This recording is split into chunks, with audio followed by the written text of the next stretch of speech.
course to these athletes, and the weather looks ideal.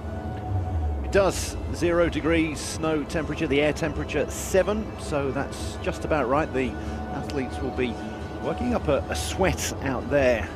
We're on the middle distances today. We have the women's and the men's sitting, standing, and then vision impaired. They're all going to be doing 4 laps. The sitting course is a slightly less demanding one than the standing and vision impaired one, but we're going to get underway with the women's 10-kilometer sitting.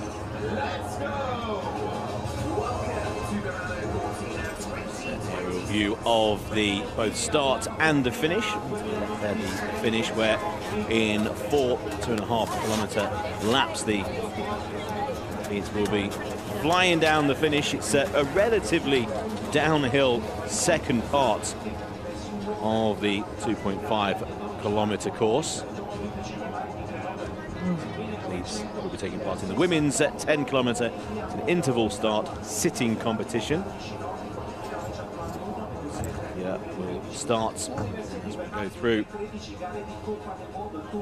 Very, very powerful athletes with multiple medals already in their satchel, and on previous games, Oksana Masters then 21 will go off last for USA.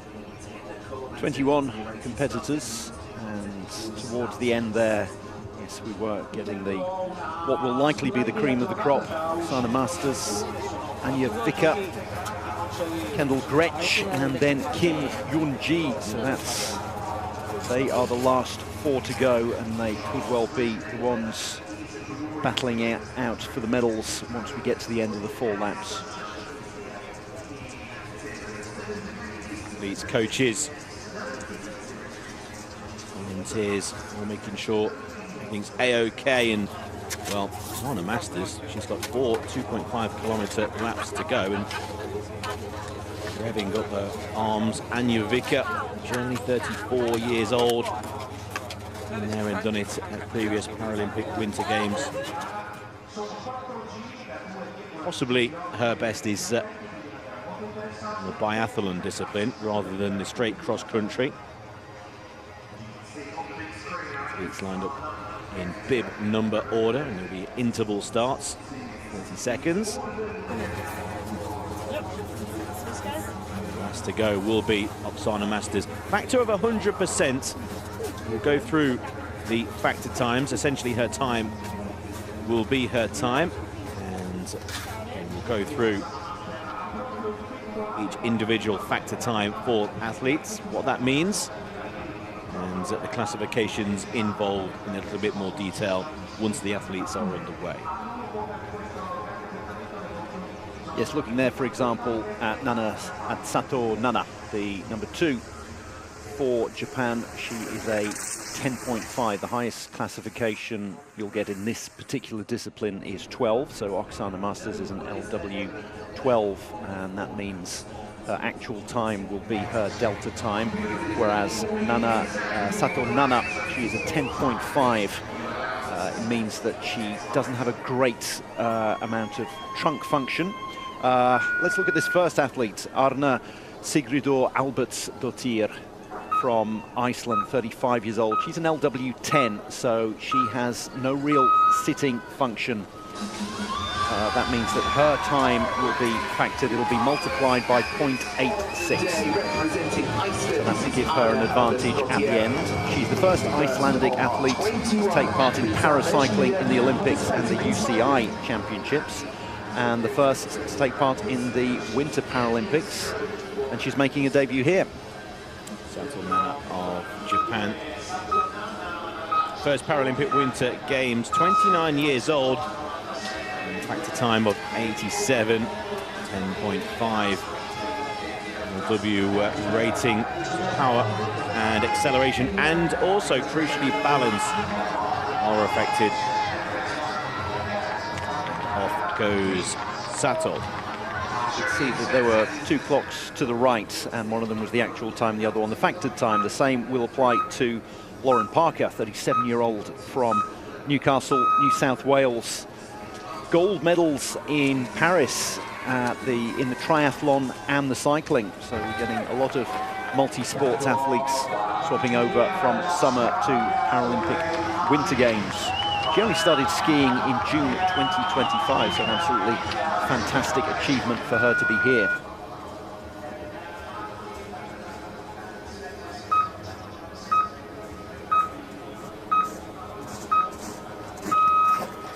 Erin Martin starts her middle distance cross country. Paralympic Winter Games from Seattle.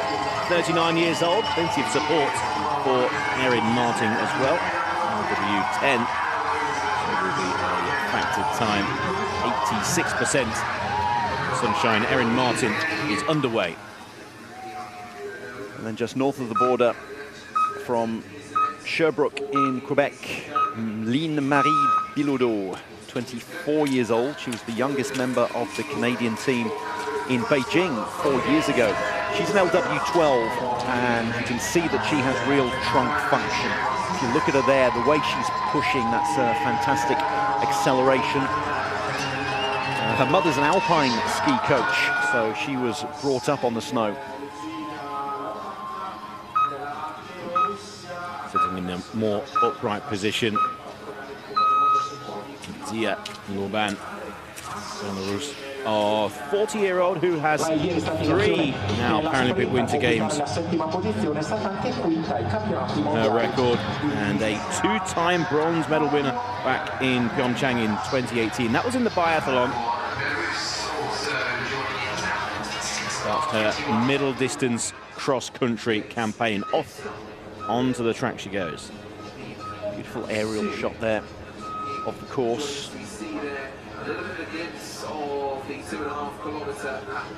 Going down onto one of the descents, so she'll get into the tuck position. There she goes.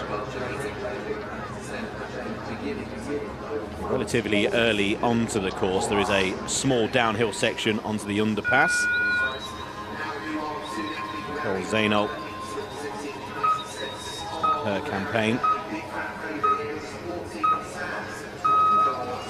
Finished 8th in the cross-country sprint.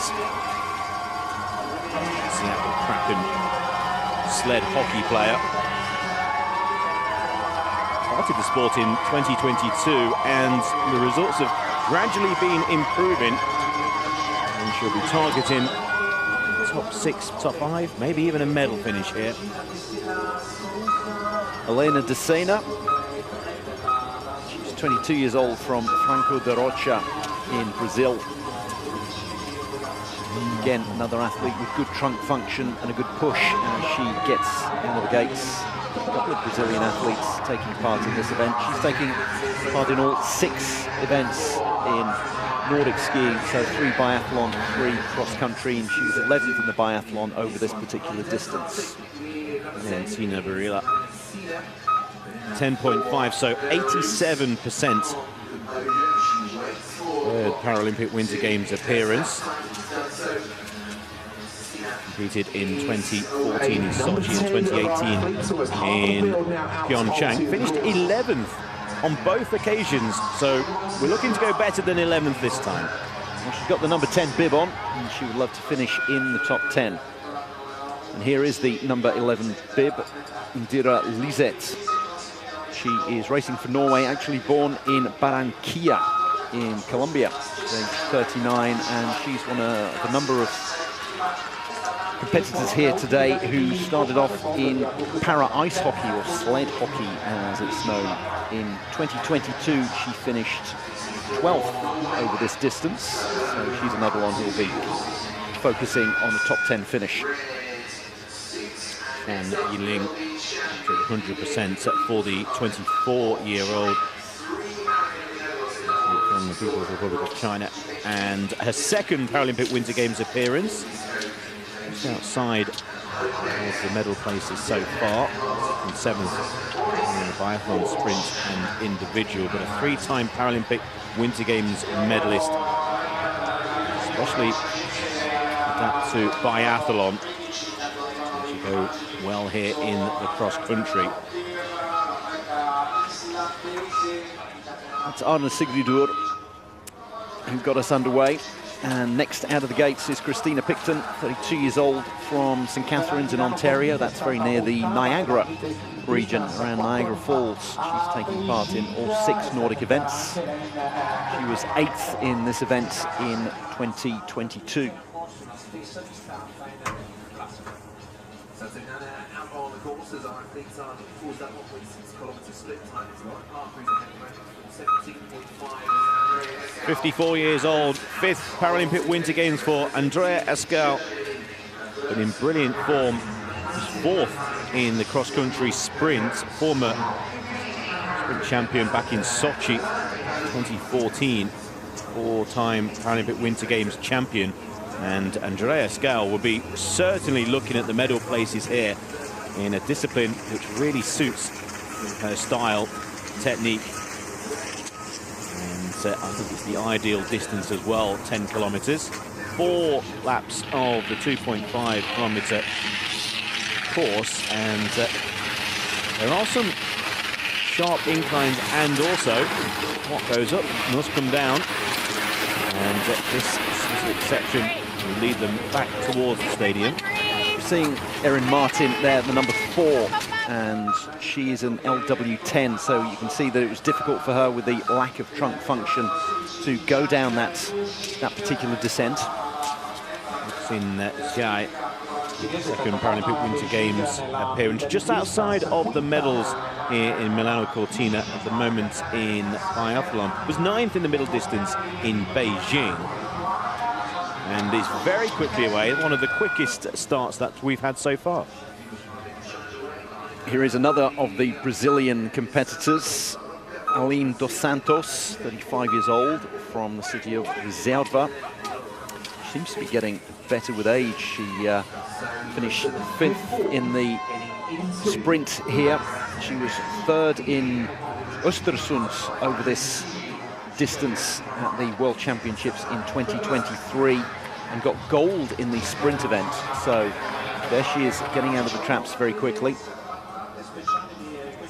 Teenage star Kim Young-ji, gold medal winner here in Milano Cortina in the biathlon individual, silver medalist in the cross-country sprint here as well. And the teenage sensation is underway in the hunt for another gold, a major player here in the middle distance cross-country. So all the major players coming towards the end. Kendall Gretsch, 33 years old, from Illinois. She won gold in this event when it was over the 12-kilometer distance 8 years ago. So in Pyeongchang, silver and a bronze in biathlon this year already. So she currently has 3 golds, 2 silvers and 2 bronzes at Paralympic Winter Games. She's looking to add to that tally right now. The unmistakable smile and presence of Anja Vicker turns up to any World Cup, World Championship and Paralympic Winter Games. Champion back in Sochi. And plenty of medals in the locker, mainly in the biathlon. So middle distance cross country probably doesn't play to her strengths. Very powerful athletes. 21st and final competitor to get underway, but you bank on her overtaking plenty, even though she's starting 30 seconds behind her nearest competitor, Oksana Masters, 36 years old, born in Ukraine, but competes for the United States of America. Silver in Beijing 4 years ago in this event, but already has 2 golds to her name this time around in biathlon and cross-country in the 2 sprint events. 7 golds, 7 silvers, 2 bronzes already in her career. Various checkpoints throughout the course will give us an indication before athletes cross the finish line and go across to their next lap. This is a good indication of the difference in some of the difference between the various athletes. You could see Christina Picton there. She is an LW12 with very, very good sitting and trunk function, and you saw the way that she came around the bends, negotiated them very well indeed. That's why her time will be the actual time as opposed to a factored time, because she has such an advantage with the trunk and core strength that she has. Checkpoints 1.6 kilometers. Once they go through that checkpoint, it will be a fairly long straight then into the stadium complex. Andrea Scout negotiating a very, very tricky section, downhill section, and it's safety first. That will be the case for the majority of athletes. They don't want to make a mistake, especially at this stage. But Andrea Scout, 54 years old, in really, really good form leading up to these Paralympic Winter Games. And as I mentioned, a mistake happens from Jai Yuxin. Hopefully everything's okay. Seems to be the case. And that was just before what I labelled as a tricky section. Well, maybe we have to label the downhill section before the bend as tricky as well. We were saying that it's easier on the athletes who have the greater trunk function. Jai is one of those, and I think she took her eye off the ball a little bit and got a little bit too much pace on that downhill section. An indication of how quickly the athletes have gone off on their first of 4 laps. Shortly, a number have gone off onto the far second of the 2.5 kilometers, and Santos Rocker 5.3 seconds quicker than Jai. Well, we saw where Jai lost those 5.3 seconds just on that downhill part, and then Kim Yun-ji, look at that, 14 seconds clear of the field, but obviously there's still Kendall Gresh, Anja Vicker and Oksana Masters to come past that first checkpoint. Very good start from her though. Checkpoint at, again, 1.6 kilometers into this tricky section where Kim, that's taken expertly, using a little bit of drift there as well. Realised that she's going to make it around the bends, and then quickly into the grooves and into her groove as well. That's right, she'll get in the tuck position to go down that descent and take a little bit of a breather. 10 kilometers they're doing as we look at one of the favorites, Oksana Masters. She's going to be behind Kim's time. Vicker in behind, who started before Oksana Masters, but with the factored times, it would be always the case that Oksana Masters on course would pass Anja Vicker before halfway. Anja Vicker, again, excels in the biathlon, and we'll be looking for a top 10 here and maybe an outside chance of a medal, but again, it's not the discipline that Anja Vicker really excels. And we'll see how Anja Vicker negotiates this very tricky section. Using both poles and with all of her experience. That was very, very tidy. Efficient, very efficient indeed. Knew exactly what she was doing. Straight into the grooves, chose a perfect line. She currently sits in third. Kendall Gretsch maybe would be expecting to be a little bit higher up there. Obviously a long way to go. All the athletes then through that 1.6 kilometer checkpoint. And there's a full rundown of who is where, how quick they've gone. And Oksana Masters getting into a rhythm, and her cruising speed is key. Very, very efficient, very quick, very powerful when she needs to turn the taps on. And she'll be told by coaches all around the 2.5 kilometer track. There will be coaches at specific areas, and they'll be given all the information for Oksana Masters. But she will know what pace she needs and also what she's comfortable at. She wouldn't want to be able to step up or go quicker or slower. She wants to get into a nice rhythm that she can maintain throughout the course of the 10K. And in the form that Oksana Masters is in, she knows if she gets into that smooth, quick rhythm, it might well just be quick enough to win gold without having to accelerate at any points. It's going to be a long event. It's going to be the best part of half an hour. So yes, you don't want to peak too early or wait too late. Rhythm is absolutely crucial. Parker, first Paralympic Winter Games. He's 13th in the cross-country sprint.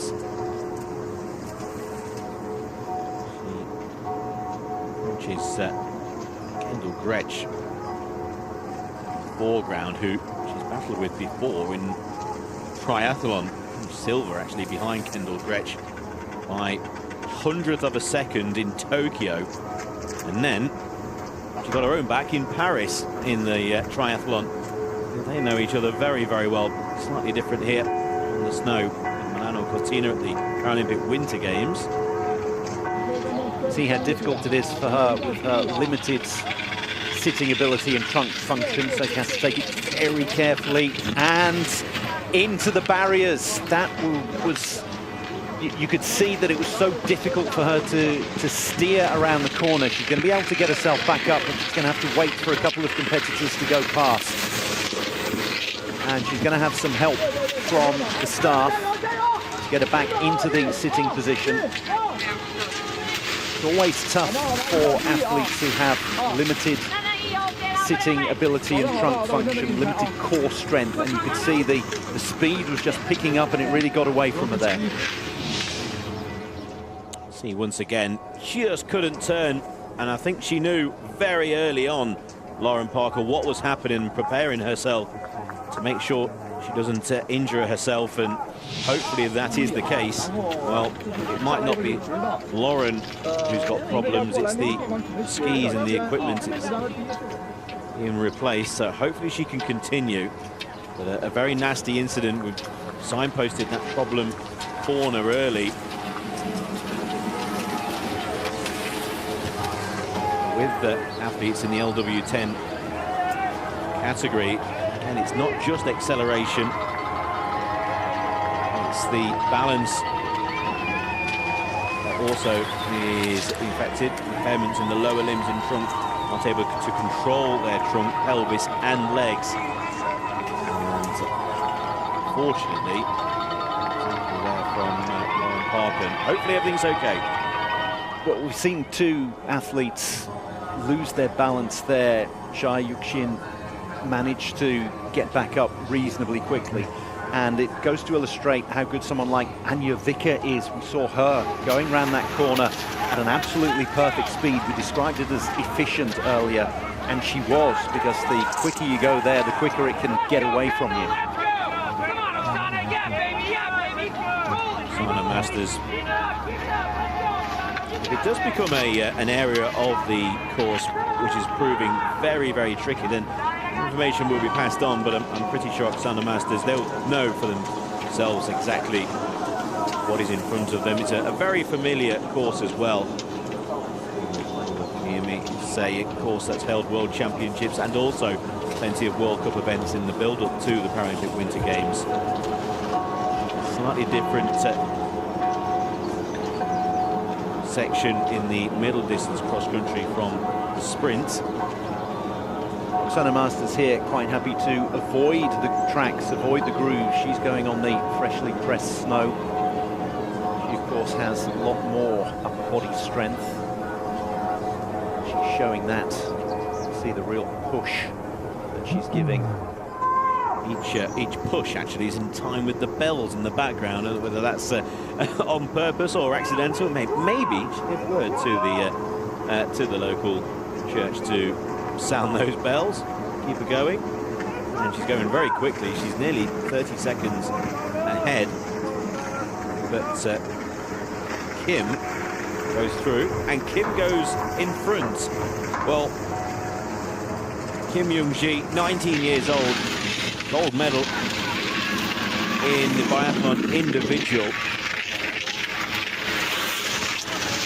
Both of our leaders Within a couple of seconds on the leaderboard, Kim very quickly negotiating that tricky bend and getting onto the surface, which she thinks is the best, and it's not in the grooves. Well, she went very wide there, and I think after that she decided to take a different line and stay around the outside. So on the course she's been overtaken by Oksana Masters, but Kim Yoon-ji, her time is factored by its 87%, so you multiply her actual time by 0.87, and that means that she is currently ahead on the leaderboard.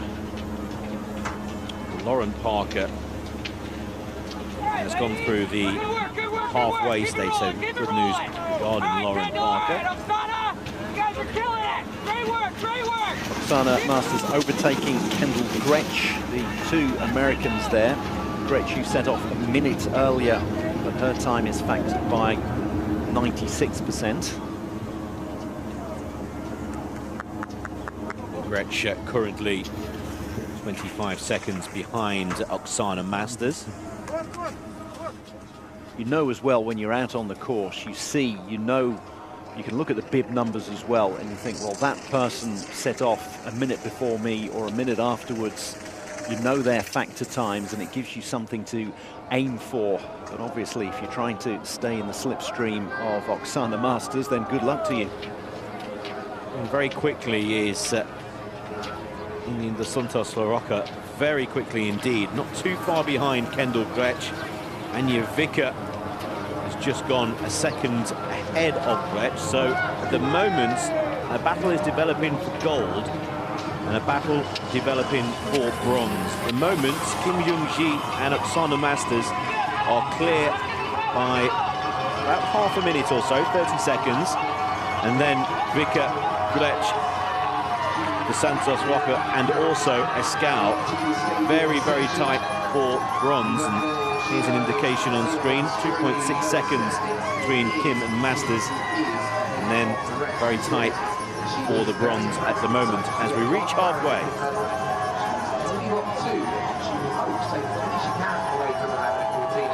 Kim giving it a real push.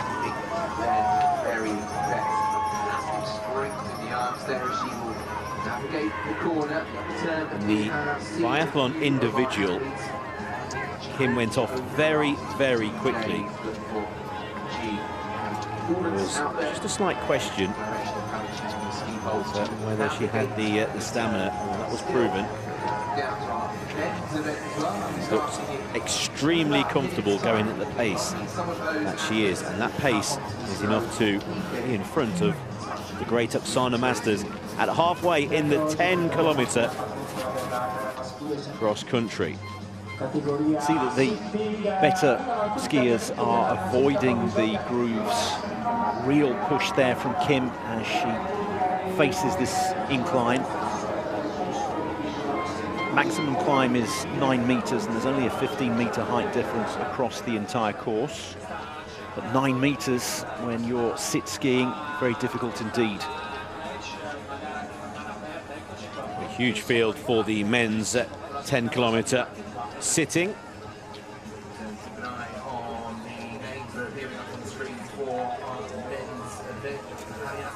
Page after page of athletes will be starting shortly.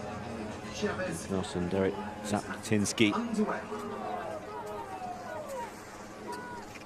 In Cameron with a yellow card for infringements.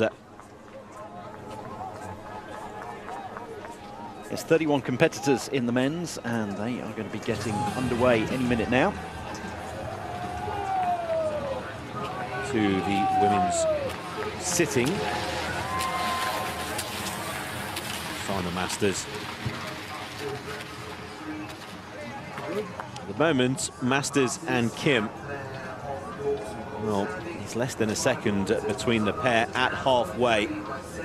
They are over 30 seconds clear of the field. Kendall Gretsch in third, and she's clear in third. She's 30 seconds behind the top two, 30 seconds ahead of those outside the podium. It's going to be a busy course, obviously. The men going to be going on the same course as the women for the sit skiing, and then it's different course, slightly different course for the standing and the visually impaired events. With the lead being less than a second, negotiating the course is one task, but negotiating other athletes is another. Back markers, they're going to be, as we've just seen, Oksana Masters overtaking Sato Nana, and little things like this there where you lose a quarter of a second, half a second. You wouldn't expect at the final, when they get across the finishing line, to be as close as it is now, but you never know, within a second of one another. So getting into the grooves, getting out of the grooves, as you say, trying to get past back markers, it can all be crucial. Yeah, her right ski just entering the groove there, causing Oksana Masters around the bend to just lose a little bit of time. And as we see in Paralympic Winter Games, in cross-country, and also in plenty of other sports as well, it's negotiating back markers, but also negotiating back markers who are trying to take over from each other as well. That can cause a problem. Getting around one athlete out of the grooves onto the fresh snow is relatively simple, but when 2 or 3 back markers are racing alongside each other, that's when problems really can occur, especially if it's on tricky sections where you've either got to just put on the brakes somewhat, or you take a risky line. You dive down the inside like that and get yourself past a couple of back markers, and, well, carving through the field here. It's not carving skis, but that was an incredible move down the inside by Oksana Masters. One ski is all that she needs on one ski around a section where we've already seen plenty of very nasty incidents. If you needed an example of the control and also pace that Oksana Masters, and bravery as well, well, in 1, 4 or 5 seconds we had it all. Slightly different technique employed by Kendall Gretsch. Equally as effective. That's probably the tightest line that we've had through the sharp left-hand bend. She has almost full trunk function. She's 11.5. That's why her time is factored by 96%. So a slight advantage there for Kendall Gretsch. Hear the encouragement from the entourage of Oksana Masters as we're getting towards the end of this event, towards the end of the 10K.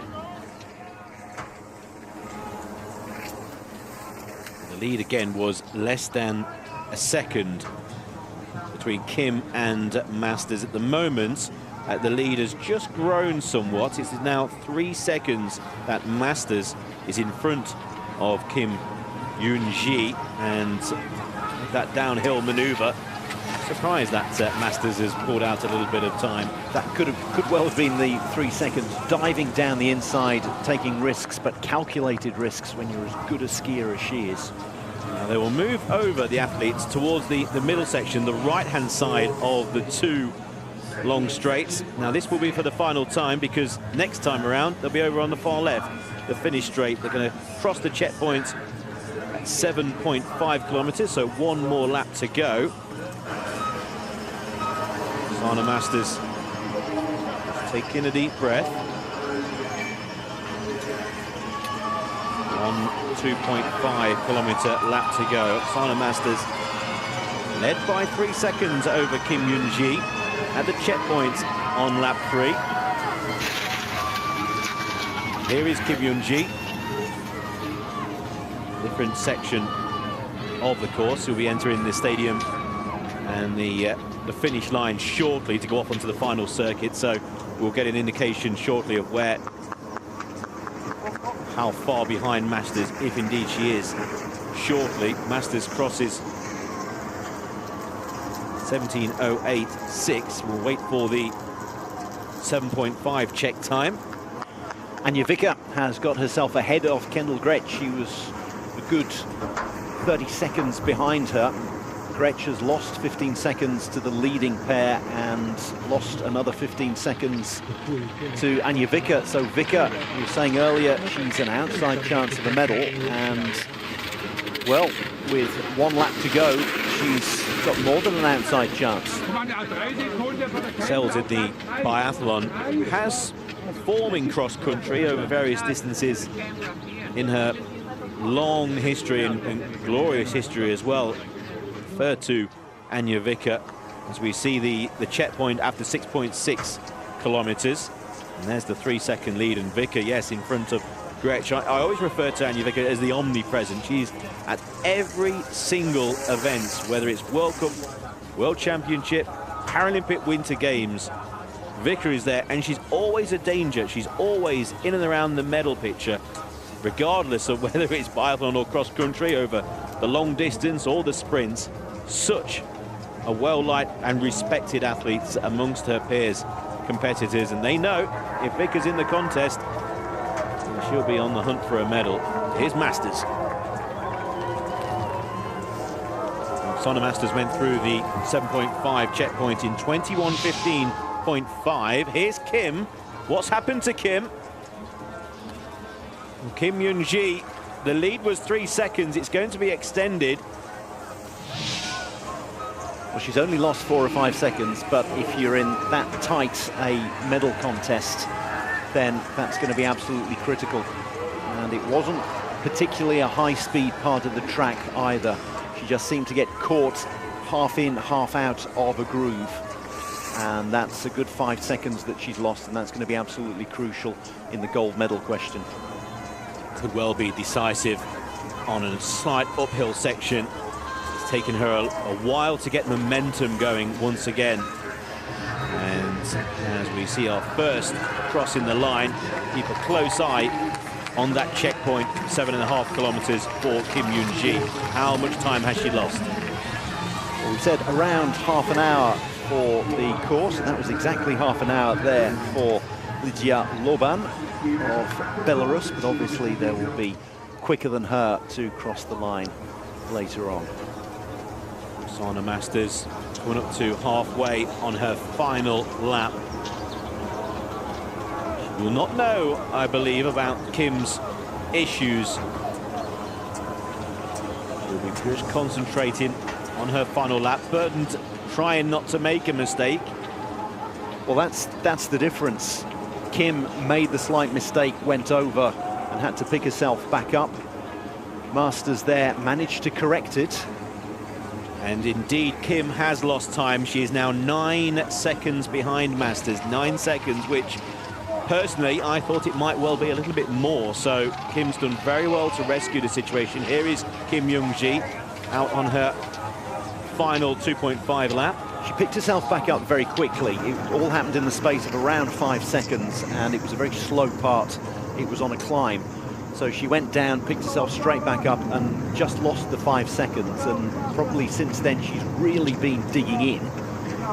But yes, it's now around a 10-second gap, and it surely will be too much for her to overcome unless Masters commits an error. Kendall Gretsch has gone clear from the likes of Andrea Scout and also Senna Souza. He awaits still Anja Vicker and her time at the 7.5 kilometer checkpoint. Yes, Oksana Masters won't know that she's got a 10-second cushion over Kim, so she'll be pushing all the way.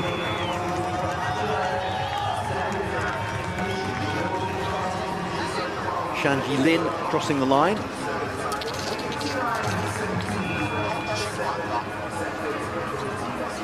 So at the moment, Masters has one hand on the gold medal. And in third place,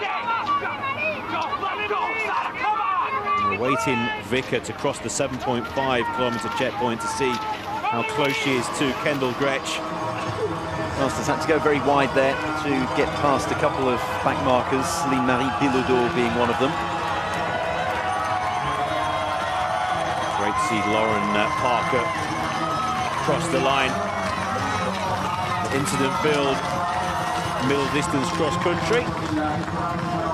Zainab as well in fourth place. Anya Vika crosses the 7.5 checkpoint, 22.07. So there is 3 seconds between Gretsch in third and fourth place Vika.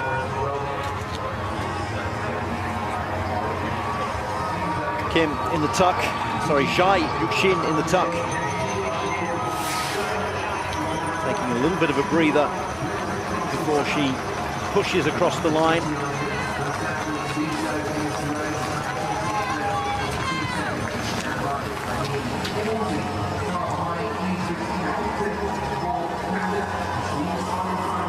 Competitors getting across the line thick and fast, and here's the one we've been waiting for. Oksana Masters in the middle distance cross country has got a lead of around about 9 seconds, and that could be enough for gold for Masters. We await Kim Young-ji out on the course, but Oksana Masters has crossed the line in a time that may well be good enough for another gold in Milano Cortina.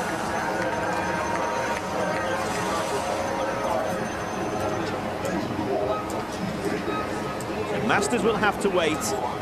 She has set the time for Kim Young-ji. Now Kim Young-ji has crossed the checkpoint in 24.11, so the time has grown. It is a 16-second lead that Masters has built up, and that will be very difficult to overcome.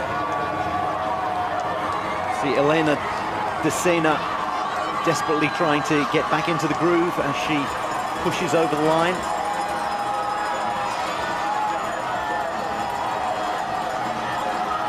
Kendall Gretsch crosses in 27.26 for Gretsch, and it's a game of waiting for both Gretsch and Masters. Masters is waiting to see if she's won gold. Gretsch is waiting to see if she's won bronze.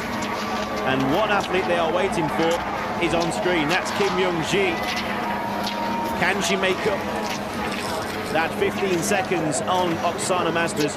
She's only got a kilometre to go.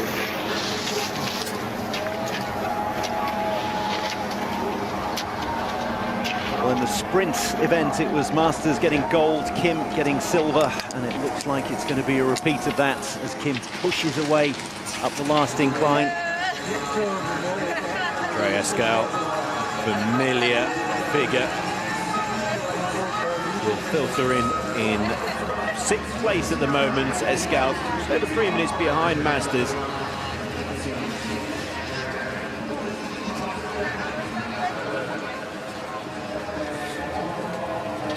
All of a sudden, the finish straight falls silent.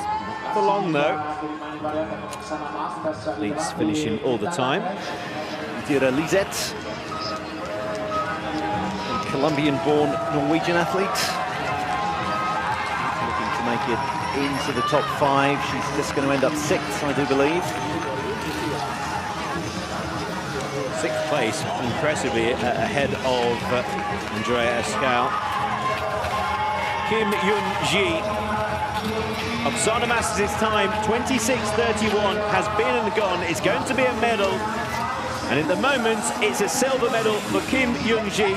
Oksana Masters will be the gold medal winner in the sitting cross-country middle distance. Gold for Masters. Kim at the moment, it's silver. We have to wait for Anya Vika.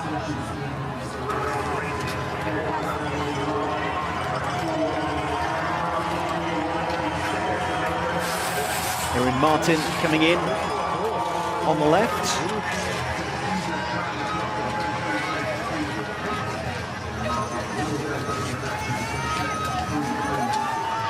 Crosses the line in 12th and immediately gets knocked down to 13th.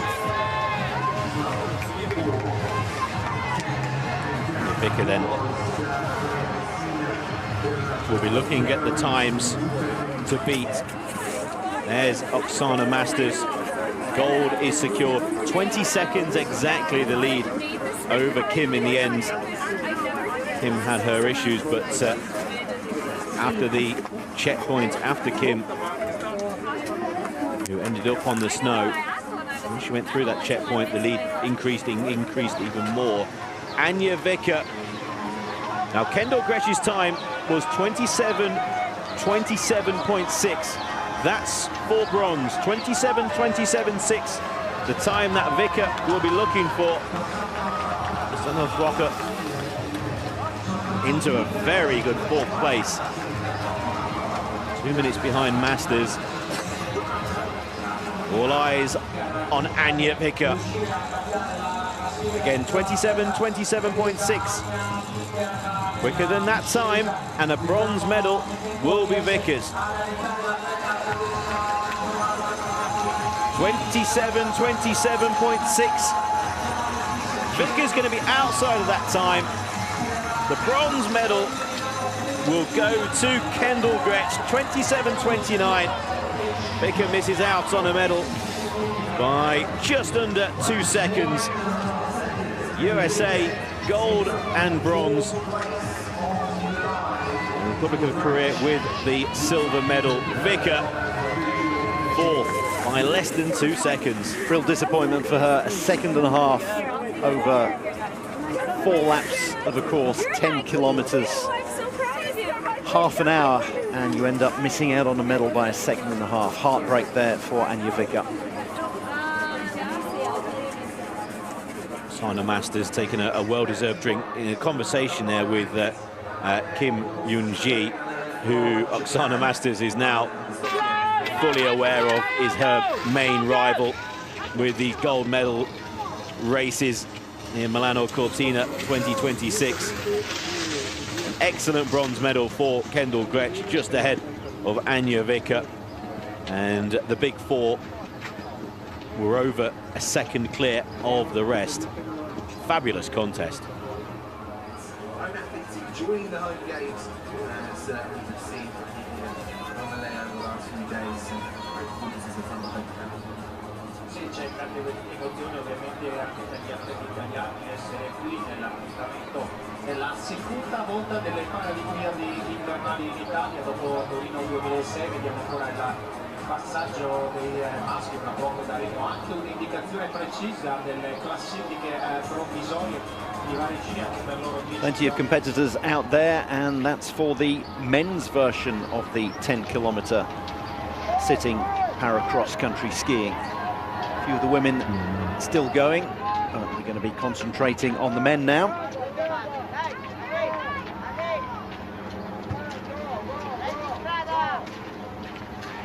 Two athletes to finish in the women's sitting. Sato Nana coming over the line. She'll be followed by Arne Sigridur Albertsdottir.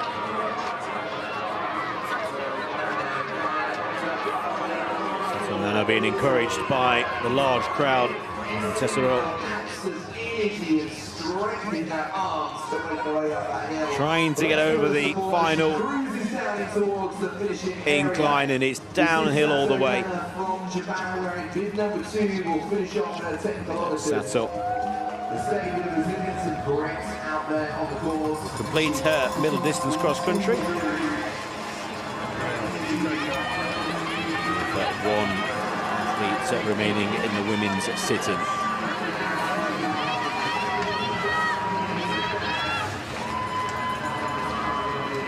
Support from the Japan as well in the stands, and filters into 18th place. 21 starters, and she's finished 18th. Here's the person who's finished first, yet again.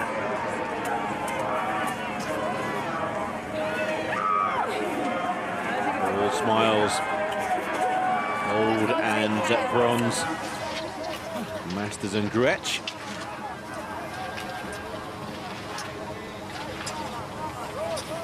And the first starter is going to be the final finisher, 35-year-old Arne Sigridur Albertsdottir of Iceland.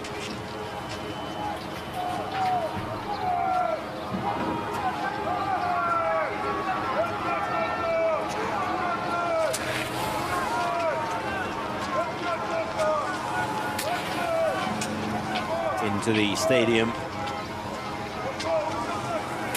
One very sharp incline before then the descent to the line. It's a 9-meter climb. It's a bit harsh putting that one at the end.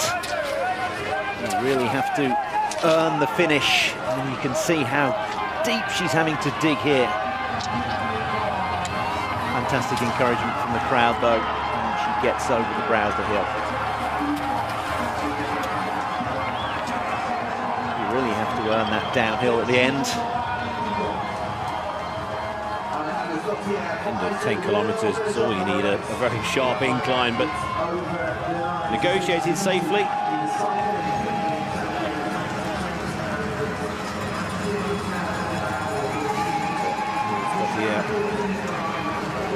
To complete her 10-kilometre cross-country, just over 40 minutes, 40.8.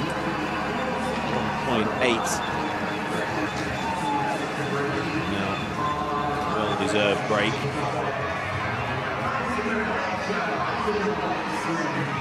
There we go, the Icelandic fans, their moment as well. The American fans with a lot to celebrate. Gold for Oksana Masters and bronze for Kendall Gretsch. It's in the cross-country. We're talking about that downhill end. Oksana Masters confirmed gold medal winner. And by 20 seconds over Kim Young-ji.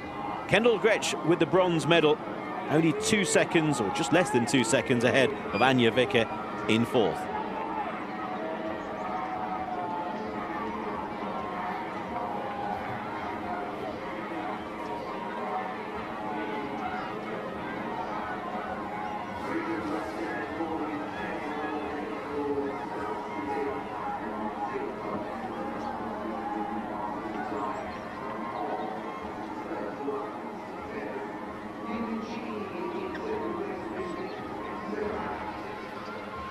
Back to the track and the men's sitting 10-kilometre cross-country. And the checkpoints have been broken by many athletes at halfway. Such a huge field of athletes, where we have athletes who have completed 6.6 kilometres and they're approaching the checkpoint to go through onto their final lap. But there's also athletes who are out on only their second as well. Yes, the first starters got underway almost 25 minutes ago. And the last starter, the last one being Giuseppe Romele, the home hero. He only got underway less than 10 minutes ago. So it's going to take a little while to sort things out with all the checkpoints. But Robelson Lula is the one currently first past the checkpoint.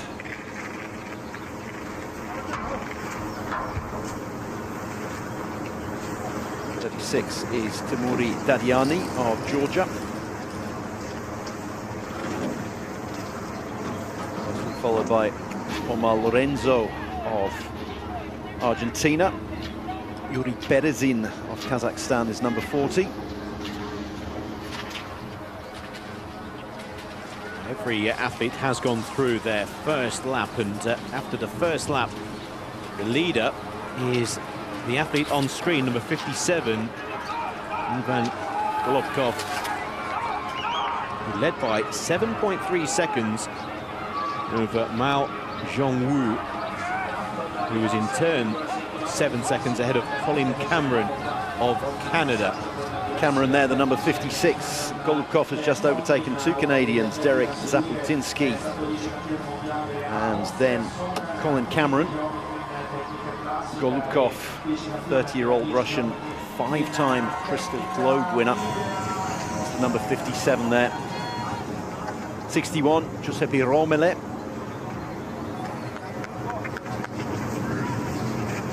From Lovere, which is about 50 kilometers northeast of Milan.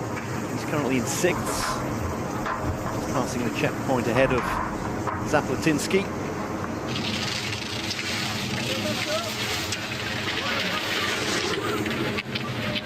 It is Romele, 34-year-old, taking that treacherous bend very well. his level impairments. He's an 11.5, so he has almost full sitting capacity and trunk function. You can see that in the way he went round that tight corner. There are the standings at the 4.1 kilometer checkpoints. Golubkov almost 10 seconds ahead of Mao, and then a very good sprinter in Vestermeyer Ribera in third, ahead of Colin Cameron.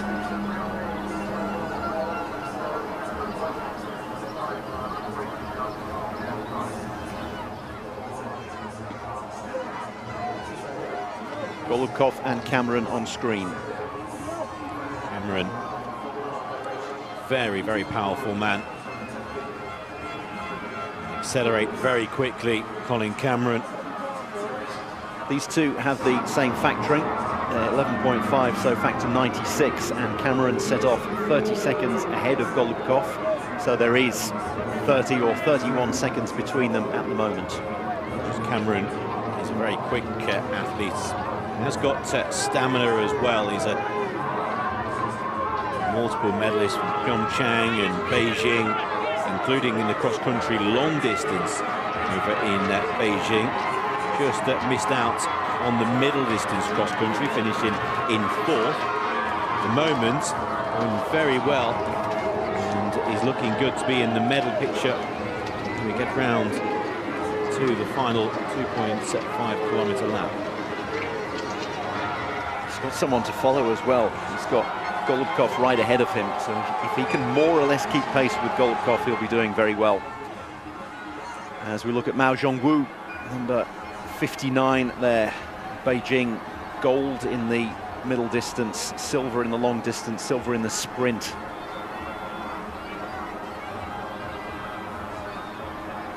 Section underneath the pass, and then back uphill once again. Say tricky 2.5 kilometer. There's short inclines and then downhill straight away after, and one of the trickier sections is the downhill right hand bends. Of course, this shoes women's sit-in, and well, trying to go the shortest route of all. Golubkov. It was straight line there, wasn't it? It was, yes, that's what's the shortest line between A and B, and that is what Golubkov chose. And you could see Cameron right behind him staying in the tracks and preferring to get the more tightly packed snow. Golubkov has increased his lead at halfway. His lead has increased to 16.3 seconds. Two athletes yet to break the halfway checkpoint, so we cannot confirm that to be overall the lead. We have Westmeyer Ribera and also Romele to go over halfway. Ribera is in third, 24.5 seconds behind Golubkov. Giuseppe Romele, the last athlete to cross the halfway points. And then we'll get a proper indication of exactly how far clear Golubkov is. Look at the speed. The first man to cross the line is going to be Dave Milne, the British-born Australian. Dave Milne is a full 5 kilometers ahead of Romele, who does cross at halfway. So the halfway stage of the men's 10-kilometer sitting cross-country. Ivan Golubkov leads by 16.3 seconds over Mao Zhongwu. Third place for Christian Westmeyer Ribera, who's 24.5 seconds behind Golubkov, 2 seconds clear of Zheng Pang. And Colin Cameron and Giuseppe Romele, they're not far behind. So at the moment, the gap has developed to the rest. Looks of Derek Zapnikin and Yubel Kamatov, who prefers the shorter distance. But the front 6 are covered by 32 seconds. That's incredibly tight. Over a good 6 to 7 kilometers already. As we look at Brazilian Westmeyer Ribera, one of those that's in the medal conversation.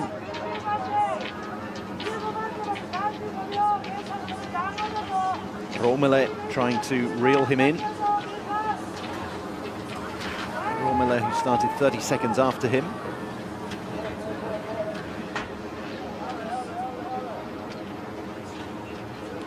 Rivera in the hunt for another medal.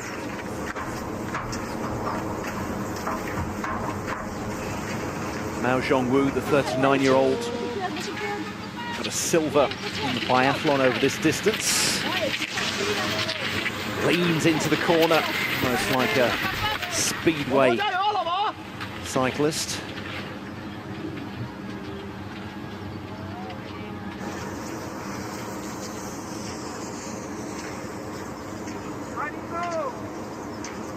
Westermeier just ahead of Romele on the track. Head as well on the clock by just over 3 seconds. Pretty much as it is on track is how it is on the leaderboard as well. It's Lula goes quickest of all. Those finished at their 10K. Roca from Sao Paulo. Quickest 8.8 seconds in front. Finished 18th in the middle distance cross country in Beijing. Second Paralympic Winter Games appearance for 29-year-old. Kick to the head.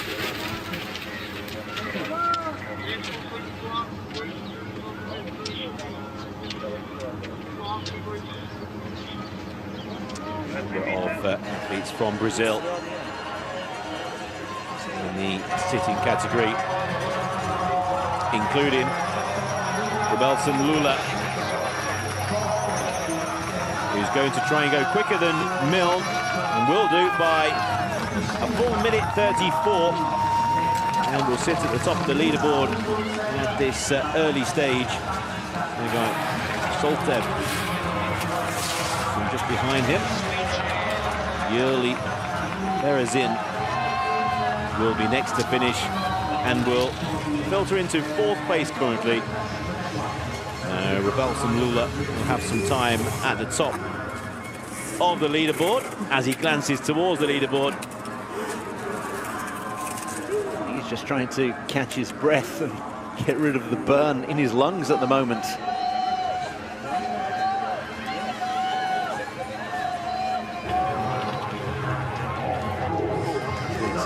Coming in thick and fast, Michael Nieland, the 20-year-old university student from Montana.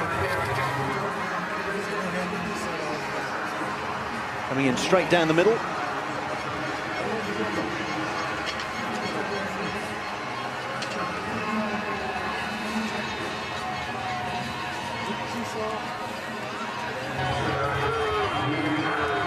Huge deep press from Lula. Still to catch his breath.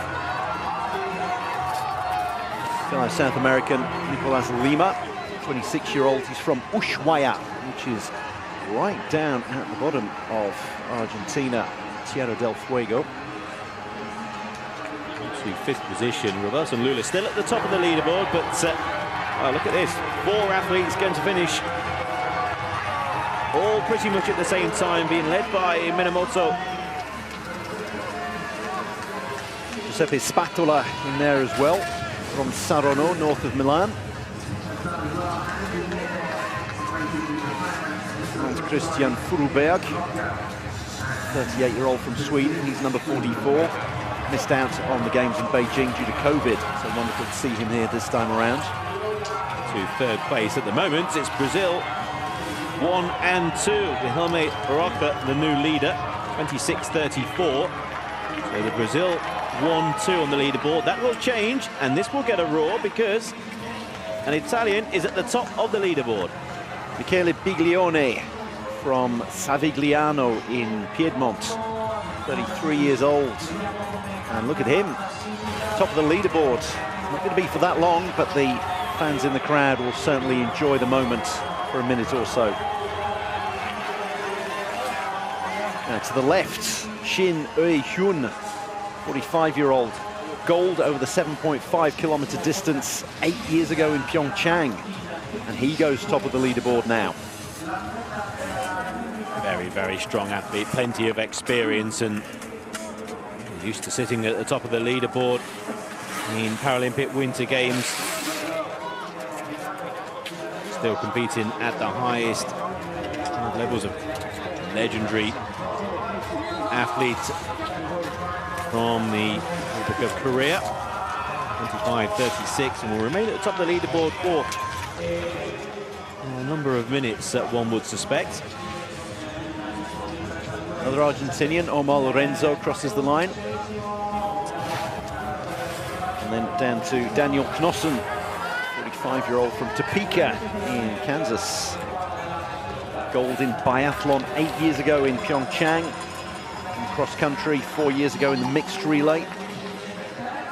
No silverware for him this time around, you wouldn't think, but he currently sits in the medal position. At the moment, with athletes crossing the line, just back to the medal picture, it's still Ivan Golubkov leading by just under 20 seconds from Mao Zhongwu and Zheng Pang. Smir Rivera just dropping further back, 23 seconds behind, as we have a new leader, and it's the sprint star Kamatov, who prefers a shorter distance but takes over in front.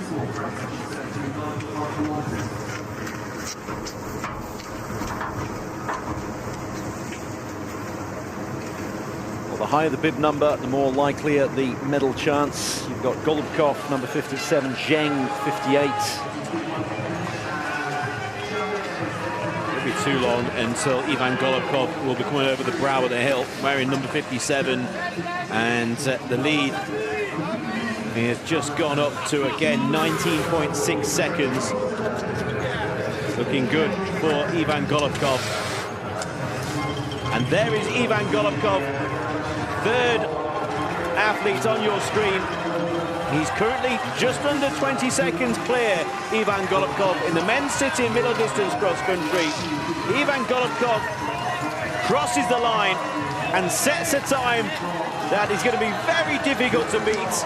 Golubkov 24.05. He's 20 seconds in front, and Golubkov at the moment is secure in the gold medal position. Followed over the line by Colin Cameron, who currently sits in second. Cameron will be crossing his fingers now, but Golubkov has set the time to beat. Golubkov, his time again, with less than a kilometre to go for Mao Zhongwu and Zheng Pang. There were only a couple of seconds between the pair. Here is Mao Zhongwu. I don't think 20 seconds can be made up in 0.9 of a kilometre. The only way that will be made up is if there was a mistake from Golubkov, and there wasn't.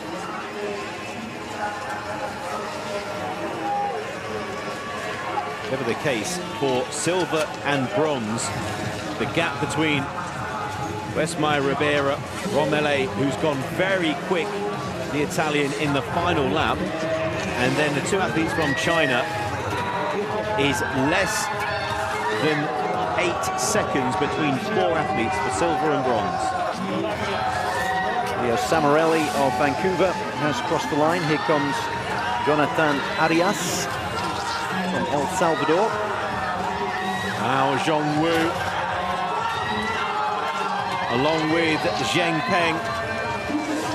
Zheng Peng, 18 seconds behind Golubkov in the silver medal position. A very quick last kilometre. Currently sits in silver. He's pushed Colin Cameron down to bronze.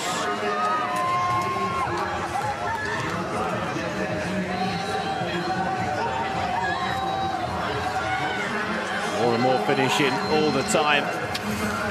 59 is Mao Zhongwu, who goes into second, remains in second place. Silver medal. Here's Romele. Can he pick a medal up here? Just outside of the medals for the home hero. Fourth place, 22.2 seconds behind Golubkov. outside of the medals by 4 seconds. So close, celebrated as he went across the line. Christian Westmeyer-Ribera. The medal chance has gone. He's going to be only a few seconds behind Romele and into 5th position. Yes, he's a very quick starter, is Westmeyer-Ribera, and he's always going to slow a little bit relatively over the longer distance. What a finish that was. Top 5 within less than 30 seconds of one another. Thrilling competition. Ivan Golubkov maintained his 20-second lead. He built up early, very early as well. And in the end was a fairly comfortable winner, Ivan Golubkov. A mighty battle for 2nd, 3rd, 4th, and indeed 5th place, with less than 10 seconds split in 2nd to 5th. All the medals were up for grabs late on. But Ivan Golubkov is the gold medal winner. Mao Zhongwu, China, with the silver. Zheng Pang with the bronze. And only a few seconds behind Romele and Westmeyer-Ribera.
Let's go, Colin! Up, up, up!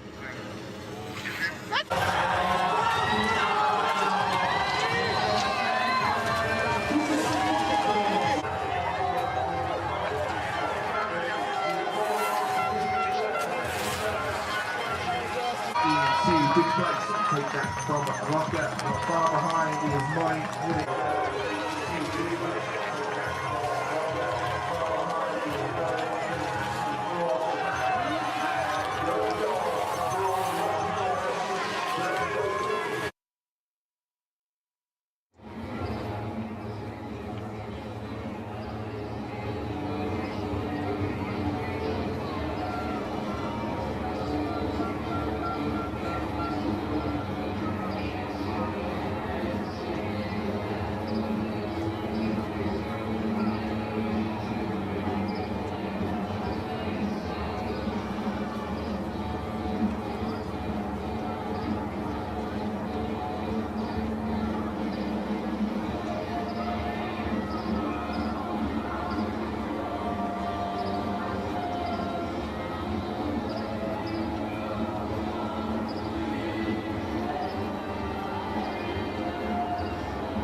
Clouds are just descending somewhat as the women get ready for the women's standing middle distance cross country.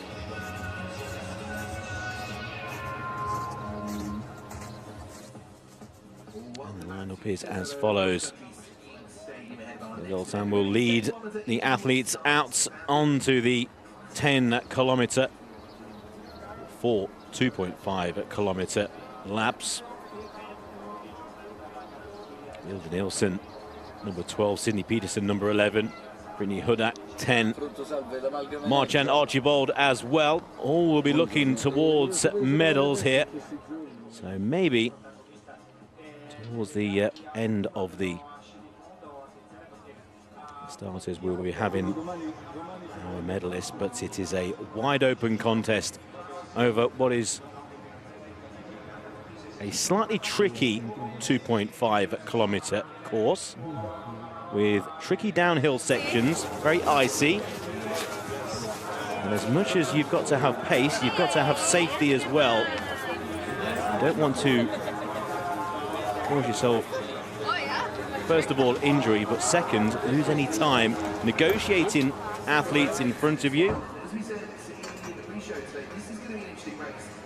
And it's a very interesting lineup and looks wide open for all three shades of medals. 12 competitors. They're going to be doing 4 laps. It's a different course from the sitting event. The standing and the vision impaired, which is obviously standing skiers as well. They go around the same course. 4 laps of a 2.5-kilometer course. Overall, a 45-meter height difference from the lowest to the highest point. The maximum climb is 20 meters. In the sitting, it's 9 meters. In the standing, it's 20 meters. And there is a total climb of 75 meters across a 2.5-kilometer course.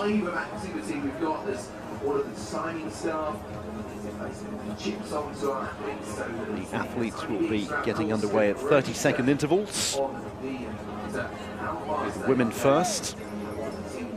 And the women should just about have finished by the time the men get underway. So we're going to have the women's 10 kilometers followed immediately by the men's 10 kilometers. 12 athletes.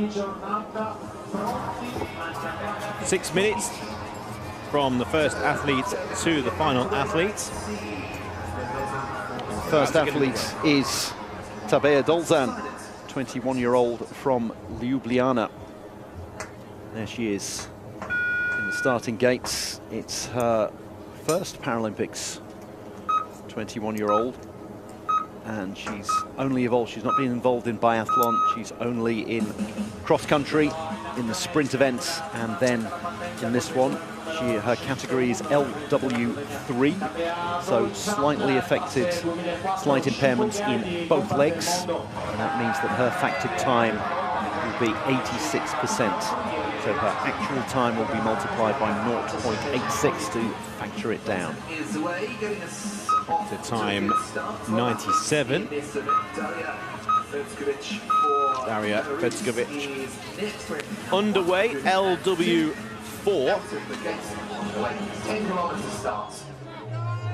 And underway, the 25-year-old second Paralympic Winter Games from Minsk, and excels on the longer distances. 10 kilometers in front of her today. Iwamoto Mika, she's 22 years old from Toyama. She took part in the Beijing Winter Games 4 years ago and is taking part in all 3 of the cross-country events here. You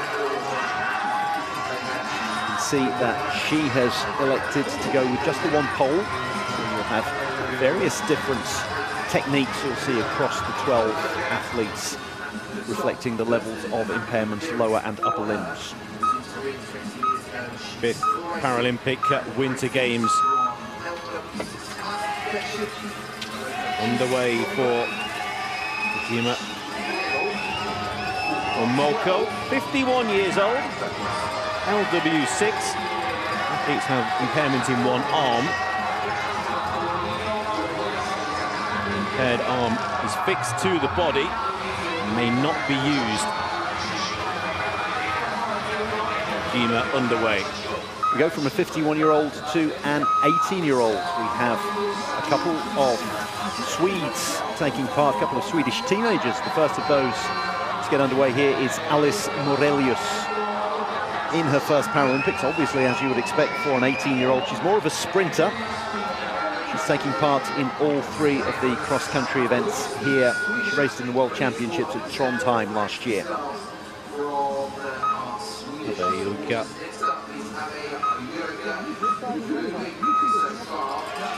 Underway in Milano Cortina. Fourth Paralympic Winter Games appearance, only 30 years old. Finished fourth in the mixed relay cross-country in Pyeongchang.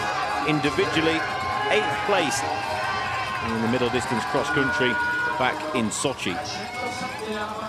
The second of the Swedish teenagers, Ellen Westerlund, 19 years old. Morelius, just 18. Morelius, who got underway a minute ago. And similarly to Morelius, Westerlund is taking part in all three of the cross-country events. So the sprint, this middle distance here, and then the longer distance to come. And she also was involved at the World Championships in Trondheim last year. She's LW9, so her time will be factored by 88%. Emma Archibald, LW5-7. Athletes have impairments in both arms. Athletes can ski without poles. Emma Archibald, Canada. First Paralympic Winter Games appearance for the 22-year-old. A rising star from Ottawa. 5 top 10s in competitions, building up to 2026 Paralympic Winter Games. Now here is a medal threat. Catherine Marchand of Cologne. So near to the French border. That probably explains the French-sounding surname that she has. 35 years old. No biathlon for her, only taking part in the cross-country events. It's her first Paralympics. Very quick in the sprint qualifying.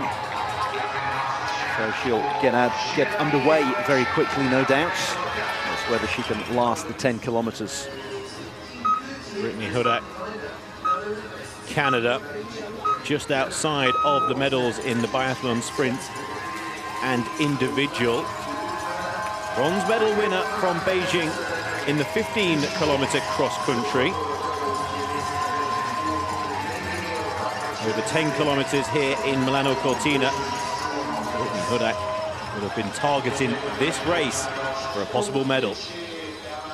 Sydney Jo Peterson from Minnesota, 24 years old. Now in Beijing 2022, gold in the mixed relay, silver in the long distance cross-country, bronze in the sprint. She also got a silver in the cross-country sprint event here. So bib 111, keep an eye on her.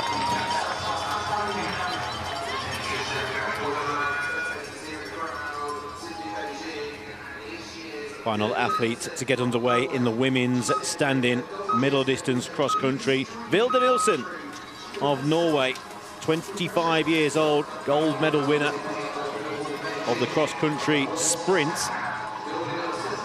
Vilde Nilsen going for another gold. All 12 competitors now out on the course.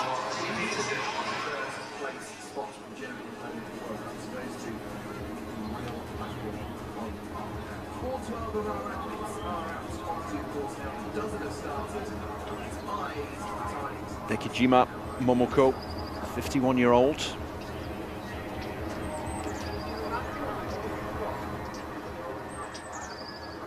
And her fellow Japanese athlete, but just 22 years old, Iwamoto Mika.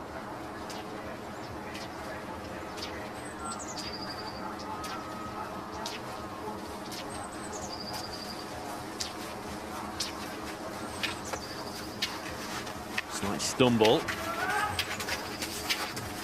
Keeping the technique up the incline. Total climb of 75 meters across each lap, so a total climb of 300 meters over the 4 laps.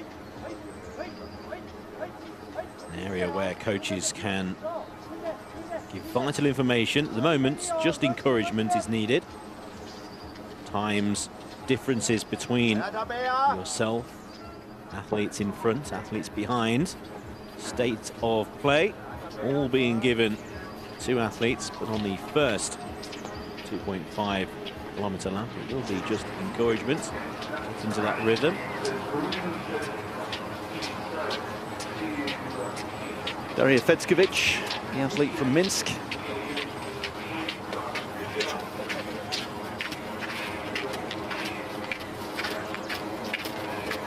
And there's one of the biggest parts of the climb.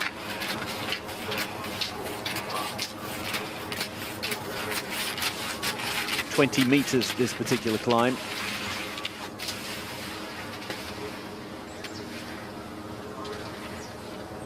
Feckovic, the first athlete through the checkpoint. Checkpoint at 1.2 kilometers.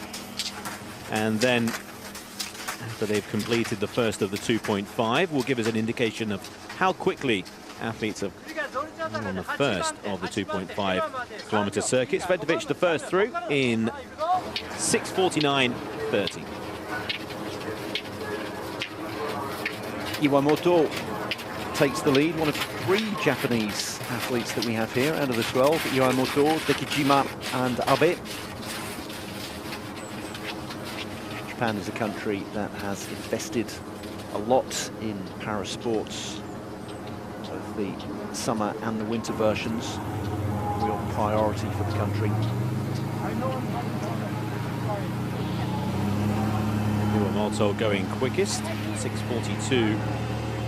7 seconds in front of Feckovic.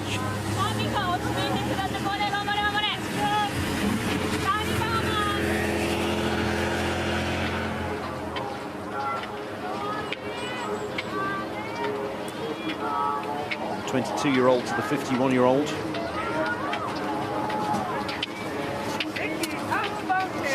a lot of the different techniques based on the different impairments that the athletes have, upper limbs, lower limbs, different techniques. A little bit of a stumble there. Going up the incline. Severe incline as well. Backing up the field somewhat.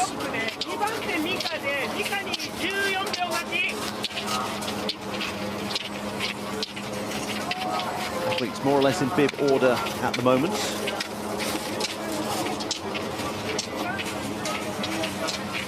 With the exception of Tabea Dolzan, she was the first to get underway. She also has impairments in both legs, and you can see that in particular as she tries to get up this incredibly steep incline. So her time factored by 86%. You can see how much easier it is for someone like Ellen Vesterlund coming up behind her. Vesterlund using a slightly different technique, pushing her right ski out in front and using the left. A sideways action. Shan similar, more classic technique. There's the skis and the V as she goes up. And you could hear the coach saying "Jawohl, jawohl," and then "Vite, vite, vite." So very much on the German-French border. Yes, and quick. And quick indeed she is. Marchand is 30 seconds quicker than Vesterlund. Double left, Brittany Hudak. 18 seconds behind Marchand. Hilda Nielsen, 1:12, alongside Sydney Peterson, 1:11. How quick has Marchand gone? Very quick, because Peterson in front by just 3.7 seconds.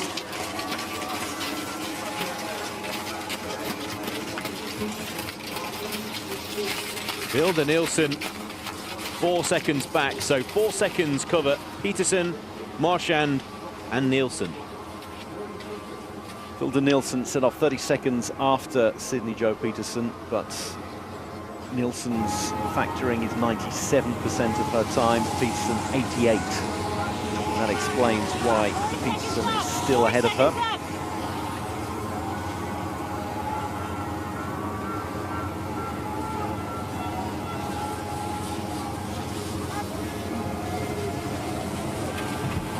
Emma Archibald from Ottawa. Her factor time's 81%. Confirmation of 4 seconds between Peterson, Marchand and Nielsen. Budak in 4th place, 21 seconds behind, and checkpoints after 1.2 kilometers. Very early checkpoint, but at this early stage, 3 have gone clear. Halfway round the first lap, so 2.5 kilometers, 4 laps. See some of the sprinters, the likes of Marchand perhaps, very quick in sprinting. Vilde Nielsen as well. It'll be interesting to see whether they are reeled back in by the likes of Sydney Jo Peterson, who perhaps have more of a pedigree over the longer distances. Peterson, of course, can do short, middle and long distances. She is very much, she's a very strong skier over all distances. Peterson with a great technique used to win a silver medal in Beijing over the 15 kilometers, and also a silver medal here in the sprint already.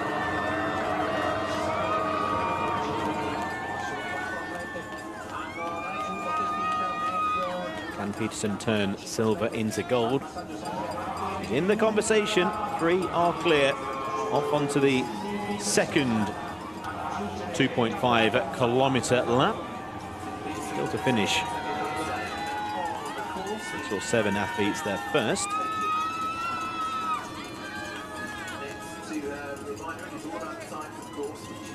Wonderful aerial view of this particular part of the course. At the bottom there was Tabia Dolzan, the first one to set off. And the penultimate one to set off, Sydney Jo Peterson. Great illustration of her technique.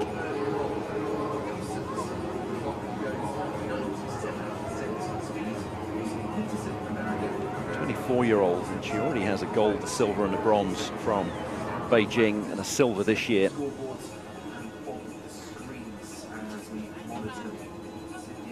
Peterson jumped onto the circuit straight into the medal picture.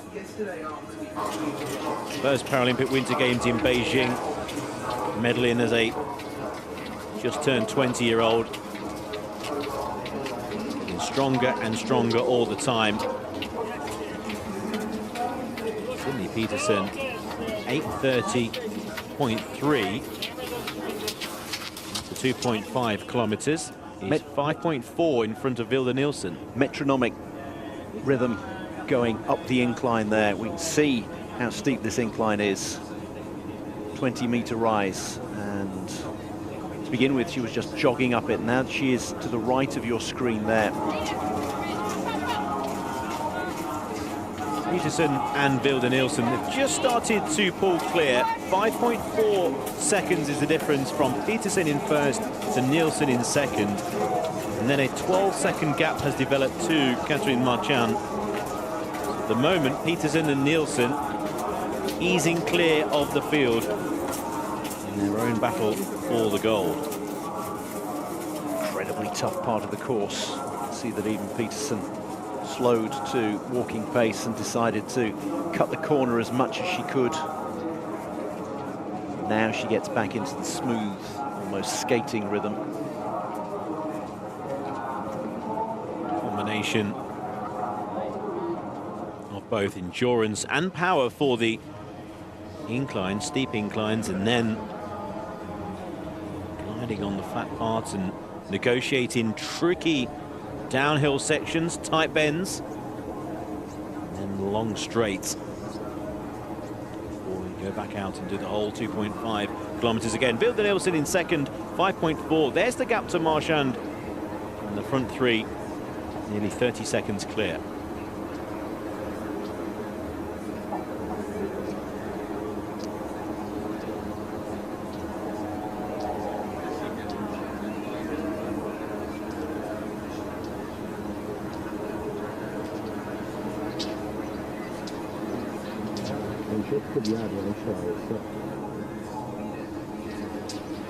Out into the country, very quiet section of the lap.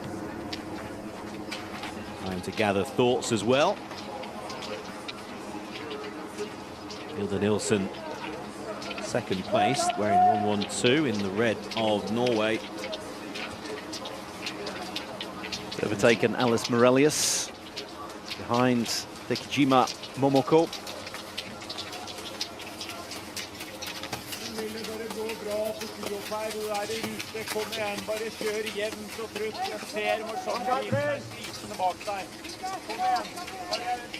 A little stumble there by Hilda Nilsson. Just in a lot of time listening to the instructions from coaches, encouragements, and I would imagine the difference in time as well. Another little stumble from Nilsson. Maybe the instructions were just dropping behind Sydney Peterson. You've got Catherine Marchand, 109. She's jogging away up the hill, and she will have seen one of her direct rivals, Nilsson, having a couple of stumbles there, so that will give her some encouragement.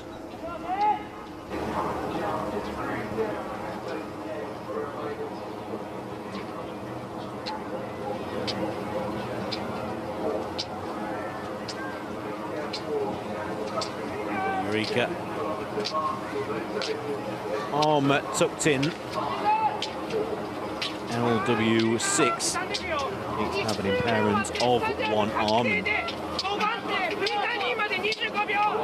The impaired arm is fixed to the body. May not be used. Only one hole used by athletes LW6.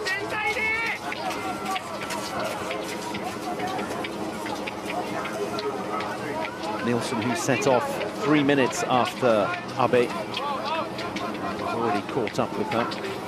Different classifications, but it still gives her encouragement. When you're the last to start, you can start overtaking your competitors sooner rather than later. As we look at Catherine Marchand, who is now almost 30 seconds adrift. Just starting to drop off the pace, Marchand, set by Peterson and Nilsson. And Peterson, 9.5. The lead is growing for the American Sydney Peterson. 9.5 seconds ahead of Hilda Nilsson, who is a further 30 seconds clear of Marchand, who at the moment is clear in bronze from those both in front and behind. Nobody is quicker on the course than Sydney Peterson. Enjoying this moment as she gets in the tuck position. Seeing how steep some of the inclines are. Obviously she needs to get some momentum to go across the flatter parts to make the most of the dips. Then to steel yourself mentally for the incline that is to come. Carrying great pace into that short incline, Sydney Peterson making use of the downhill, not only for pace, but also to then negotiate the inclines with maybe just 1 or 2 pushes at the top.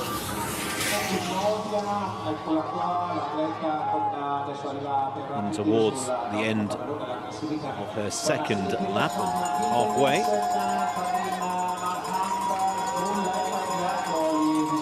Sydney Peterson has gone so quickly, starting as the penultimate starter. Sydney Peterson will cross the halfway point as the first athlete.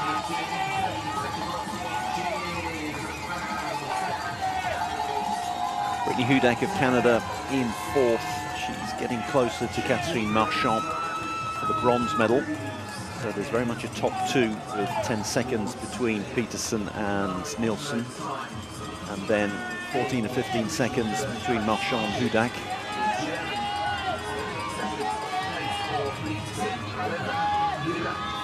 Peterson going round to the right. This is where it's going to start getting tricky. As you can see, she's got 3 back markers to overtake. When the back markers are on different sections, 2 lines of grooves, makes it even more difficult. When does Sydney Peterson be okay here? Well, it's Hudak that's struggling. She's 110. She's trying to overtake Alice Morelius, so she might have lost a little bit of time there. And Hudak is trying to catch up with the athlete at the top of the screen there, Catherine Marchand. Enough of a gap developed with Marchand pulling away from the other 2 athletes for Peterson to then have a gap to then maybe change lanes effectively. Hudak's factoring is 92%, Marchand 88. So Hudak definitely needs to overtake Marchand on the track.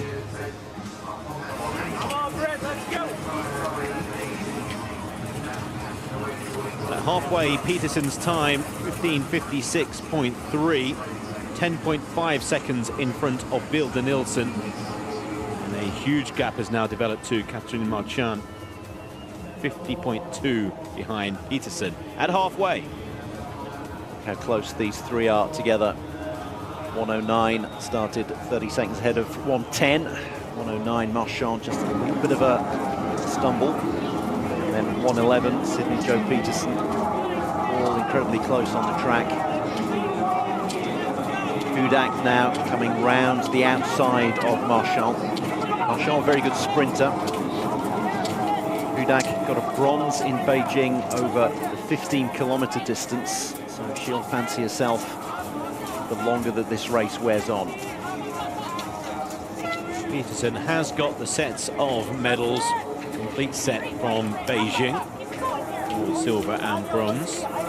Bronze was in the cross-country sprint, silver over the 15 kilometers in the cross-country, and part of gold medal winning mixed relay side. No factoring comes into account, but that's going to be demoralizing for Marchand. She's just been overtaken both by Hudak and Peterson out on the course. Brittany Hudak is making up time with every checkpoint on Catherine Marchand. At the moment, Brittany Hudak, she continues with her pace. Catherine Marchand at the moment safely in the bronze medal position, will certainly come under threat from Brittany Hudak in her 4th Paralympic Winter Games. Just outside of the medals so far in the biathlon sprint and individual.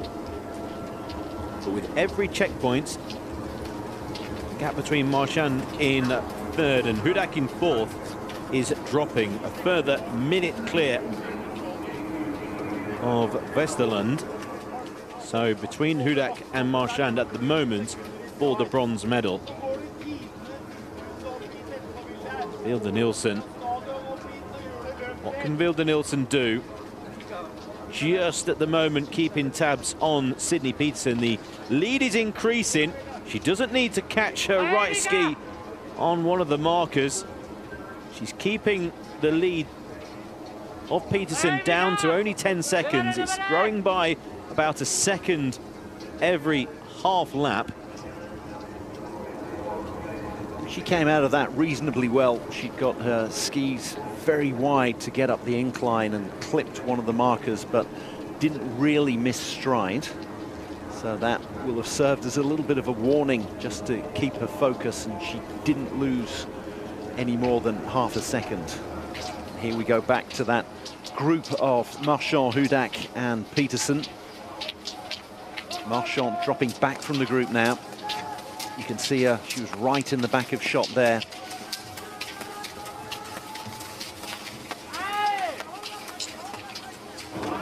move from Peterson.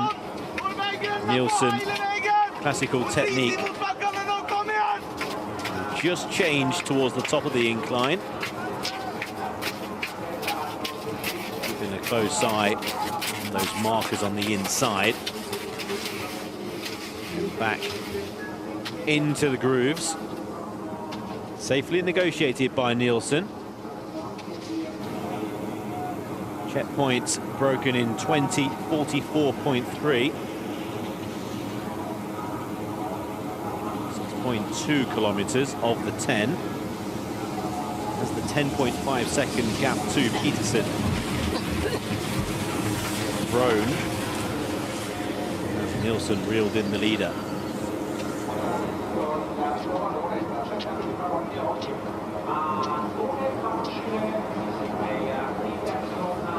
Track's going to start getting busy any minute now because the men's event, the similar men's event, 10 kilometers, is going to get underway in a few minutes' time.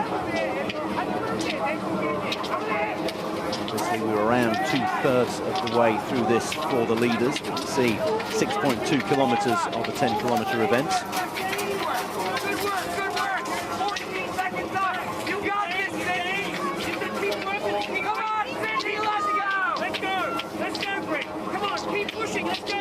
Certainly sounds like Sydney Peterson is going to get across the checkpoint. Yes, 14 seconds was what the coach said. 12.1 is what our timing says. So the lead has grown then for Peterson over Nielsen. Catherine Marchand may well have had a slight stumble in between the 3.7 and 5 kilometer, because when they crossed the 6.2 kilometer checkpoint, Marchand has then built up more of a lead over Brittany Hudak. So an issue for Marchand has been corrected and has now got a lead herself in 3rd position over 4th place of a healthy 23 seconds. Ah, down is Marchand. Just as we're saying that, what has happened to Catherine Marchand?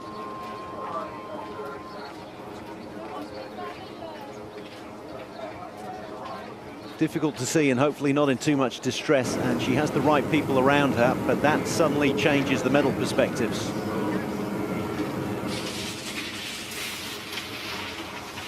Disappointment for Marchand. Was in 3rd position with that lead of 23 seconds. As I was saying, that's not important at the moment.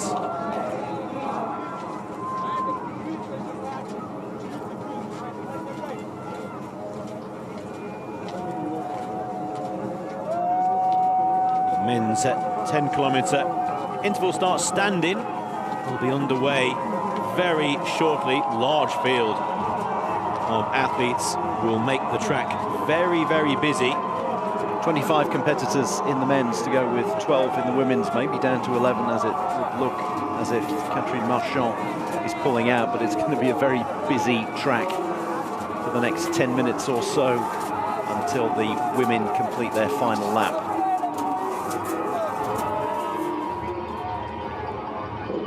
Sydney Peterson into the stadium area. Will be in the lane to her left in a lapse time down the start-finish straight. Moment 12.1 seconds in front of Nielsen, and Hudak now up into the bronze medal position. There is Catherine Marchand. Well, she's upright, she's on her feet, and she's walking away with help, but she's walking away. So clearly a physical issue for her, you would say. Pointless for us to speculate, but it's good to see her up and about and able to leave the course.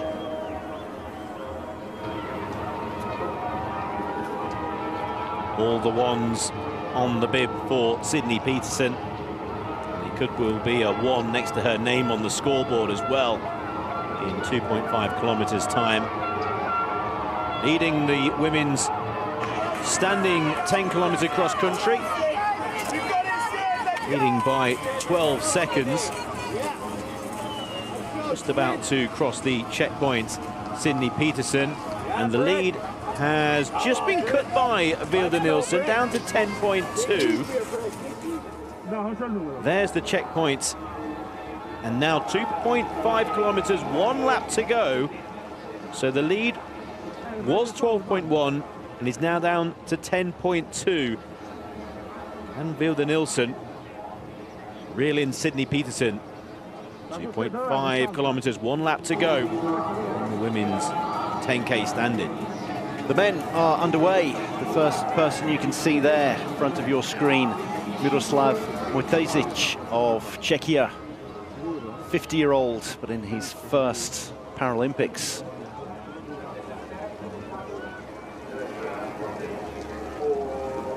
.23:34.9 confirmed time for Peterson after her third of 4 laps.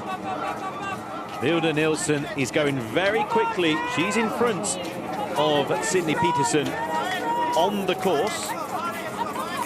There's a checkpoint at 8.7 kilometers, which will prove very, very interesting. Will Nielsen cut the gap to less than the 10.2 seconds? Brittany Hudak, she's currently clear now in third.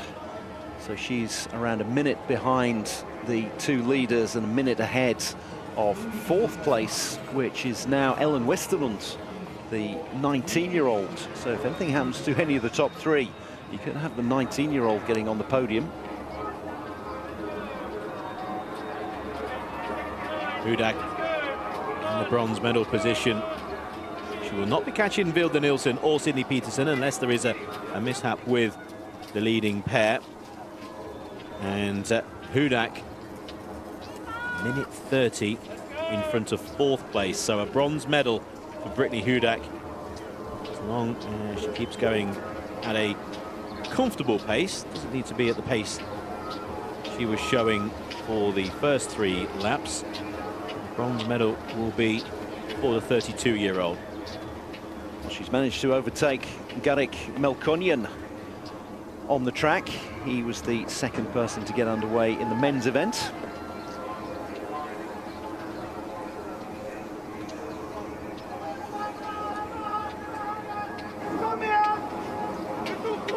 At the moment, Vilde Nielsen is the quickest athlete on course. Coming up to the checkpoints at 8.7 kilometers, 28:14.6 is the time. 10.2 seconds behind Sydney Peterson. Reeled in the American athlete by 2 seconds on the previous lap. She would need to have done the same, if not more, if Nielsen is going to win gold. She was looking quick up that incline. For someone who's been out there for 9 kilometers, she was really digging deep and looked very quick up that incline. Pressure now on Sydney Peterson.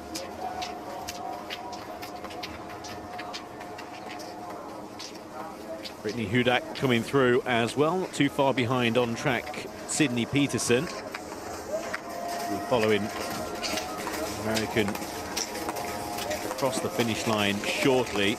She's kept pace with her very well. The information regarding Marchand will have been given to Brittany Hudak. She'll be fully aware that a steady pace will be enough for the bronze medal.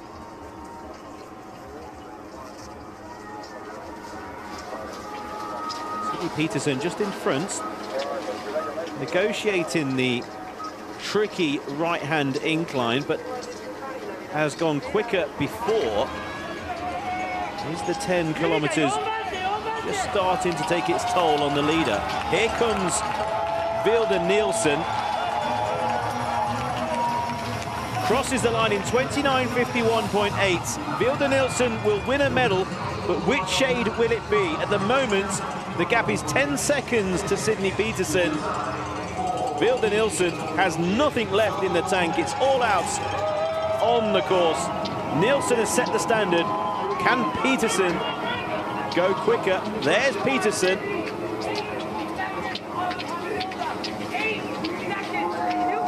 Nielsen's check time on screen. You could hear the coach shouting out 8 seconds. Everything you got!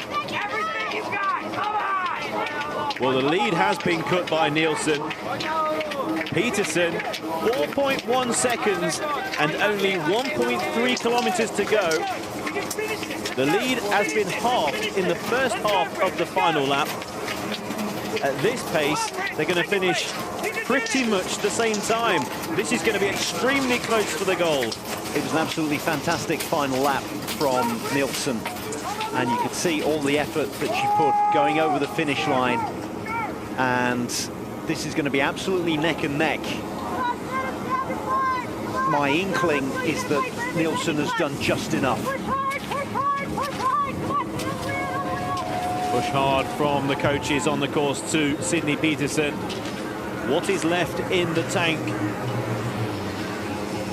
for the 24-year-old, skiing towards a gold or a silver medal? Her lead was 10 seconds with 1 lap to go, down to 4.1 seconds with half a lap to go. Sydney Peterson skiing towards a possible Paralympic Winter Games gold medal. Needs to negotiate that tricky right-hander. She does so into the tuck position and into the final straight. Vilde Nielsen has set the time for Peterson to beat. Over the brow of the final hill, here's Sydney Peterson of the USA. Nielsen's time, 29:51.8. Peterson, eyes on the clock. What colour will it be? Gold or silver for Sydney Peterson? It's a gold medal for Sydney Peterson by 2.6 seconds. Sydney Peterson is the standing cross-country middle distance Paralympic Winter Games champion by only 2.6 seconds. What a finish. Brittany Hudak will pick up the bronze medal. Peterson, Nielsen and Hudak, gold, silver and bronze. Fantastic sporting spirit from Vilde Nielsen, was immediately out there to congratulate Sydney Jo Peterson.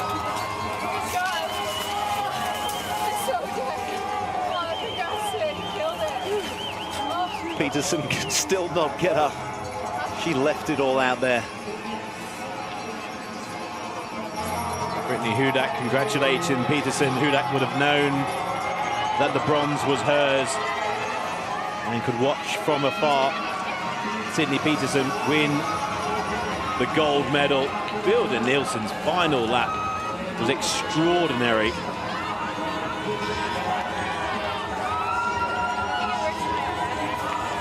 It's another gold for Sydney Jo Peterson after the mixed relay 4 years ago in Beijing.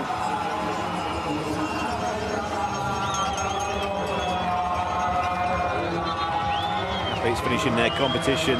First gold medal for Sydney Peterson on an individual basis in a Paralympic Winter Games. For the relay gold 4 years ago. Also crosses the line. Effects of a 10-kilometer cross-country is very obvious to see. Sat down there in the celebration, starting to come as well for Peterson. What a moment. Obviously, those results are provisional, so we'll confirm those later today. All of our presentations This competition well underway as Sydney Peterson drapes herself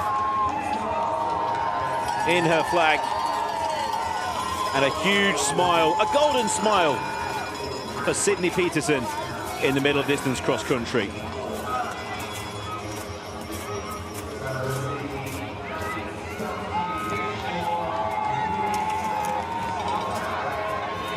.4 seconds between the two of them after 10 kilometers.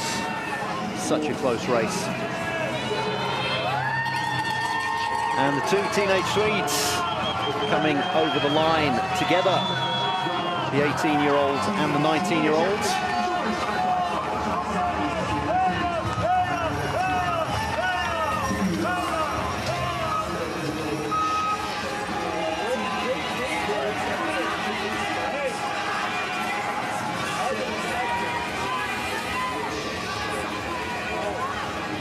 Vesterlund 5th, Morelius 7th.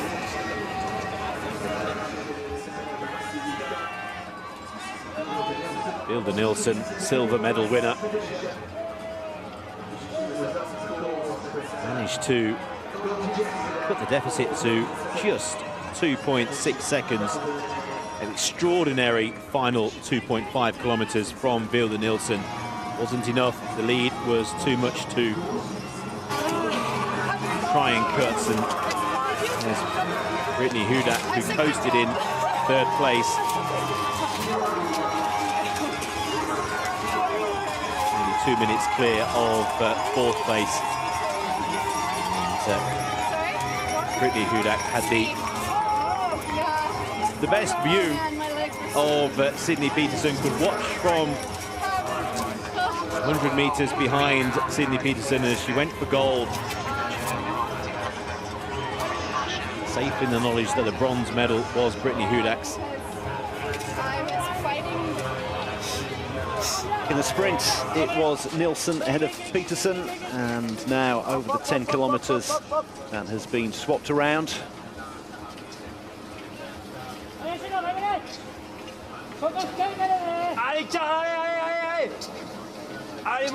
Athletes out on course, including Emma Archibald, Canada. So I'm sure we'll be delighted for Brittany Hudak. Brittany waiting possibly for Emma to finish. Canada with medals already, courtesy of Natalie Wilkie. And now Brittany Hudak adding to that tally.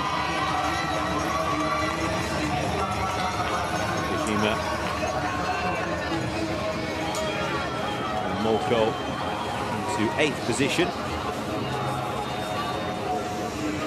We're waiting for Daria Fetskovic of Belarus and Tavia Dolzan to finish, as well as Emma Archibald.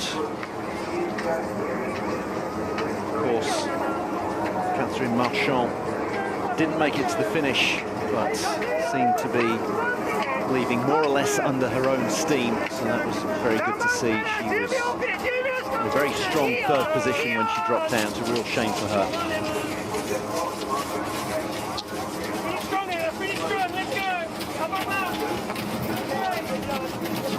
Archibald at the moment, with 1.3 kilometers to go, in 6th position on factored time.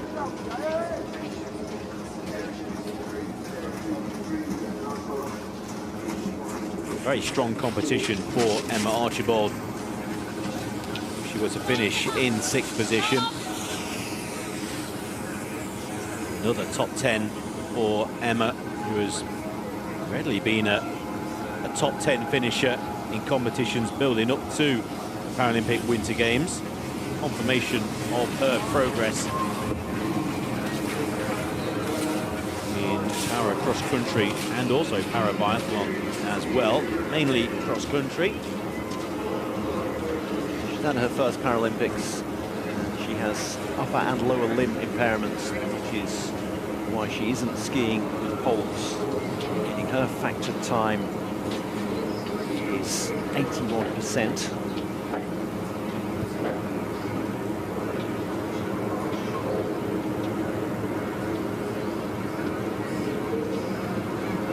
Makes it all the more difficult to get up the inclines.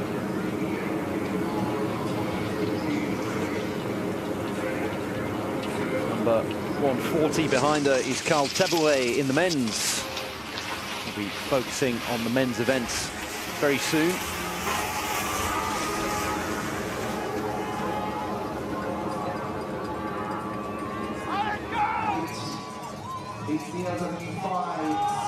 Emma Archibald into the home straight. in the tuck position, carrying a lot of pace to get up the small incline. Just one or two pushes of the skis. And then downhill to a huge ovation. And Emma Archibald finish inside the top 6.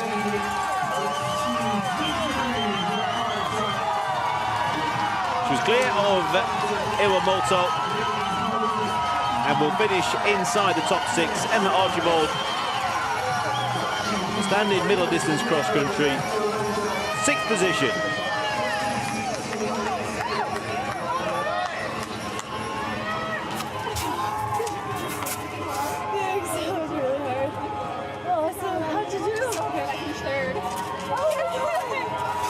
The realization that her teammate has got a bronze medal. You did so well. Fantastic scenes. You did so well, says Brittany Hudak to Emma Archibald. We did it. Brittany Hudak in her 4th Paralympic Winter Games, 32 years old. She's been in the position of Emma Archibald in a 1st Paralympic Winter Games, but Sydney Peterson is the gold medal winner of the women's standing 10-kilometre cross-country by only 2.6 seconds from Vilde Nielsen, the silver medal winner for Norway, and Brittany Hudak with the bronze medal for Canada. Over onto the men's. Carl Tabouret, 22-year-old from Albertville. Albertville, where the Winter Olympics, the Winter Games and the Paralympic Winter Games were held in 1992.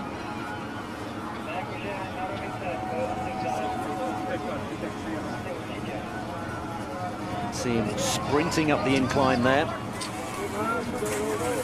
One of 25 competitors in the men's 10-kilometre event, and he's in the lead at the moment, ahead of Kawayoke, a mere 8 seconds ahead of Kawayoke Taiki, who got gold in the long distance in Beijing.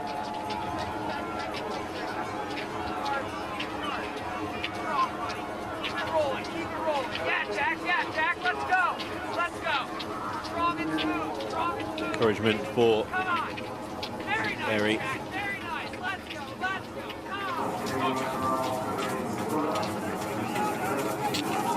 As we approach the halfway stage of this 10K men's standing cross country.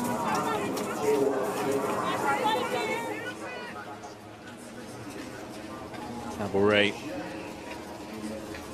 7:42.6 after the first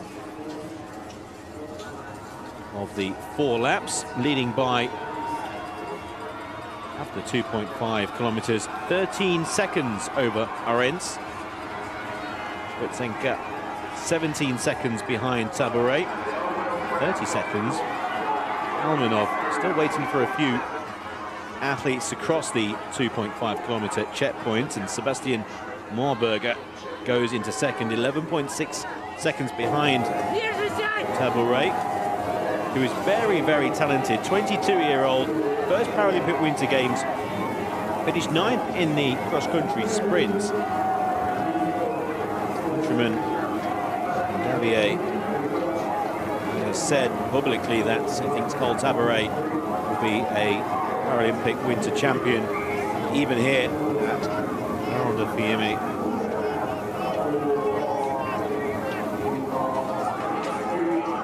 All the talent in the world.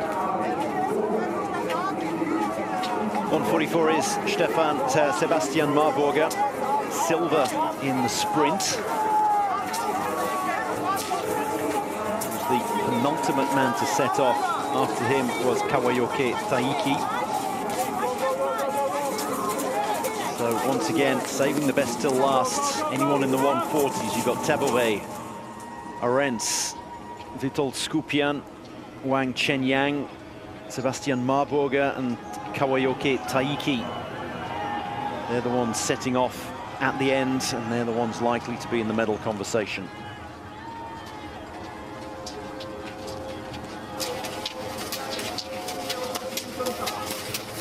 Allez mon Carlito, là, t'es dans le bon. Allez mon Carlo, t'es dans le bon. Tabaret with encouragement, information. Yeah, there wasn't a lot of information there. It was just, come on, Carlo, you're doing well. This is it. You're in the right zone. Nothing really factual. No gaps to any of the racers behind him as he churns up a lot of snow going up the incline. It's only going to get worse and worse as we go through the 10 kilometers. Each section, different technique needed. Confirmation of Tabaret in front after the first of the 4 laps. 11.6 the lead over Marburger. Arends 13.2 behind. At the moment, in his first Paralympic Winter Games, Carl Tabaret leads in the middle distance cross country.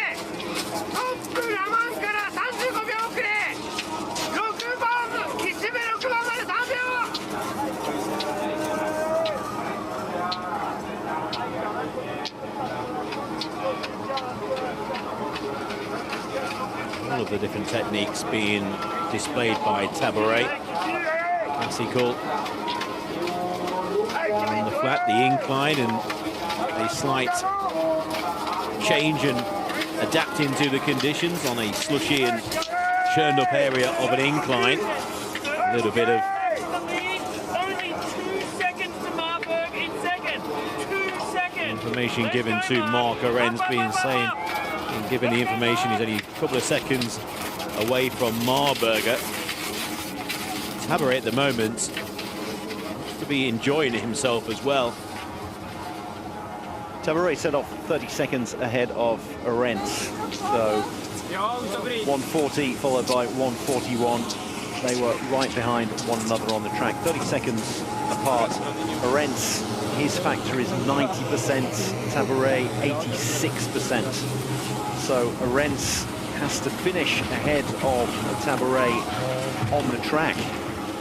And he's not doing that at the moment. You could hear his coach telling him that he was a couple of seconds behind Marburger in second. And then Tabaret clear at the top of the field. There's Marburger.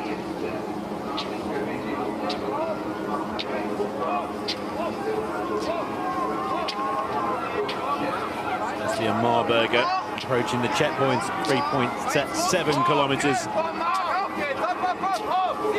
About 12 minutes. 16 seconds behind Tabaret. Tabaret, at the moment, is extending his lead. Interesting to see that Roman Svidzenka is in there as well. Currently in 3rd position, very close to Marburger. Svidzenka, who got gold in the sprint. Marburger has to be careful there, going down the incline. Obviously, they're not on carving skis, they're on cross-country skis, which makes it a little more difficult to control. Svidzenka into 3rd position. He's gone very quick on his 2nd lap. Very quick indeed. Was in 5th position, now up into 3rd place. And has already crossed the 5-kilometer checkpoint in 14:54. And at the moment, if Svidzenka can carry on that pace, he could well be moving into the silver medal position with still half of the 10 kilometers to go. And Tabaret could well be looking over his shoulder.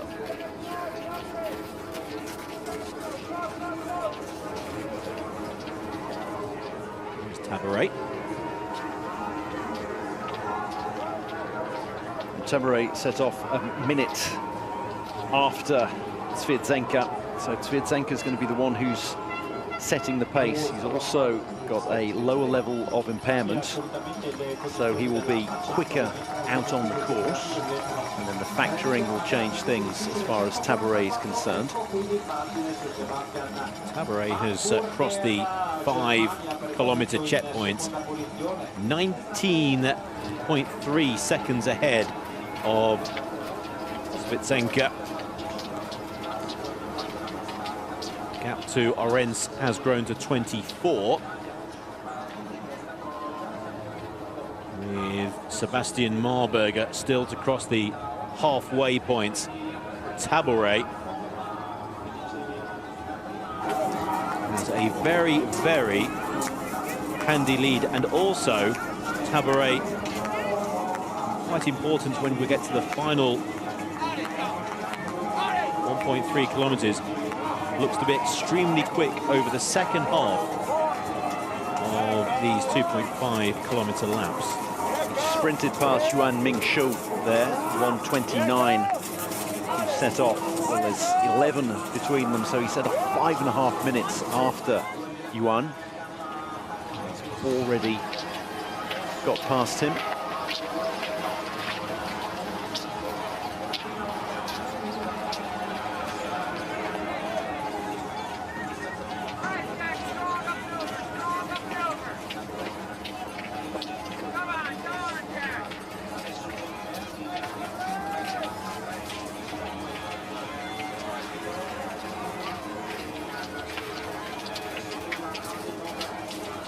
Even when the course is flat, there's a slight incline in there. And this is the man that we've started to watch, Roman Svitsenka.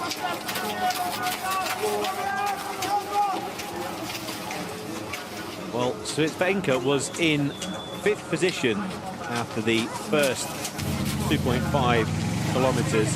Now finds himself in the silver medal position, 19.3 seconds behind Tabouret. 5 seconds clear of Arens in 3rd, and 9 seconds ahead of Marburger in 4th. Confirmation that Svitsenka has gone very, very quick on his second lap, and we'll look to try and reel in Tabouret, but it's a handy lead, 19 seconds at halfway. Svitsenka putting everything in there as he went downhill. Tiny little bit of a stumble at one point because he was trying to save, trying to gain every 10th of a second he possibly could.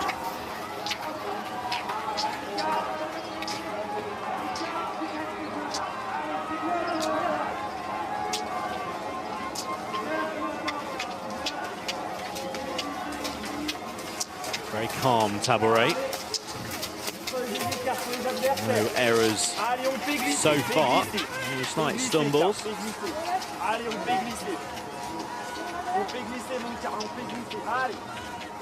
Slide them, Carlo, slide them, is what his coach is telling him. An area of the course really is deep. With the skis flicking snow up into the air. Tabouret doesn't care. It's icy, slushy, and churned up.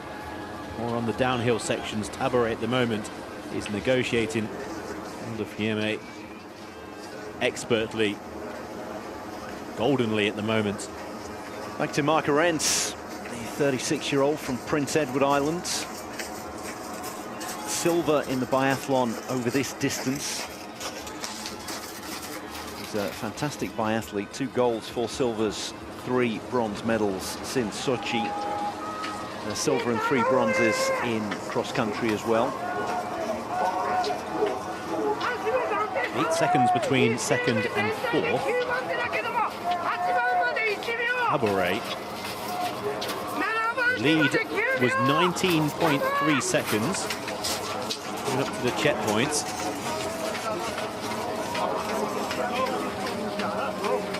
Tabouret's going to remain in front. 19.3. Has turned into 29.7. A slight stumble from Tabouret, doesn't matter. I don't think he could believe that he'd put an extra 10 seconds into the gap. That's probably why he stumbled there. Well, he's pulling clear. Really tight. You've got to go, Mark, is the cry from the coaches. Yes, it is very tight indeed. Mark Arens just dropping behind Svitsenka for bronze. currently in the bronze medal position. Arends, Svitsenka safely in silver at the moment. Marburger yet to go through the checkpoints. Mark Arends at the moment, his medal position is under threat. You'd fancy him over the distance against the likes of Marburger and Svitsenka, who are known as sprinters.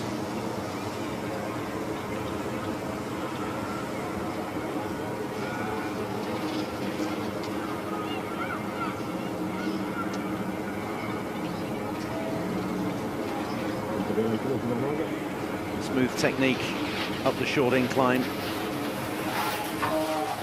Back to Tabaret. Nobody on course is going quicker than Karl Tabaret. Even Svitsenka, who's got himself into the silver medal position. The sprint gold medal winner, Svitsenka, can't live with the pace of Karl Tabaret. Tabaret will be starting his final lap in a commanding position.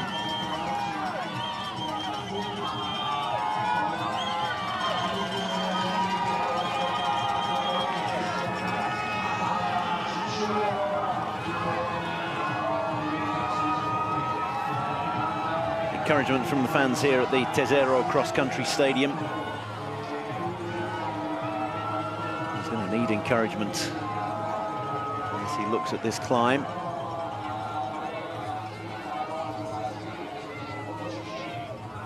Svitsenka's time, 22, exactly 22 minutes.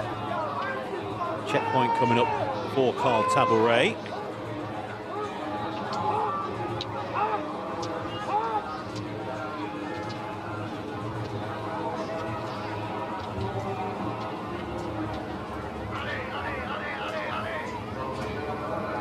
No need for translations there. He seems to be getting stronger as the race goes on.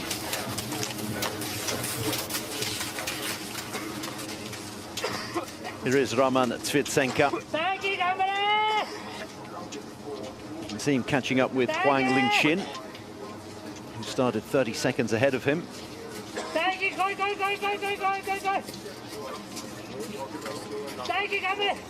Svitsenka at the moment, just over 10 seconds clear from Mark Arends, so the pace of Svitsenka has somewhat come to an end. Still inside the silver medal position, or in the silver medal position. Mark Arends has just reeled in Svitsenka. The lead of 10 has turned into a lead of 8 seconds with a full lap to go. Can Mark Arends pick up a silver medal? Arends was bottom of our screen there. He's just reeled off to the left of our screen.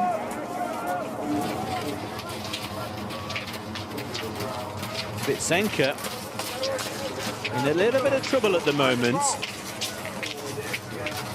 Mark Arends 8 seconds behind in the battle for the silver medal. Karl Tabaret is 35 seconds out in front. The gold looks to have gone. All of a sudden, the silver medal, which Svitsenka one stage was looking maybe towards the gold, is really under threat. Can't afford any mistakes.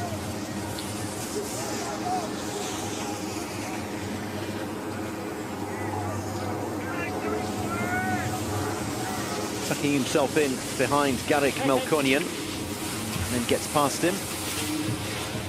See the better technique there. He can stay in the tuck far longer. Melkonian having to push his way through. Still waiting for the checkpoint of Sebastian Marburger as well.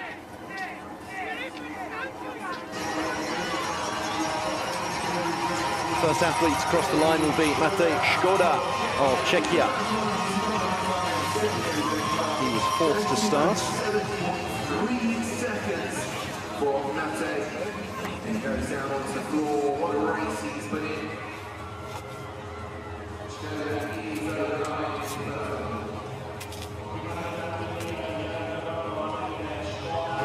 10 kilometers 300 meters of total climb over the 4 laps. You can see why the athletes are collapsing as soon as they get over the line. Svitsenka, 27:38.4 at the moment, takes the lead. Svitsenka, Tabaret out on course. Tabaret will have that time to beat. Svitsenka at the moment is in the medal positions. What colour will it be for Svitsenka? Mark Arens is very quick out on track. We know Tabaret is as well. Still waiting for news on Marberger, who's yet to cross the 6.2 checkpoints. Garrick Melkonian, the Armenian, across the line. Going to have to move out of the way. In comes Kjartan Halpen.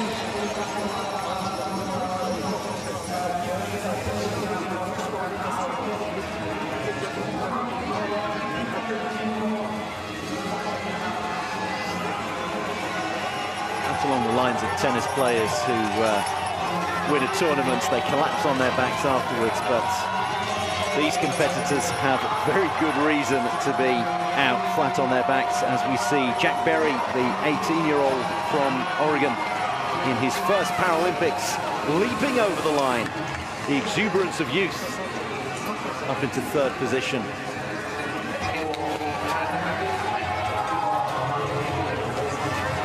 Nurlan Alimov, 38-year-old from Kokshetau City.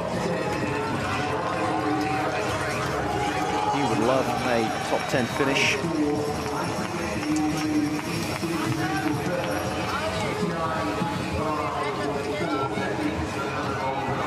She's 4 seconds behind Halpen. 1:39. Nita Yoshihiro, 45-year-old from Okayama. And he has been around since Nagano, 1998. How about that? The athletes in the field, born. Carl Tabaret wasn't. Tabaret, 29.3 seconds ahead of Svitsenka. 1.3 kilometers for Tabaret between himself and a gold medal. Mark Arens, 53.2 behind, so Svitsenka found plenty of pace in the final 1.3 kilometers and could well be safe for silver. Still no news on Sebastian Marberger. Fellow German Weidner is over the line.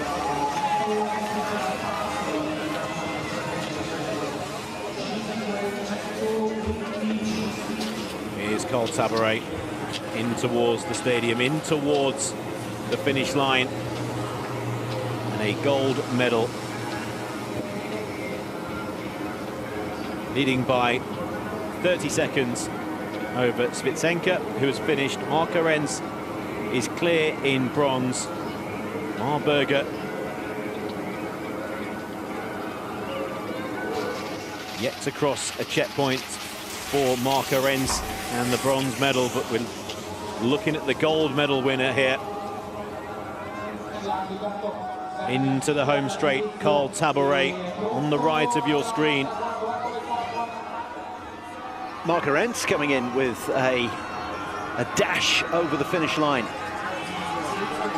Mark Arens just ahead of Carl Tabaret.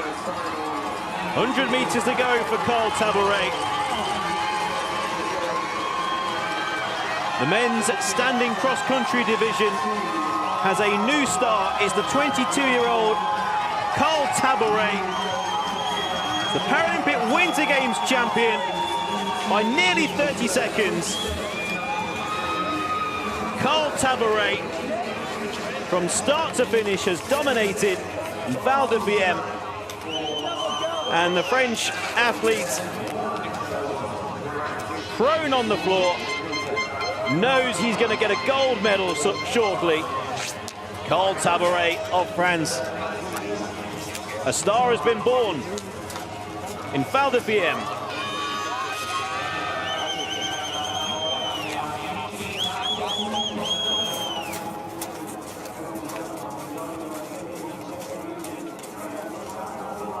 Tabouret, a tremendous performance. Medals yet to be decided. Svitsenka safely in silver. Bronze medal, Mark Arends. And Sebastian Marburger, information through, will not be finishing. So it will be Svitsenka and Mark Arends in silver and bronze. Disappointment for the Germans today. Catherine Marchand looked like she could get a bronze in the women's 10K, and then Sebastian Marburger likewise in the men's, both of them dropping out.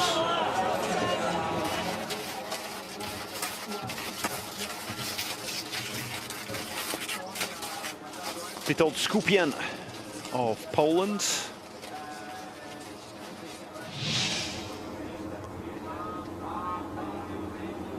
Here is Marburger. Seeing him being taken off. Looking to be struggling, but is upright. So similar scenes to Catherine Marchand. Certainly hope that both of them will be okay in an hour or two's time. Yuan Mingshou, 9-year-old from Yunnan.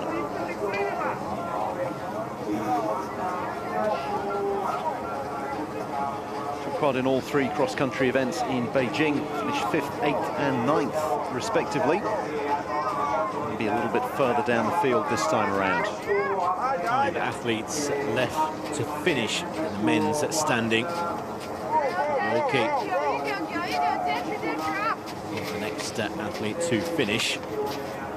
Scorpion, Wang Huang, and as well.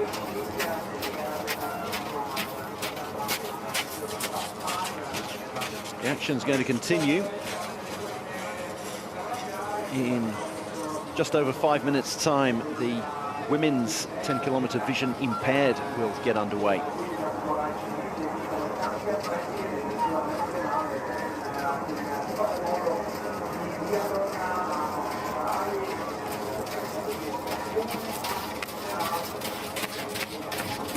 So Skupian in 4th position. This is Tabouret, yes. Has he got cramps or?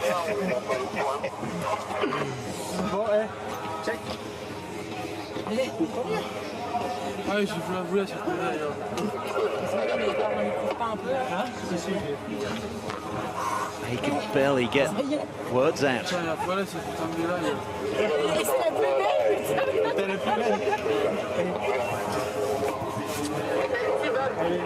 Absolutely exhausted. There's not an ounce of energy left in him.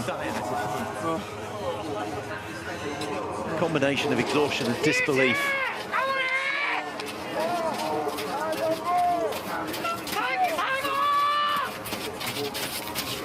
Kawayoki Taiki, 25-year-old from Toyama. Gold medalist in over the longest distance of cross-country in Beijing. Just over 30 seconds behind Mark Arends in 4th place. So will not be disturbing the top 3, but safely in 4th position.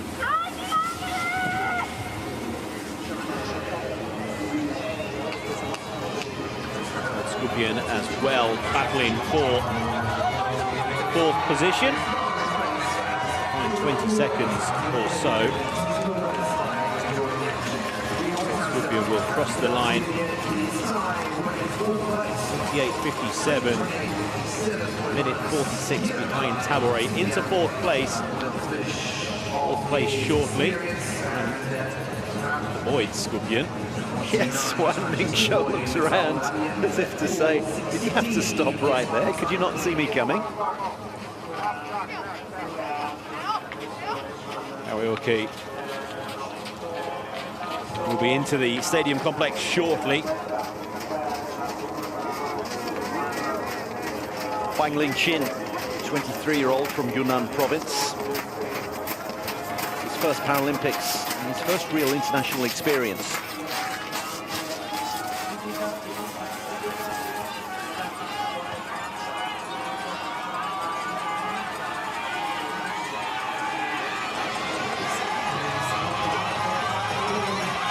Okay. Crosses the line in 4th position, 1:22.9 behind the leader. Scorpion, very, very interestingly then, just cheering on Kawioke in the battle for 4th place.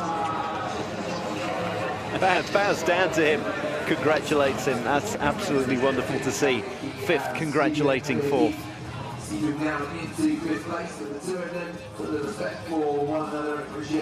Wang Chenyang, 24-year-old from Hebei province. He was the gold medalist in this event 4 years ago. Not to be this time around.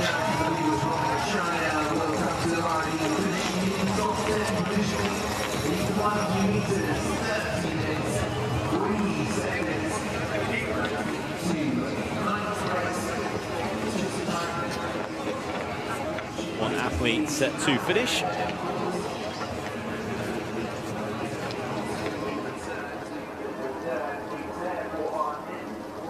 Confirmation of Cold Taburet, a stunning gold medal in the men's 10-kilometer standing cross country.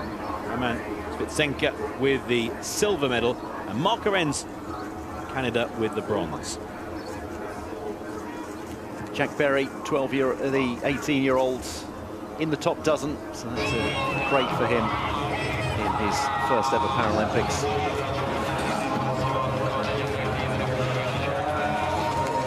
Back to Huang Lingxin. Just going to make it in 16th. No, it's going to be 17th for him.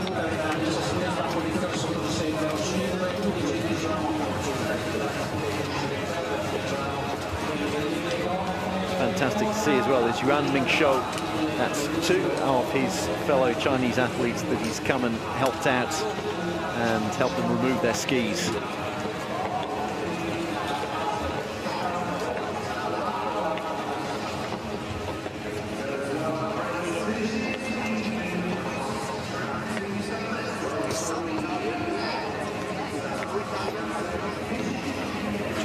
Competitors at the start. Obviously, Marburger ended up dropping out.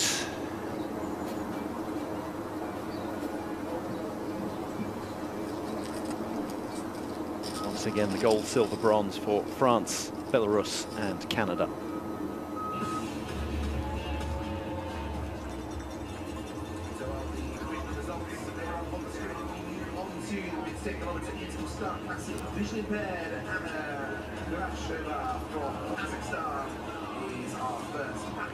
Two ended up dropping out, Miroslav Mojtesic and Sebastian Marburger, so 23 finishers, including Mattia Dal Pestro for the home country.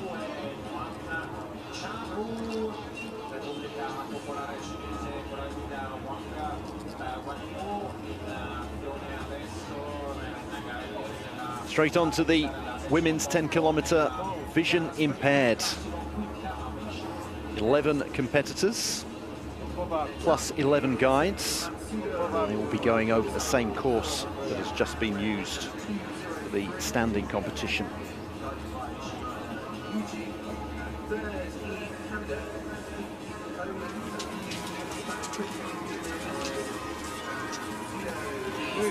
And we've had some competitors who have already got underway.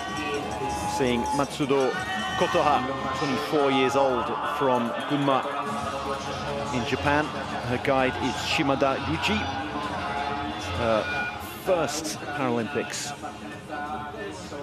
Romana Odashieva, Ukraine. Starts her 10-kilometer cross country. Dina is the guide. 21 years old, first Paralympic Winter Games. Finished 10th in the World Championships in the build-up to the Paralympic Winter Games. Kong Ji-hong of China, Liu Jiashuan is her guide. She's taking part in all 6 Nordic events here, 3 in the cross-country, 3 in the biathlon. And in the sprint cross-country, she got a bronze medal, so already has some silverware to her name.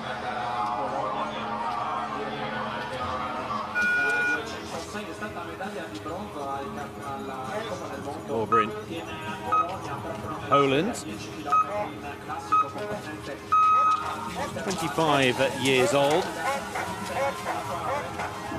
First Paralympic Winter Games. 6th World Cup events in the build-up to Milano Cortina. Very impressive. It almost looked as if she jumped the start there. It's the gate, you'll see the gate open here for Maddie Mullin, and it looked as if Cobrin almost got through there before the gate was open. And away goes Mullin, the 18-year-old from Fergus, which is about an hour north-west of Toronto. She was 6th in the sprint event. Took part in 1 biathlon event and all three cross-country events, with Brooke Ailey, her guide. Stasia Baguer.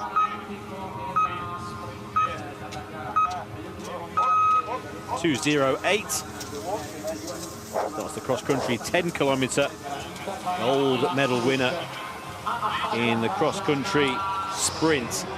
And she had gold for the sprint in the middle distance.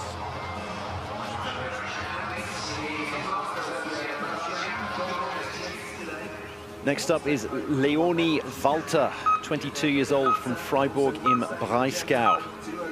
Her guide is Christian Krasman. So you can have male guides for female athletes and vice versa, of course. Took part 4 years ago, did Walter, and she got gold in one of the biathlon events over this distance, and a couple of bronzes as well, and got a cross-country bronze at the long distance.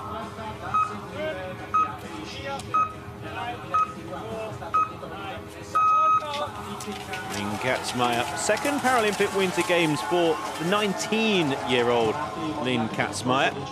Silver medal winner in the sprint cross-country here at Milano Cortina. There's the middle distance cross-country winner from Beijing. That's a mere 15-year-old. Barely older than that is Simona Bubeniskova of Czechia. She's 17, hails from Nachod. Her guide is David Srutek. Biathlon, got a silver over this distance, was 4th in the sprint, and then silver in the cross-country sprint event. And there are various levels of vision impairment, NS1, 2 and 3, NS1 being the greatest level of impairment, NS3 the least. So Lynn Katzmeyer, who went before her, for example, she's NS3, the lowest level of visual impairment. So her factored time is the same as her actual time, whereas for Simona Bubeniskova, NS1, her time will be factored by 88%. So only 88% of the time that she spends out on the course will end up being her final time, her delta time. Out onto the course. Yan, sprint champion, negotiating very quickly the first of the inclines. Onto the long, quite back straight, but in its relation to the rest of the course, it is a long, slight incline out at the furthest point away from the finishing line. Bubeniskova with her guide. See the factored time there, so 88%. She will be slower overall, but her level of visual impairment will favour her, as it were. See, she's already getting quite close. So Bajian 2:08, Katsmaya 2:10, and then at the bottom of the screen for Beniskova.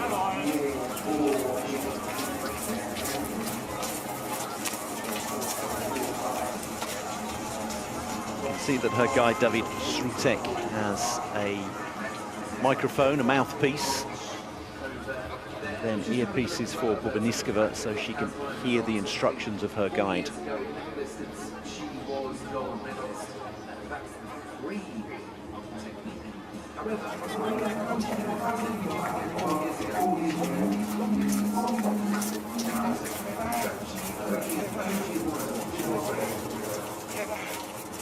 Yet to go through the first of the checkpoints.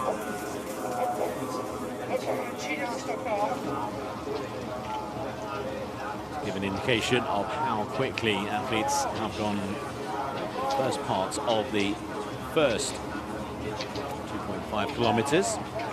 Yang first across the checkpoints.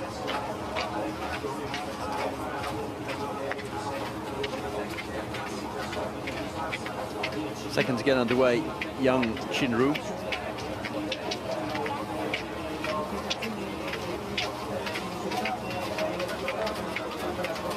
Fifth in Beijing. 7:50.4 first checkpoint time. He's already overtaken Anna Gracheva of Kazakhstan, who is on the left of your screen with her guide Yermek Ormantayev in front of her. And they're being overtaken now. So Gracheva first away, but already being reeled in by the likes of Kong Ji-hong on the right, and Romana Lobasheva in the middle.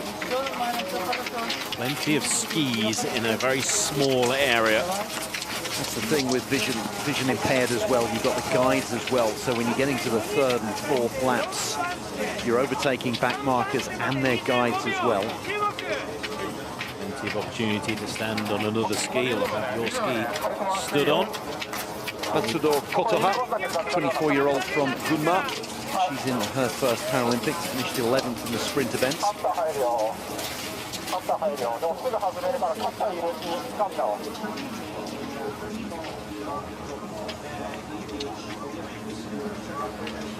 Song the first of the athletes underneath 7 minutes for the 0.2 checkpoints. Still with Katsmaya, Volta, Bubeniskova all to come. And with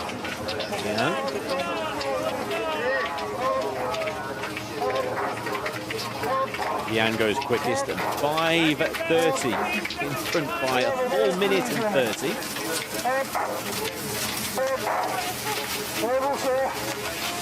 Likes of Bubeniskova, Katsmaya and Valter yet to go across the checkpoint though.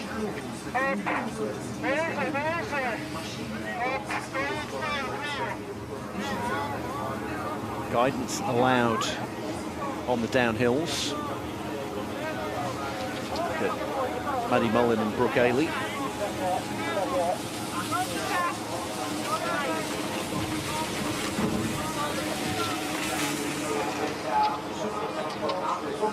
Mullin, just 18 years old.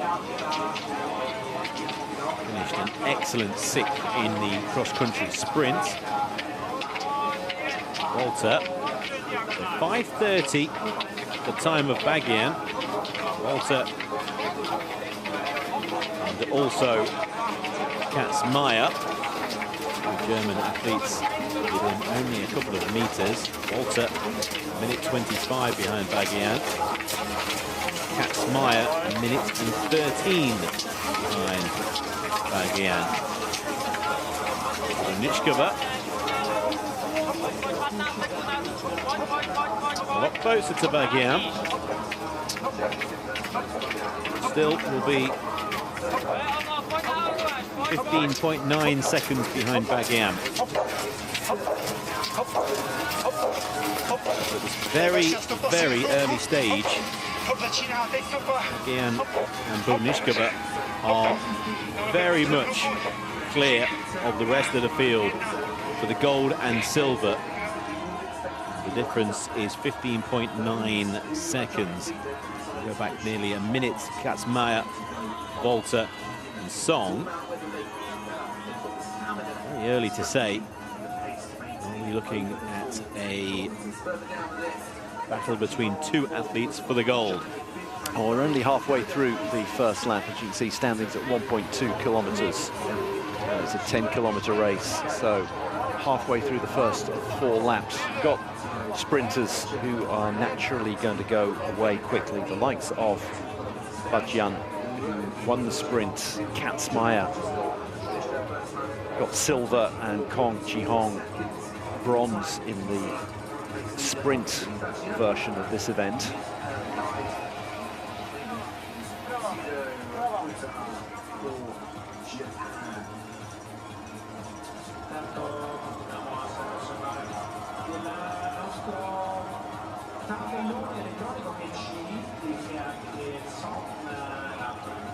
Bajian coming up on Romana Lobasheva.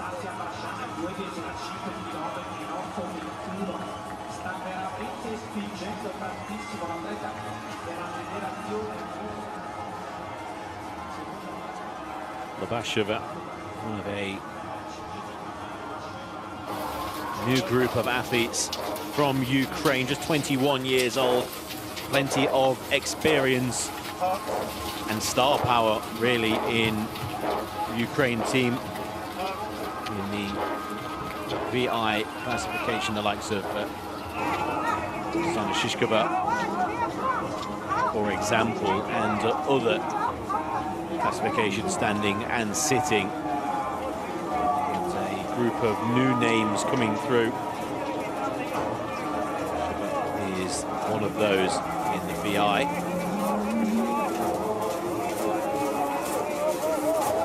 See the pace of Bajian. She's almost jogging up this incredibly tough climb. And then you look back to the likes of Lobasheva and Matsudo Kotoha further down our screen there, who were struggling to get up that climb. It's a tough one, 20 meters.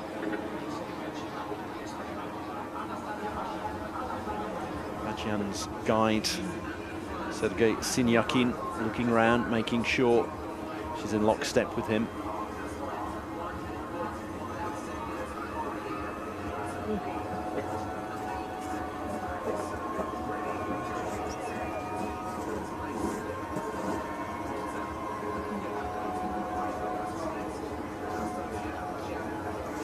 The ultimate race of the day, the men's vision-impaired 10-kilometer event will be getting underway around the time that the medalists will be finishing in the women's.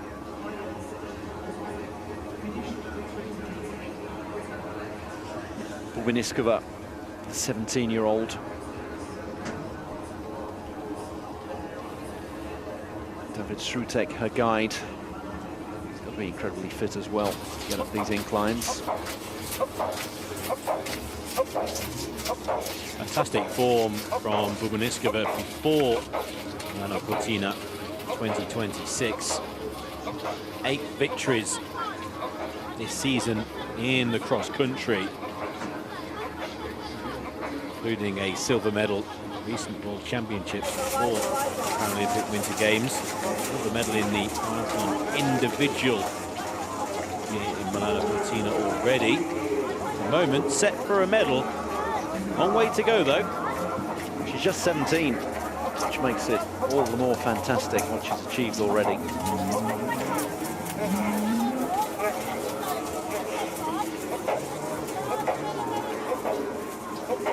The lead of Bagian is 27.2 seconds. So at the moment, Bubniskova is struggling to keep tabs on the leader. Herself, though, over a minute clear of Lynn Katzmaier in 3rd place, who in turn is about 14 seconds clear of 4th. Confirmation lead is 27.2 seconds. And then a further, just over a minute, to Katzmeyer and Volter. Bagian's lead is growing all the time.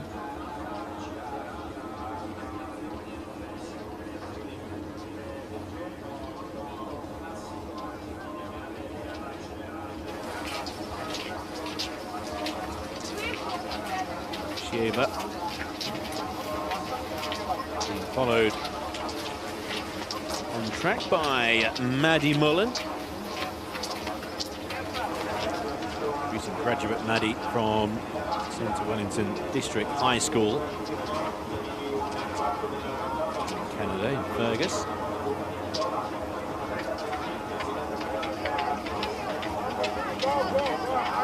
Hong, first Paralympic Winter Games. Brilliant bronze in cross-country sprints. Currently in 5th place. Under 30 seconds though behind 3rd position Katzmeyer. Way to go still. And the leader. 48.1. Lead of 30 seconds to Mishkova, will be along in about 30 seconds, or maybe even more if the lead has grown. And through 5 minutes behind. 5th in the middle distance in Beijing. Don't quite as well here in Milano Cortina. Bagian holding on to the pole of Sergei Sinyakin.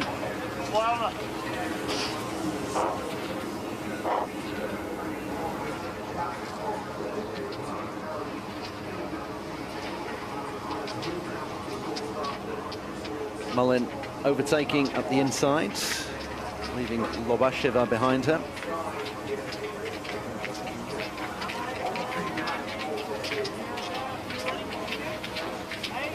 Going to be 3rd through the checkpoints, 6th overall.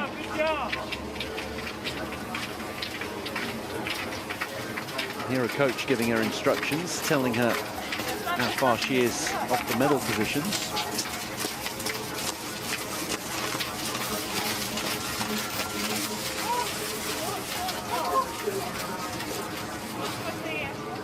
Bubnichkova yet to go through the checkpoint. Simona Bubnichkova was behind by 27.2, expected the lead to have grown, but still yet to cross the checkpoint at 3.7 kilometers.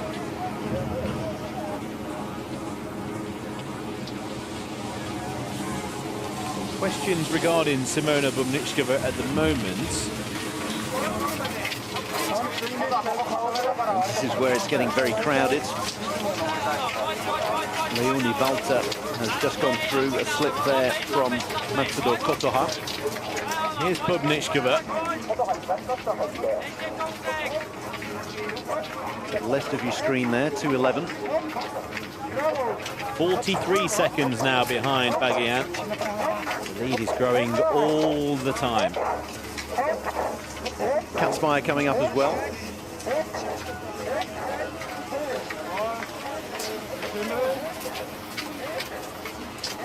15 seconds clear of Maddie Mullen. Anna Gracheva was the first to set off. He's currently bringing up the rear of the 11 competitors.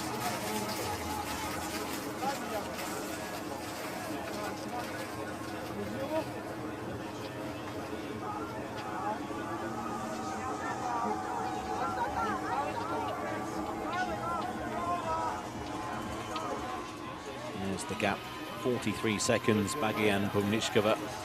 Volter 2 minutes further back now. As the gaps widen, athletes enter the stadium. Starts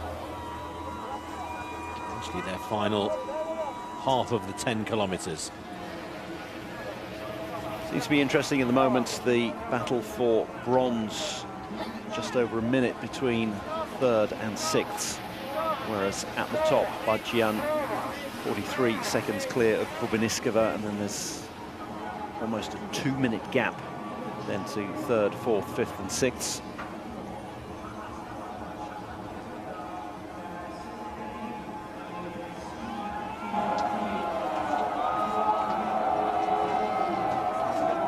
Again, way out in front, started towards the rear of the starters, but will be certainly the first to finish. Past Song Ji-hong, who on course is only a few meters behind, but in the race is 4 minutes behind. Yang is very impressive, keeping up this pace she showed on lap 1.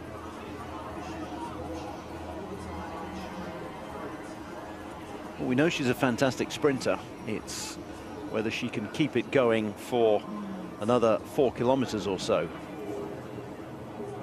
But even if the pace does drop off, she's given herself quite a sizable cushion.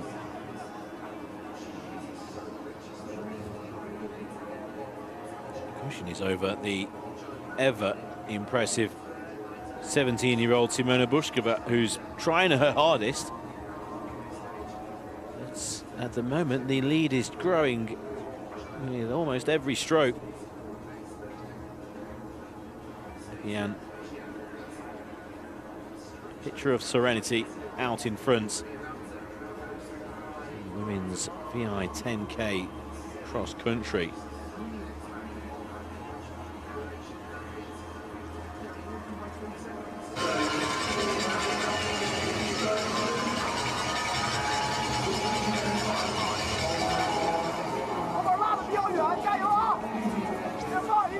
Always easy to identify Brooke Ailey as the Canadian bandana. She's leading Maddie Mullin with a bow and a ribbon in her hair.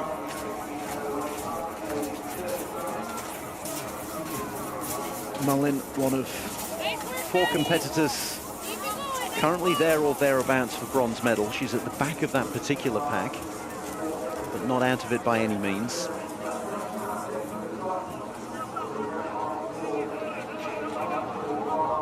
Halfway, Mullin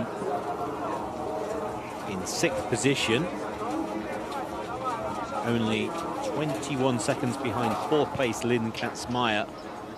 In terms of a bronze medal, minutes and 7 away from Leonie Walter, who at current time is a minute behind her and a couple of minutes in front of her in 3rd place, but only 1 position.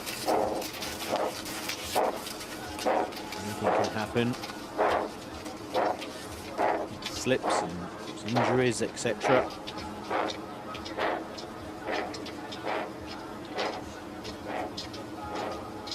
Tied with a microphone. Hear the heavy breathing, working hard. Not just the athletes, the guides as well. Almost a case of if the athlete is going to be matching stride for stride, not because they're shouting left and right, they're shouting just the heavy breathing they're keeping pace with. That's the rhythm. The guides can't afford to have an off day. Imagine that. If you're feeling a bit slow and off the pace, it's tough luck. You can't be dragging down the competitor that you're working with. So they have to dig deep as well. As we see Bubeniskova coming up on Lobasheva. It's a partnership that needs to be intact for the 10 kilometers, not like the sprints where once they get set towards home and it's a pretty much straight run towards home, that the guides can drop away and they'll peel off. It's almost like a pacemaker in middle distance running. They can peel off and say, my job is done, but not here, not over the 10K.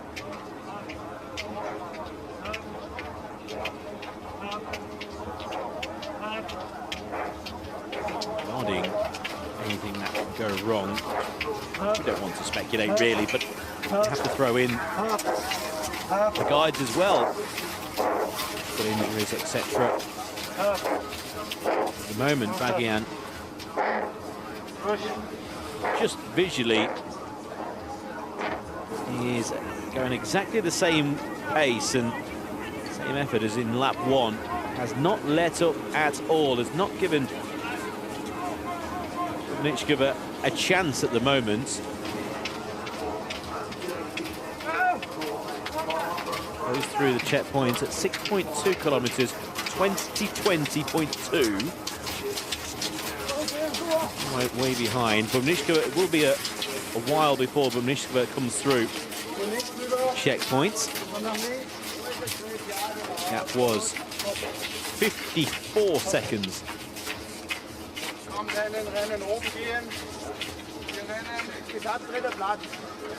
Over 2 minutes to Leona Volta in third. Keep a close eye on the gap between Volta and Katzmeyer. Volta's coach has just told her that she's in third position. It is 48 seconds between Volta in third and Katzmeyer in fourth.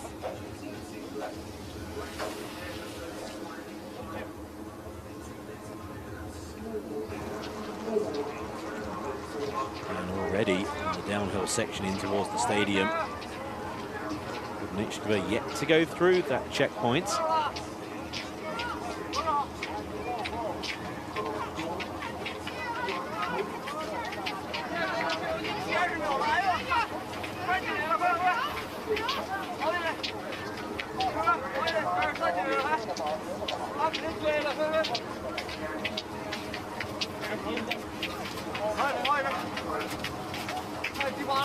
Track about to get busier once again.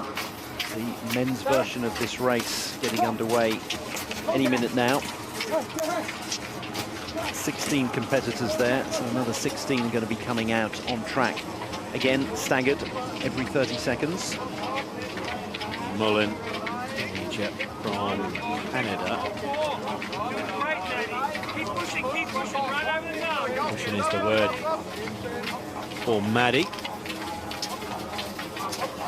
Checkpoint coming up for Volta as well.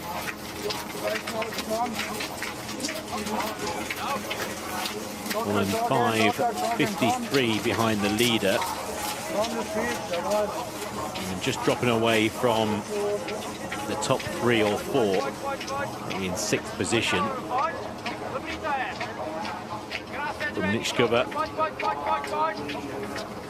lead of Bagian was 50 seconds. It has grown 1 minute 30. Bagian will lead. Katzmeyer, the next to complete the picture shortly. Shieva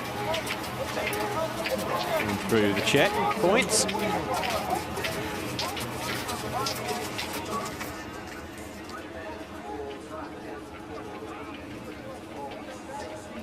Here is the beginning of the start list for the men's, the final event of this particular session. 16 competitors in all, and obviously 16 guides as well. So it's going to be a very busy track the next 10 or 15 minutes ago or so, until the women finish their race. Sal, Sebastian Mordin, Jake Adikov will be amongst the medals.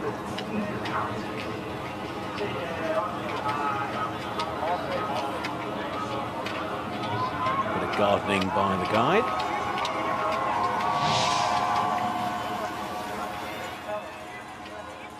No. Seeing a tumble there for Matsudo Kotoha.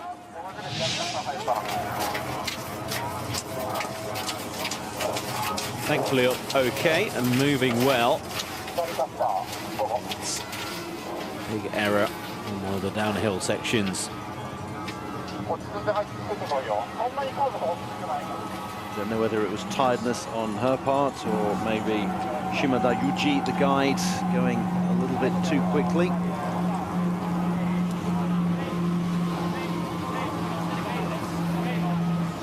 can see he's giving her instructions.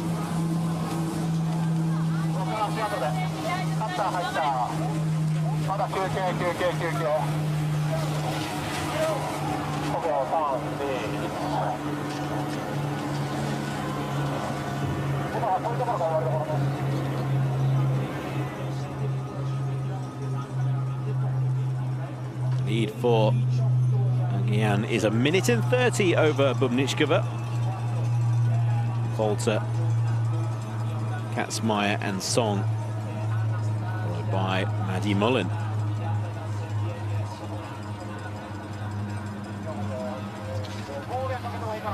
It's beginning to space out a little bit, obviously, at the top, between the top two. And then big gap towards third, fourth, fifth and sixth, also spreading out as well, as you would expect over a 10-kilometer race.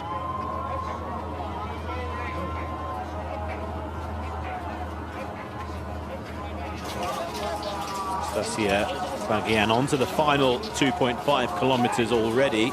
Athletes just crossing halfway. In the battle for bronze medal, Leonie Volta has an advantage of 1 minute and 30 over teammate Katzmeyer, Lynn Katzmeyer, and a full 2.5 minutes behind Simona Bubnichkova. So at the moment, the 3 medal positions do look very, very secure. These are the men getting underway. Max Nelson is 2:23, 22-year-old from Minnesota. And you can see that he's already overtaken a few of the women out there.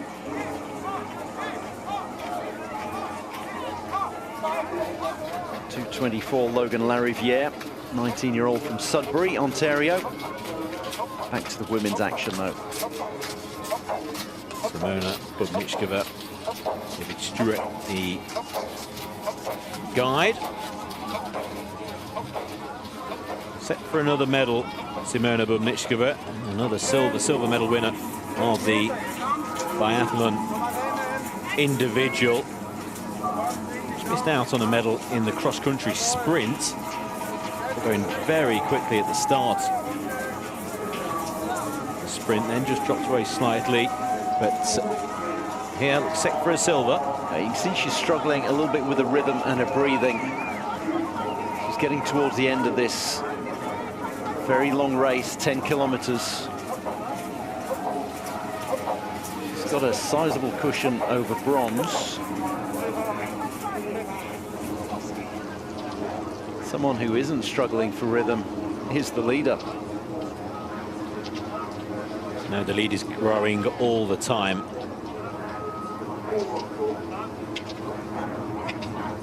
We'll be around the 2-minute mark at the halfway point of the final 2.5 kilometers. For Anastasia Bagian, gold medal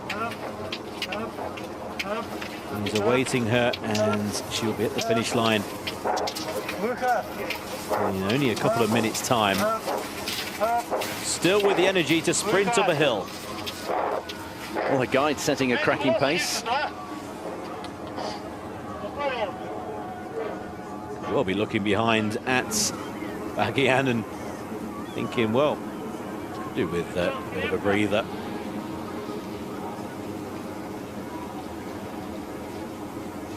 Need to be careful with the skis, obviously, when they're that close to the guide. She's very close to her guide there.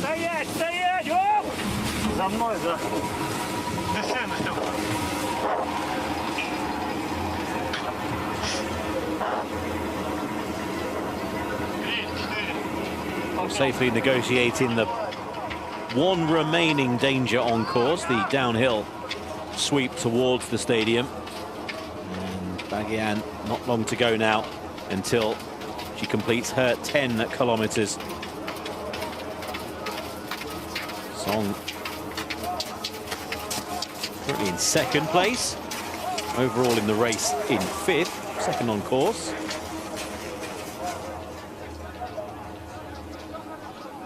One place that has been in no doubt from start all the way until the next 200 meters is Anastasia Bagian in front.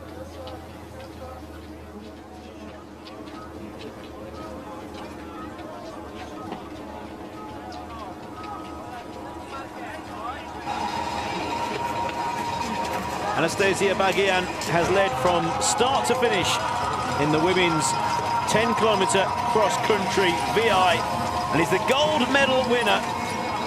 Anastasia Bagian dominating the women's 10K cross-country.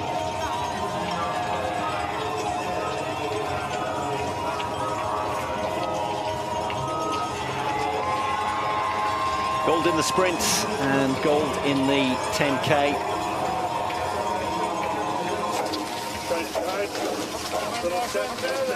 Bubeniskova looking to make sure of the silver medal.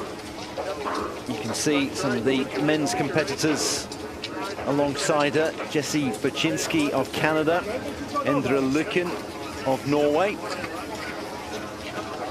They're on their first lap. She's on the last lap. You can tell she's on the last lap. That snow churned up on the incline. And obviously it makes it all the tougher as you're trying to fight your way up. Leonie Walter.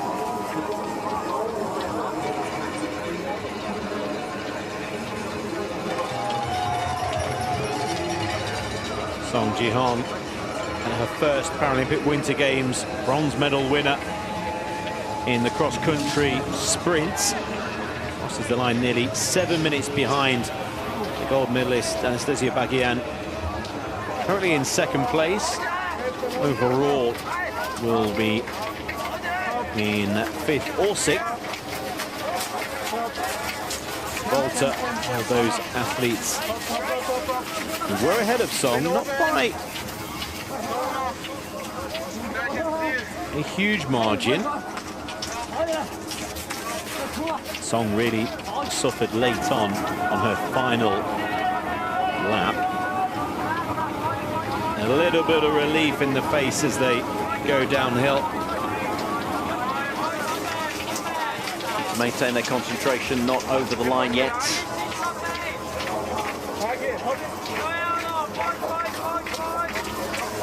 Bubeniskova now 2 minutes and 16 behind Anastasia Bagian. It's the gap to Leonie Walter that she'll be more concerned about at the moment.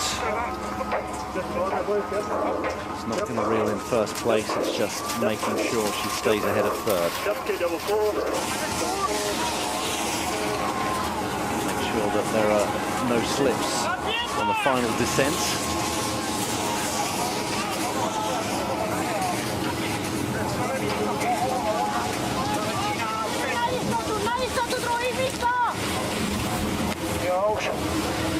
Concentrating, keeping the balance whilst the legs are burning after 10 kilometres.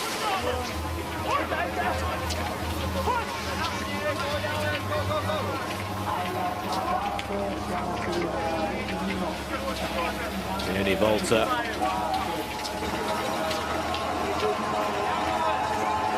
Skiing towards a bronze medal in the 10-kilometre VI cross-country. 5 minutes 51 seconds behind Bagian, safely in third position. Yang Chanru, second to start.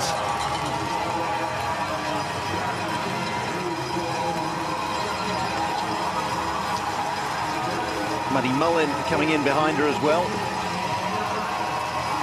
Look at the effort put in by the 18-year-old.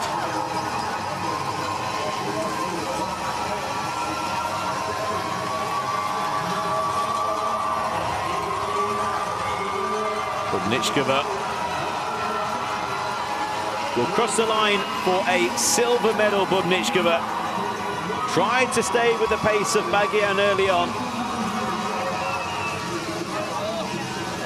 A super silver for Simona, 17-year-old, another medal in Milano Cortina.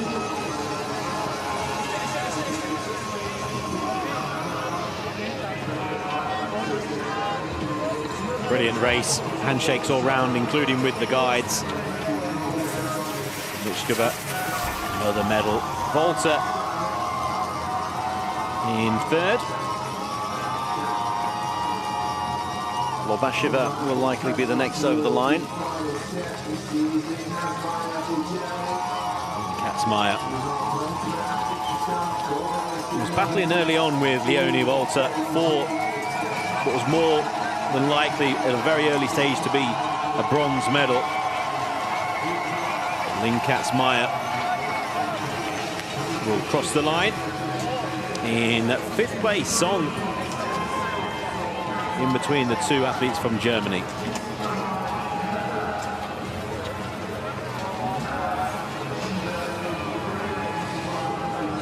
Shieva, her first Paralympic Winter Games, in 8th position.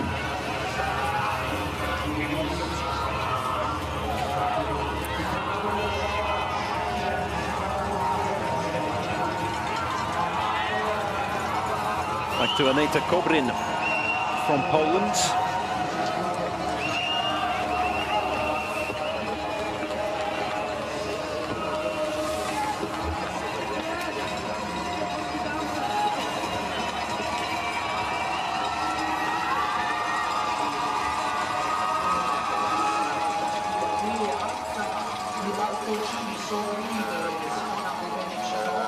Huge cry from the crowd. Elena Bubnichkova blowing kisses to the crowd. Another medal here in Milano Cortina, 2 silvers. In the biathlon, individual and the cross-country middle distance. 17-year-old. The way she's going, will need to pay for extra luggage.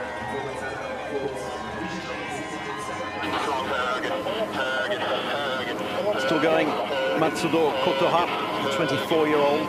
We saw her take a little bit of a tumble on one of the downhills earlier, so she's going to be holding on very tightly to the pole of Shimada Yuji, her guide.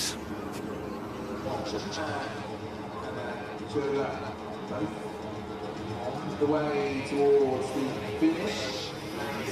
Shortly, in fact, Matsuda is about to come down into stadium section. In a tumble earlier on in the race for her, that she dropped back up and carried on with the help of her guide, Shimada Yuji. Sudo. A few battle scars from the track. A few tumbles out there. Just persevered and 14 minutes behind the leader, Bagian. Exhaustion, bit of relief probably as well. Volta, an excellent bronze medal. Steve Krasman, guide. Too quick for her teammate Lynn Katzmeyer.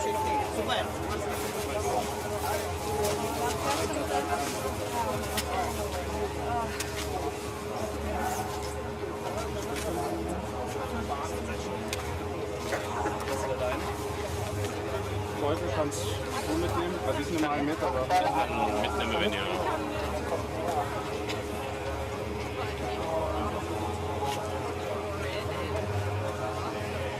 Biathlon gold 4 years ago. Jetzt sind wir gerade ins Ziel, da steht da schon wieder. A couple of bronzes as well. And another bronze this time around. Echt, okay. Da wusste ich auch, dachte ich genau so, was ist jetzt schon wieder, aber... Nee, war schon.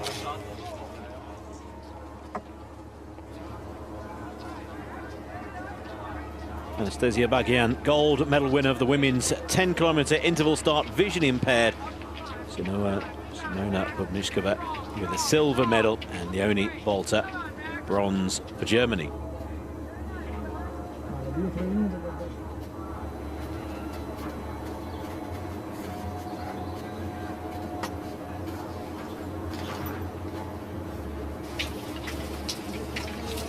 Straight into men's action. The same distance and the same course, 2:22, Kim Min-young. Behind him, Alex Leitzman of Slovakia's 2:21.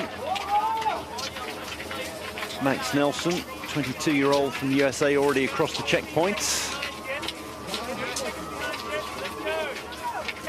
Piotr Garbowski, 52-year-old from Poland, is number 228.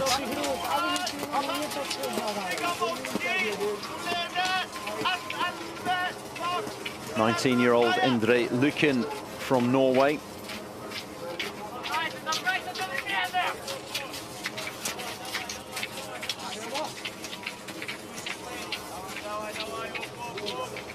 And then the more familiar names start coming past. Dmytro Shvyarko, 29-year-old Ukrainian. Bronze in this event in 2022. Alexander Nikonovic is his guide.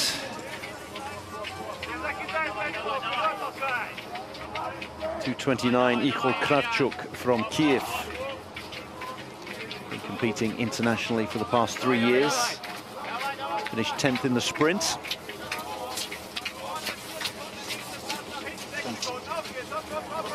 Theo Bolt, the 19-year-old German. Apparently with a different guide today, not with his brother. So a late change there in terms of the guides. Here we have Inki Inola. And where is Reitu Inkila, his guide? Well, Inola has the lowest level of visual impairment, so maybe his guide wasn't able to take the start today, and Inola going solo.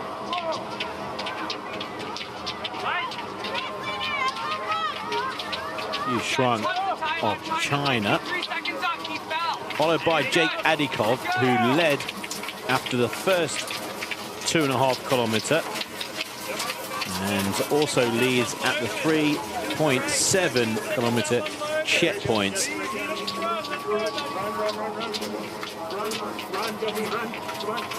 Still with Modin and Oksal to cross that checkpoint, but Jake Adikov has gone very, very quick in his second lap here. Built up a little bit of a lead after the first, but Jake Adikov is absolutely flying around Val di Fiemme. Well, we know he's a sprinter. Gold in the sprint version of this event, and there he is, almost a minute clear of Yu Shvyarko, 10 seconds behind there in third. Things a little tighter after that, but imagine that, 1.5 laps into a 4-lap race, and already a 1 minute gap. That's absolutely incredible. Still with Sebastian Modin to cross that particular checkpoint, but his time to Adikov after 2.5 was still 45 seconds, so it will remain around about a minute. Jake Adikov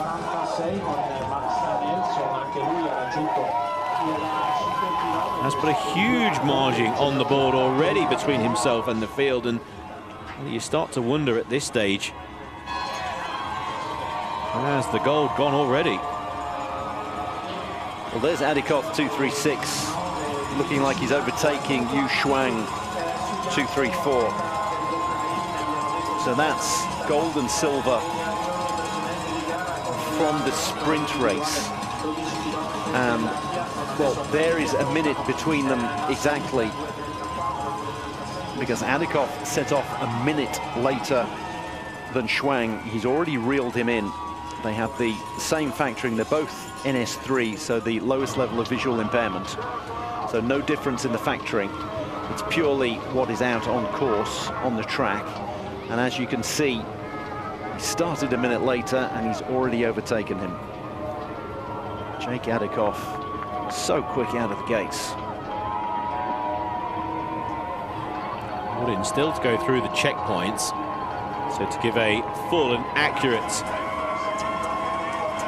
reading of how far Adikov is clear, we will just have to wait still. Moldin now goes through 1:27 behind Adikov, so the lead is 57 seconds, and in the time it's taken for us to wait for Moldin, it's now grown to over a minute. Would be a pretty confident with that statement. Jake Adikov. At the moment is miles clear and sprinting up the hill.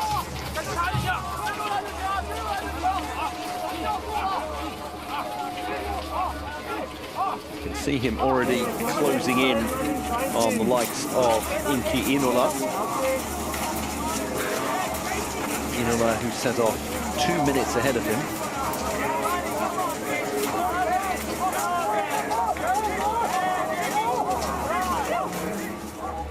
Following his guide, Adikov, Reid Goebel is the man guiding him. Electing to move to the right of the course, and then with the left-hander cutting across, getting the nice line into the position for the long and slightly uphill straight towards the furthest point from home.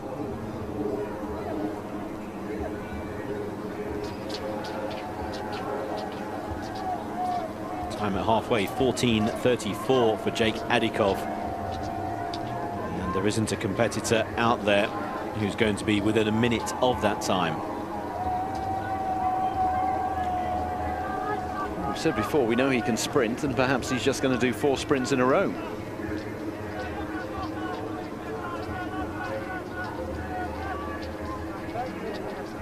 Right onto the back of the skis of his guide. Exactly where you want to be. Almost pushing his guide forward.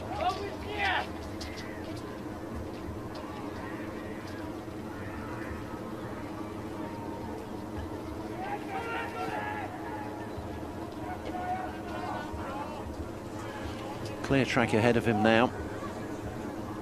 The women have finished their race. He's got past a lot of those who started ahead of him. There's the next person in his sights. And that is Theo Bolt, the 19-year-old.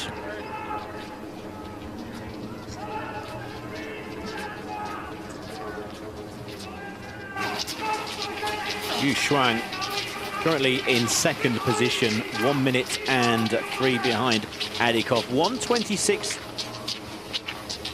for Dmitro Syarko in third, and then 1 minute 40 for Inola, still with Moldin to go through.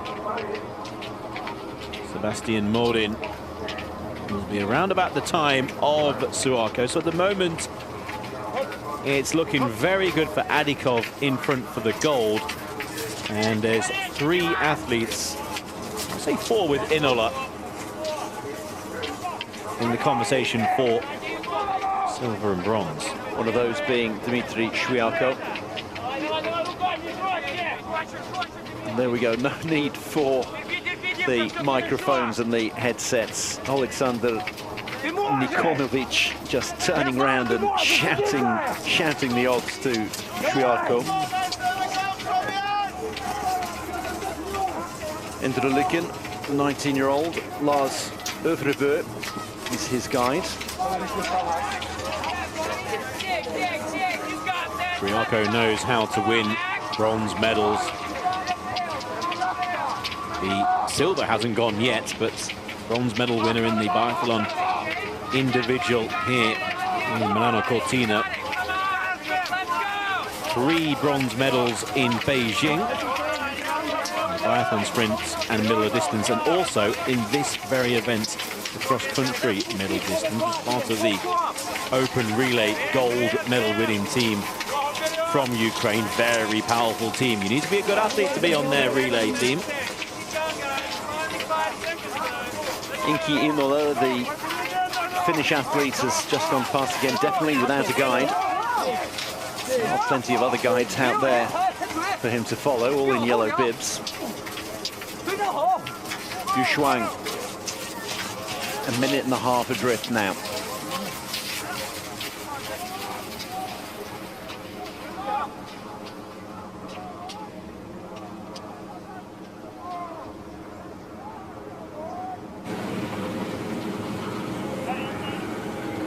Back to the leader.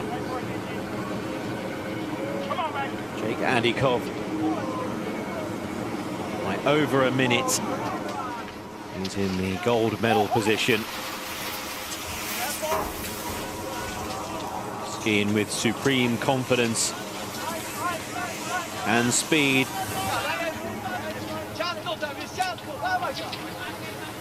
Coming towards the stadium complex, which you have to negotiate some tricky hairpins before you then start your final lap. It's making sure you go in the right way, down the right one of those blue marked lanes. Next time around it will be far left and down the home straight. Comes into the stadium. One of those hairpins, followed by another. And they'll cross the checkpoints and onto the final 2.5 kilometers. He'll know exactly how far clear he is. The guide will let him know. Coaches will let him know all around the track, and he'll know that he won't have to be at full pace and 100% effort on the final 2.5 kilometer. What a feeling that must be, to know that you're coasting towards a gold medal. Yu Shuang looking to secure a silver medal. Over the silver he already got in the sprint.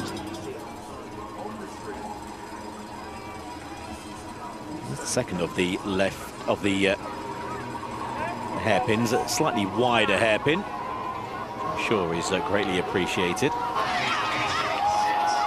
Adikov also has a bit of a bonus because, as far as we could see in front of him, there was no back markers or anyone to possibly get in the way, if that would have been an issue anyway.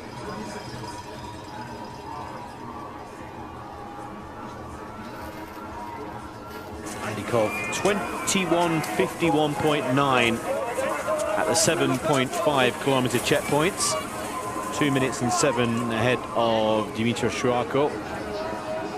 In terms of the bronze medal, he's now only 4 seconds ahead of Inki Inola. Well, how about that, Inola without a guide?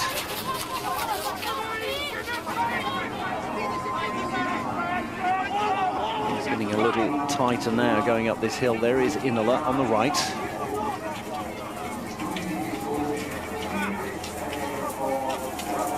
Yu Shuang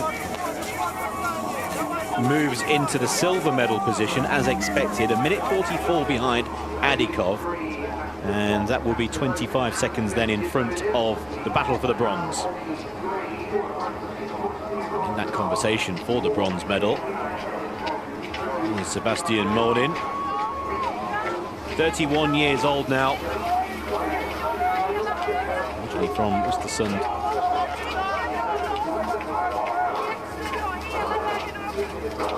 Morin, I mentioned 31 years old. He really burst onto the scene as a teenage star.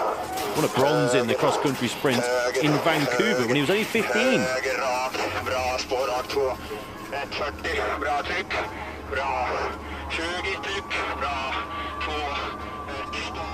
Morin 10 seconds behind Shuako. Still a long way to go for Morin. You could hear Emil Talsi, his guide, giving him clear instructions there via the earpiece.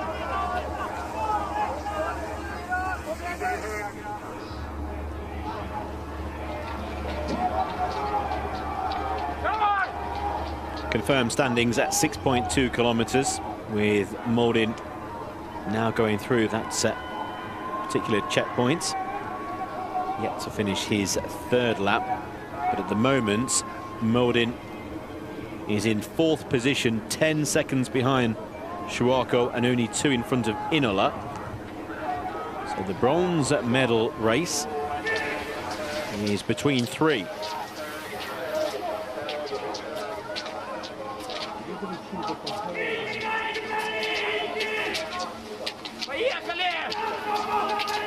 You can hear Inki Inola's coach barking out instructions to him there.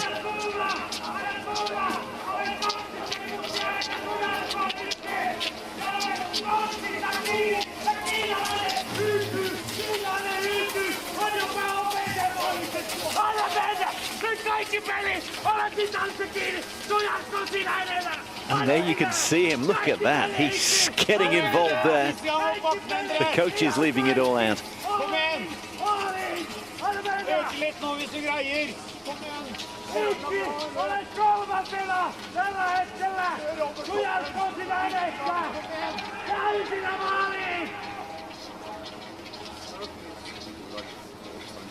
Well, who needs a microphone when you've got a coach like that? Who needs a guide?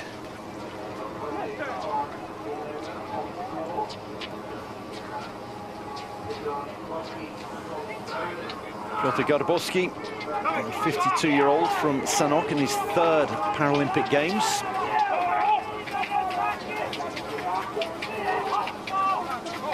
'11th in the middle distance cross country in Beijing. 6th in the long distance, so the longer they go, Garbowski comes into his own. Now we can see how close Inola is to Shuiarko. He set off 30 seconds behind him, and they have the same factor.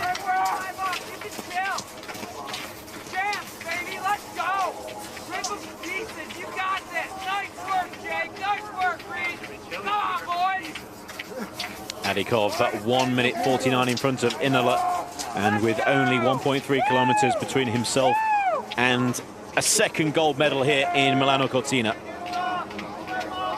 Nice to hear the coach saying nice work, Jake, and nice work, Reed. So acknowledging the work of the guide as well.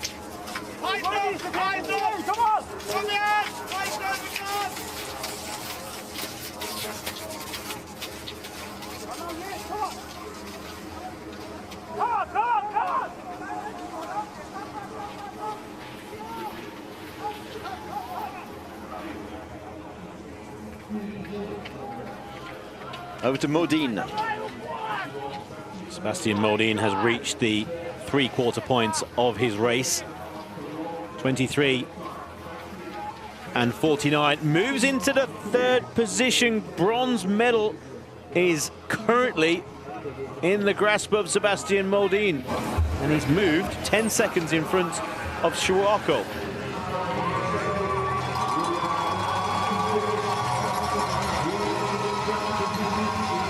First across the line is Piotr Garbowski.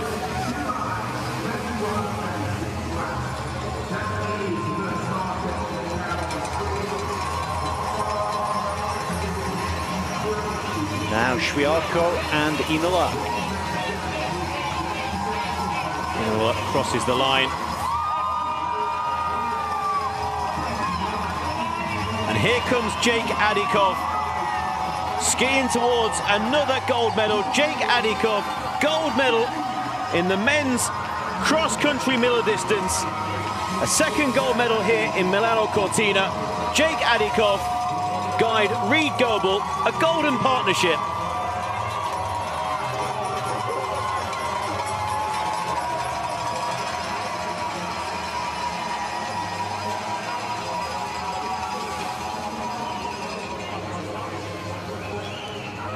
Licken, the 19-year-old, crosses the line.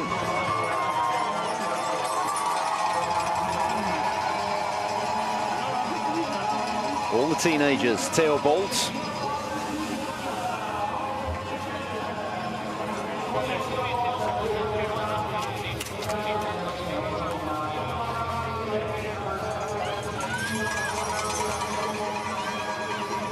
More and more athletes finishing.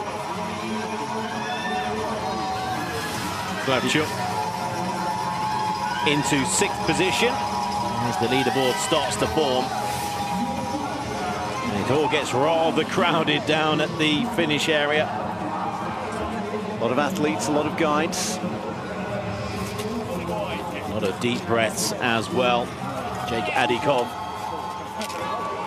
Smiles from Reed Goebel. No surprise, another gold medal for the guide. 2:33. Thomas Oksal, 26-year-old from Norway. And Gea Lervik, his guide. So Inki Inola finished ahead of Chuako and ahead of Yu Shuang. Part of the flag in your right hand. Thank you. I'll take the There's Inola celebrating.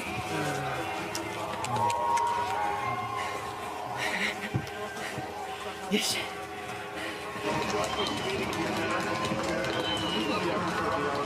Athletes still to finish, including Sebastian Moldin.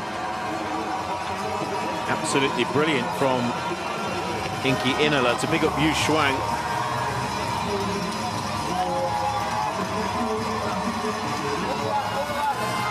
Logan Lariviere, another teenager, over the line.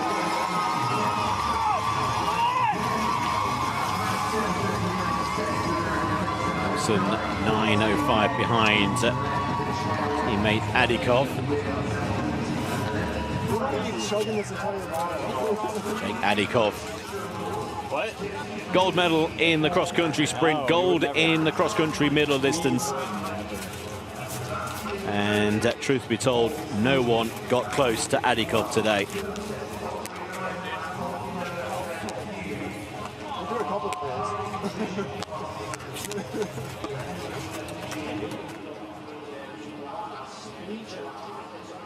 Still out there, Jesse Baczynski.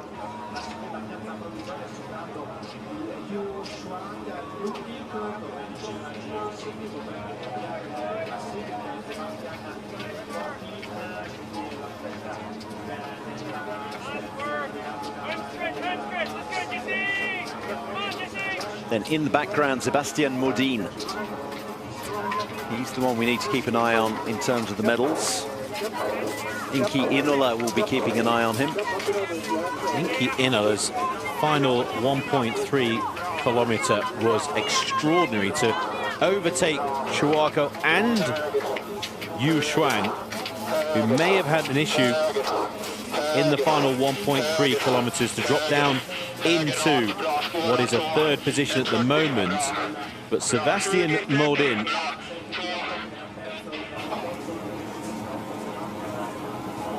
2 minutes 13 seconds behind Adikov, is only 5 seconds behind Yu Shuang for the bronze. So Modin with 1.3 kilometers, and if Yu Shuang did have an issue in that 1.3 kilometers, then Sebastian Modin has a chance of a bronze here.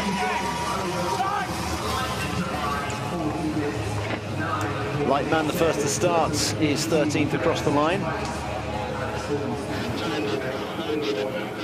13th out of 15, and these are the two still out there, Jesse Baczynski and, of course, Sebastian Modin.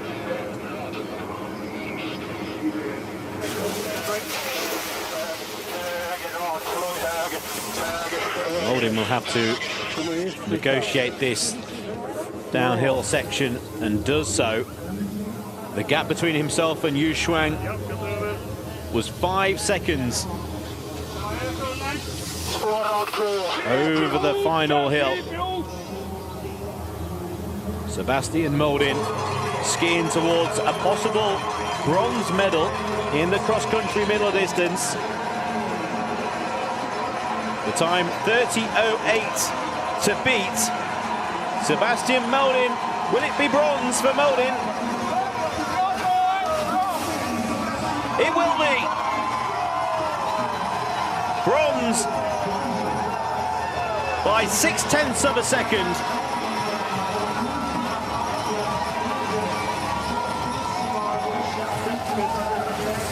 Baczynski follows him behind in 11th place. Gold for the USA, Jake Adikov. Silver medal for Inki Inola. And the bronze to Sebastian Modin, who has moved into the medal positions where it matters most, to the delight of the supporters from Sweden.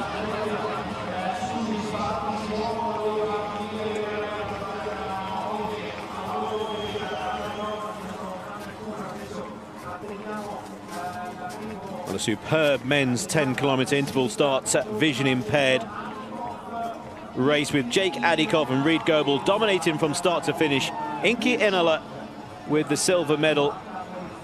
A superb final 2.5 kilometres, and Sebastian Moldin, a bronze medal for Sweden, moving into that position in the final 1.3 kilometres. But it's gold for USA with guide Reed Goebel and athlete Jake Adikov.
Anastasia Bagian, gold medal winner in the women's vision impaired. Simona Kubnichkova with the silver. Leonie Volta, bronze medal.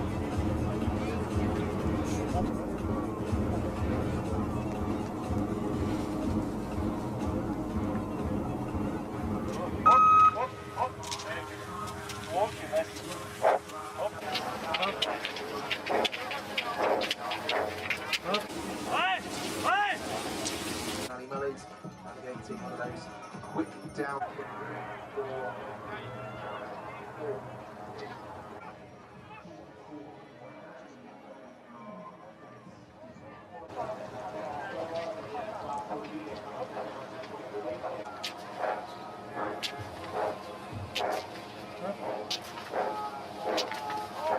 Куда садишься, да?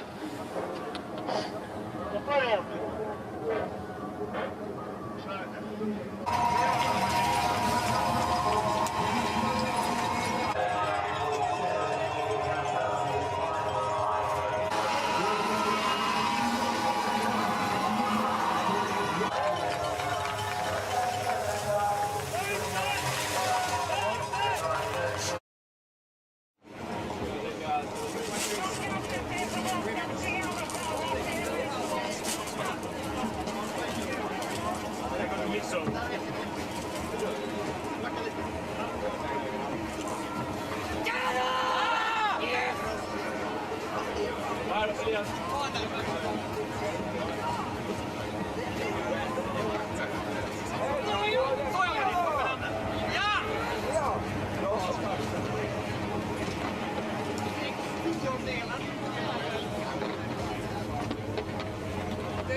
after that. But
Allez mon Carlito, là t'es dans le bon.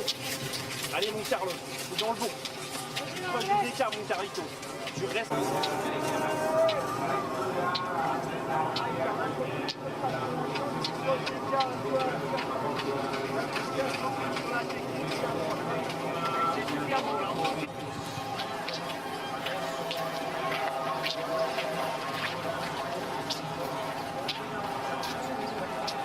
Ok, il a pas de son troisième, allez mon gars, allez.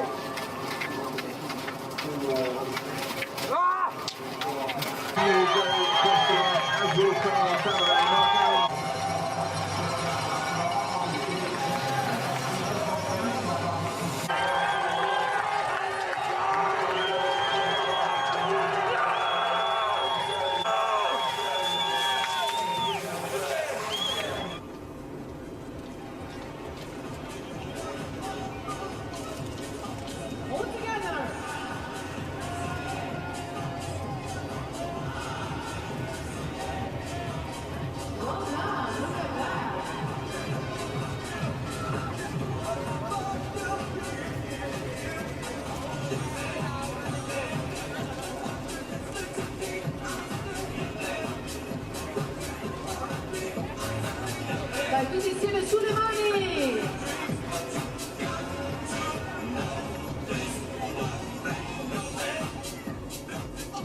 Ladies and gentlemen, the victory ceremony for the women's 10-kilometer interval start sitting. Signore e signori, la cerimonia di premiazione della individuale 10 km donne sitting.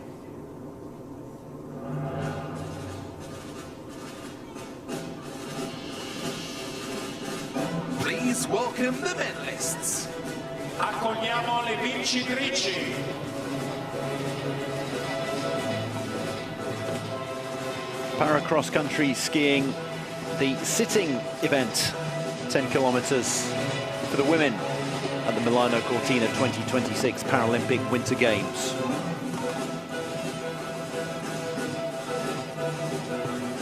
Out come the medalists for the victory ceremony.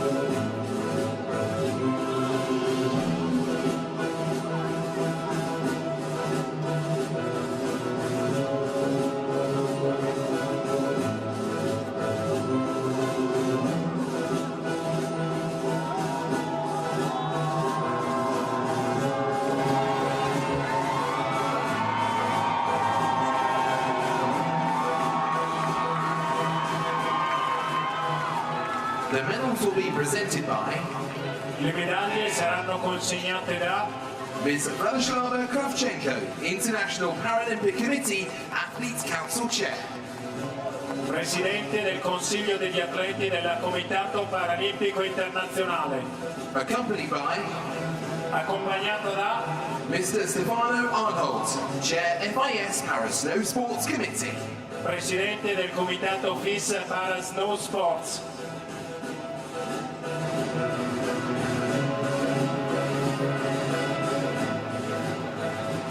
Bronze medalist, representing United States of America.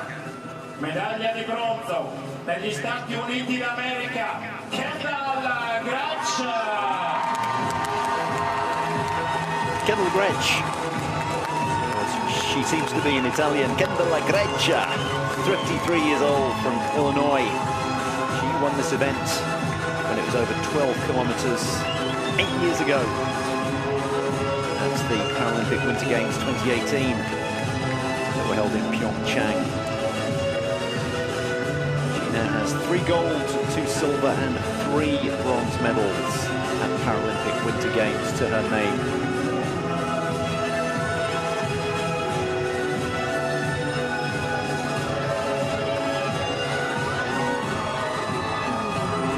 It's a tough battle between her and Anja Vicker for that bronze medal. Gretsch coming out on top. Silver medalist, representing Republic of Korea. Medaglia d'argento per la Repubblica di Corea, Kim Yoon-ji. The fantastic Paralympic Winter Games this youngster is having. Silver in the sprint event. Now silver in the 10 kilometers.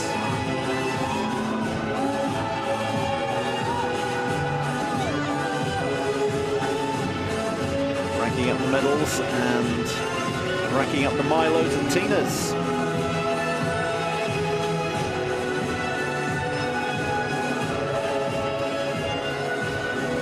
Gold medalist and Paralympic champion, representing United States of America. Medaglia d'oro e campionessa paralimpica degli Stati Uniti d'America, Oksana Masters. Born in Ukraine but representing the United States, 36-year-old Oksana Masters. What more can you say about her? She now has 8 gold, 7 silver and 2 bronze medals at Paralympic Winter Games over the years. Gold in the biathlon sprint, gold in the cross-country sprint, gold in the 10-kilometer cross-country. She finished second in Beijing 4 years ago in this very event, and now she's on the top step of the podium.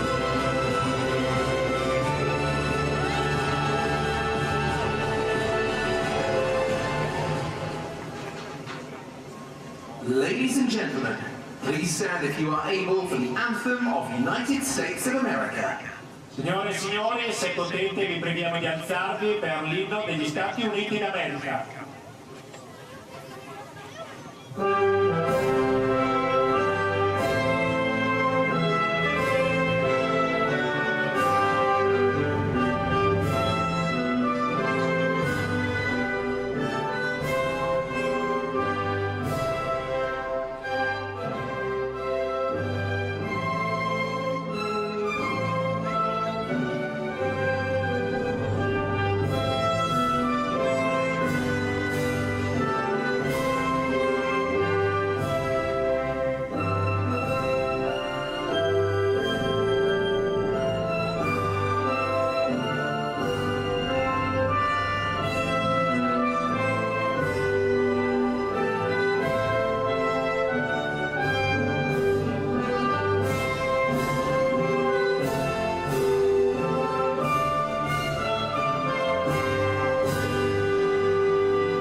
Ladies and gentlemen, the Paralympic medalists.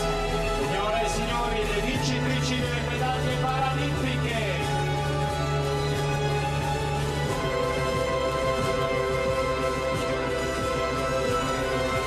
In the sprint, it was Masters Kim and Wang, and here in the 10 kilometers, it's Masters Kim and Gretsch. Gold and bronze for the United States, silver for the Republic of Korea.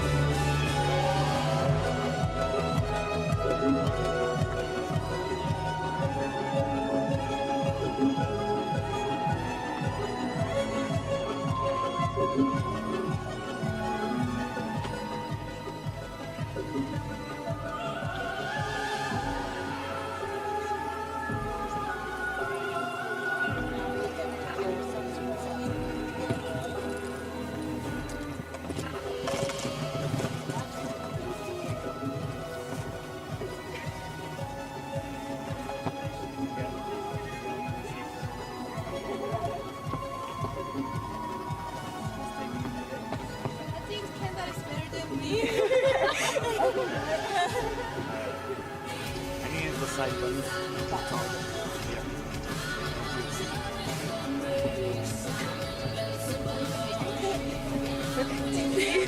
Congratulations. Thank you. Congratulations.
Ladies and gentlemen, the victory ceremony for the men's 10-kilometer interval start sitting.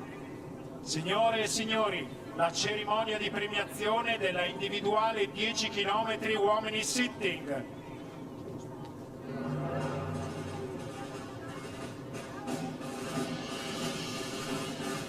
Please welcome the medalists. Accogliamo i vincitori.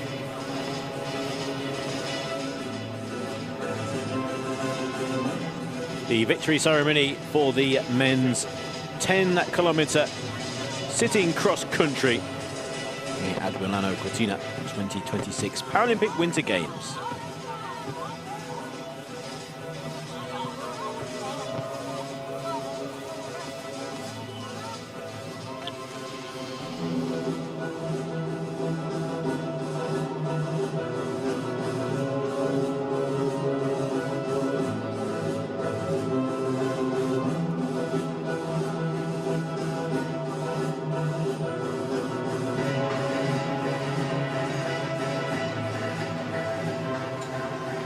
The medals will be presented by Le medaglie saranno consegnate da Dr. Mike Peters, Chief Executive Officer of the International Paralympic Committee, amministratore delegato del Comitato Paralimpico Internazionale, accompanied by accompagnato da Mr. Stefano Arnholt, Chair FIS Para Snow Sports Committee, presidente del Comitato FIS para Snow Sports,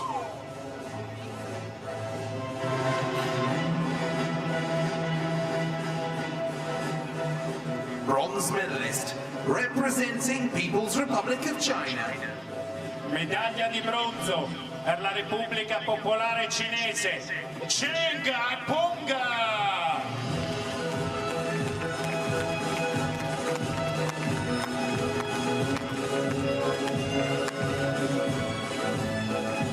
Bronze medal winner, Zheng Pong,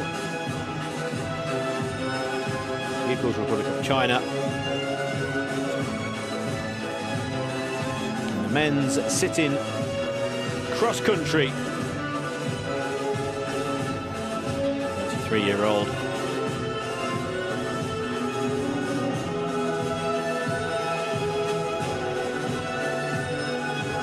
Fantastic bronze for Zheng Pong.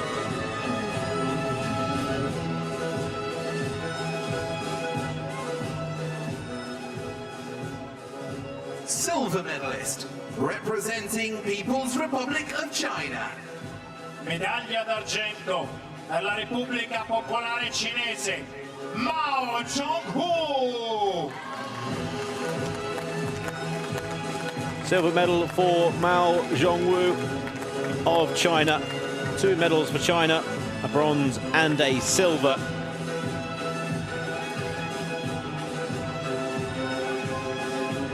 Two and a half seconds between the pair. It was Mao Zhonghu who came on top of the battle between himself and Peng, and it was Mao Zhonghu, the silver medal winner for China.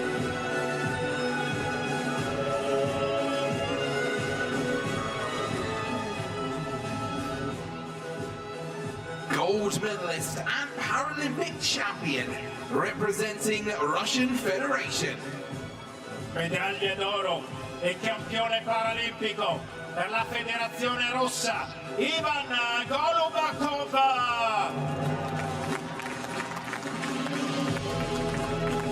Gold medal goes to Ivan Golubkov. A brilliant gold medal. From start to finish, he was the man that they had to try and catch, and nobody did. Gold to Russia and Ivan Golubkov in the men's 10-kilometer sitting cross-country.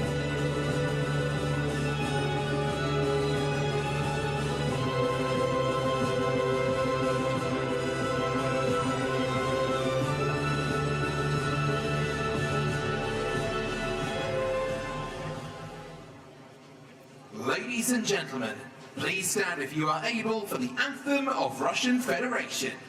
Signore e signori, se potete vi preghiamo di alzarvi per l'inno della Federazione Russa.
Ladies and gentlemen, the Paralympic medalists. Signore e signori, vincitori delle medaglie paralimpiche.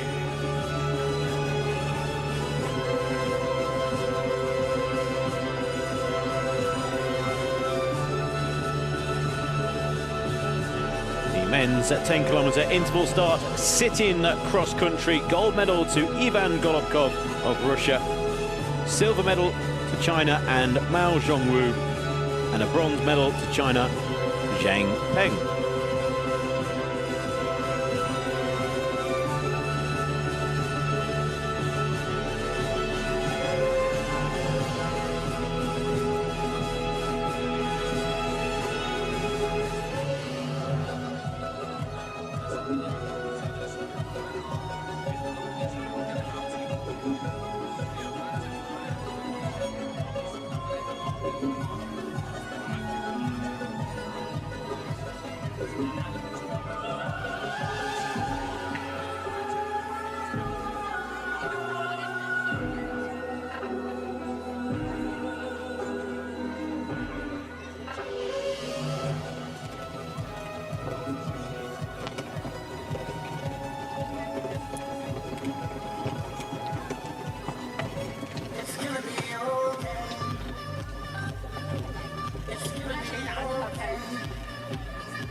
Click on the top.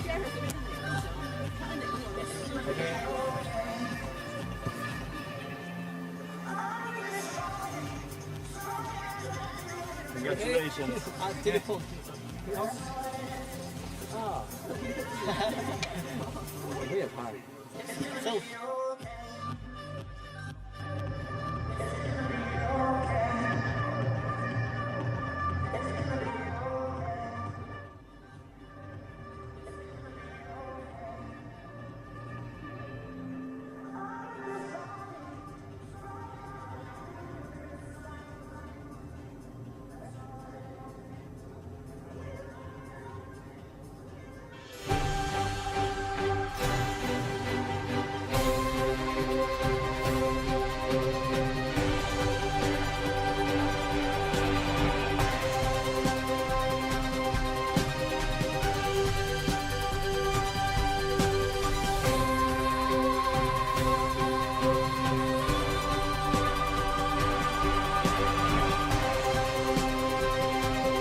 Ladies and gentlemen, the victory ceremony for the women's 10-kilometre interval start classic standing.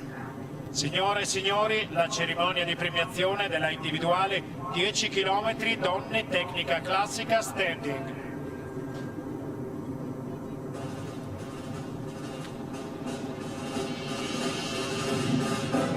Please welcome the medalists. Accogliamo le vincitrici. The medalists for para cross-country skiing.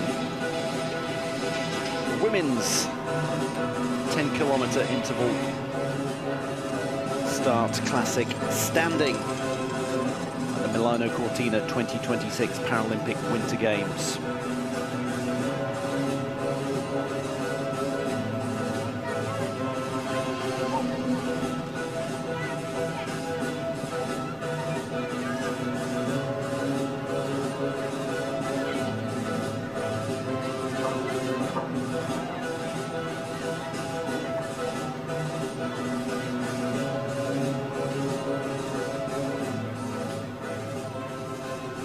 The medals will be presented by Le medaglie saranno consegnate da Mr. Stefano Arnholt, Chair FIS Para Snow Sports Committee. Presidente del Comitato FIS Para Snow Sports, Accompanied by accompagnato da Mr. Massimiliano De Florian, Mayor of Tesero. Sindaco di Tesero.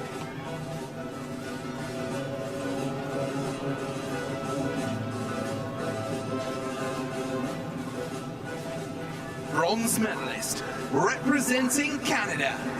Medaglia di bronzo per la Canada, Brittany Hudak.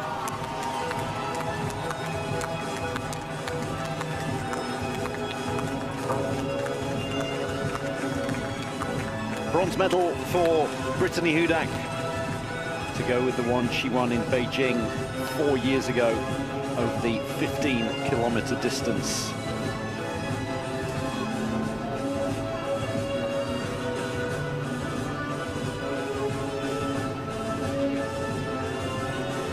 Prince Albert, Saskatchewan, 32 years old.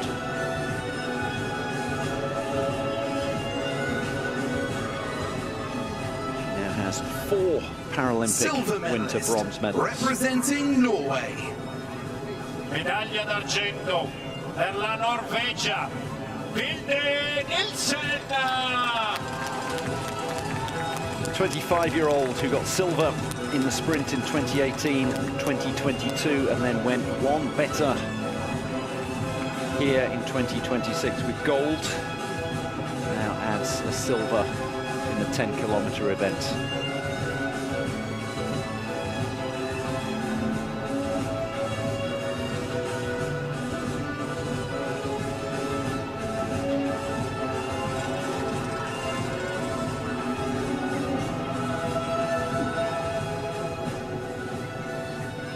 Gold medalist and Paralympic champion, representing United States of America.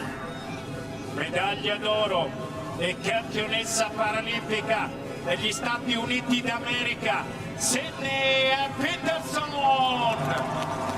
Sydney Joe Peterson, 24 years old, from Minnesota. 4 years ago in Beijing, gold in the mixed relay, silver in the long distance cross country, bronze in the sprint. This time around here in Milano Cortina, silver in the sprint, where she finished second to Vilde Nilsen. This time around, she was never headed. Got in front of the Norwegian and won the 10-kilometer interval start standing from the front. She now has 2 gold, 2 silver, and 1 bronze medal to her name already. Ladies at the age of just please 24. stand if you are able for the anthem of United States of America. Signore e signori, se potete, vi preghiamo di alzarvi per l'inno degli Stati Uniti d'America.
Ladies and gentlemen, the Paralympic medalists. Signore e signori, le vincitrici delle medaglie In the sprint, paralimpiche. it was Nielsen gold, Peterson silver, and a Canadian in bronze, Natalie Wilkie. This time around, pretty similar. Sydney Peterson gets gold for USA, Vilde Nielsen silver for Norway, Brittany Hudak gets bronze for Canada.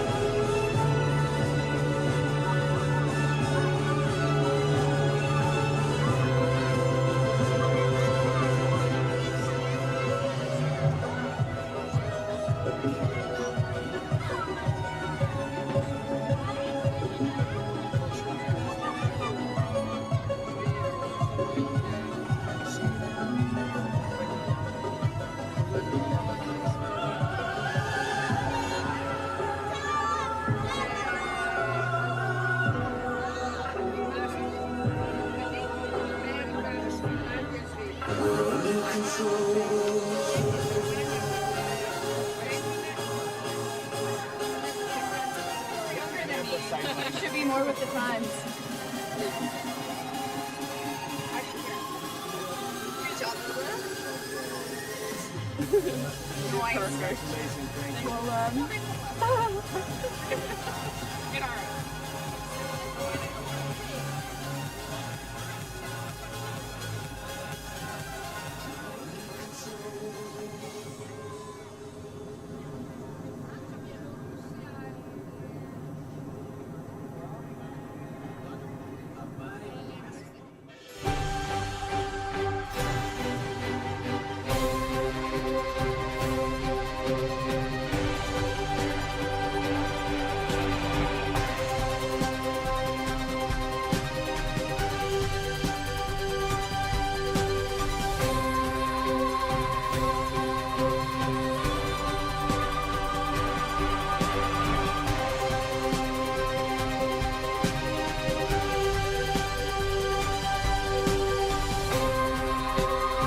Ladies and gentlemen, the victory ceremony for the men's 10-kilometer interval start classic standing.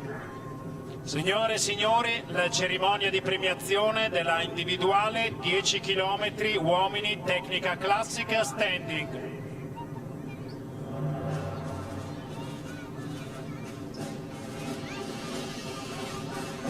Please welcome the medalists. Accogliamo i vincitori. The medal ceremony for the men's 10-kilometer interval start classic standing across country.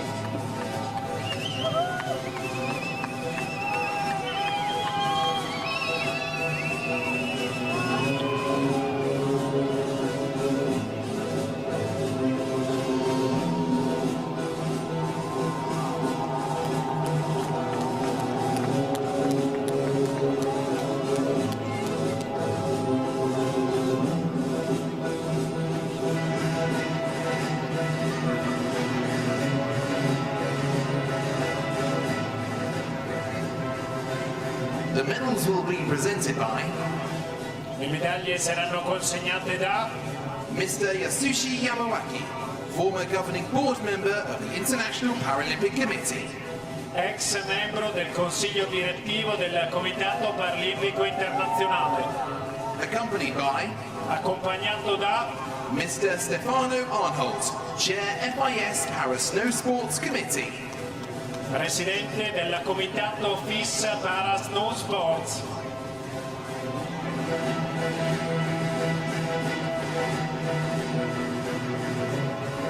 Bronze medalist, representing Canada. Medaglia di bronzo per il Canada, Mark Arens.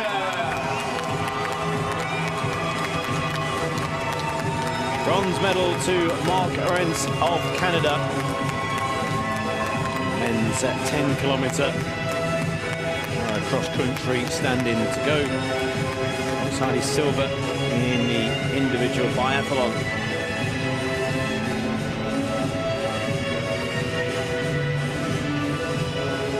Super performance from Mark. Another medal here at Milano Cortina 2026. It's a bronze medal for Canada and Mark Arens.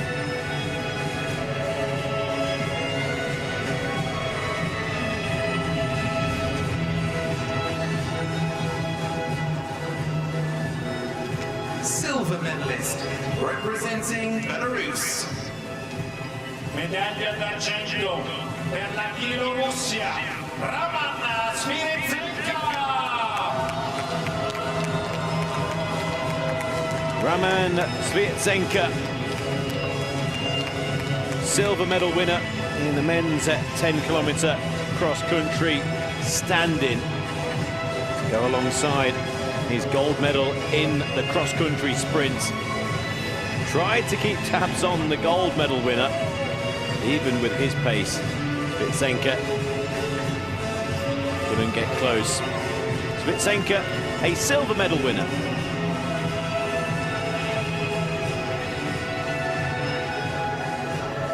Gold medalist and Paralympic champion, representing France. Medaglia d'oro e campione paralimpico per la Francia,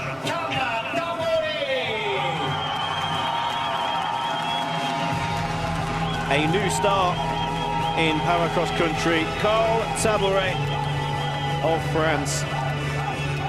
Gold medal winner in the men's 10-kilometer standing.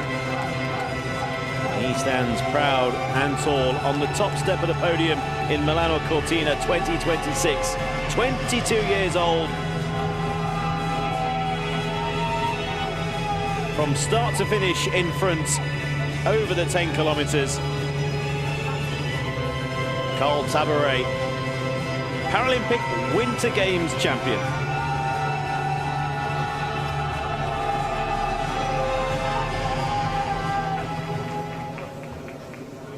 Ladies and gentlemen, please stand if you are able for the anthem of France. Signore e signori, se potete, vi preghiamo di alzarvi per l'inno della Francia.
Ladies and gentlemen, the Paralympic medalists. Signore e signori, i vincitori delle medaglie paralimpiche.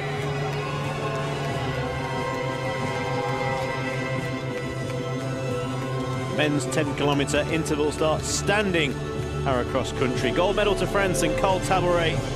Silver to Belarus and Roman Svitsenka. And bronze to Canada, Mark Arends.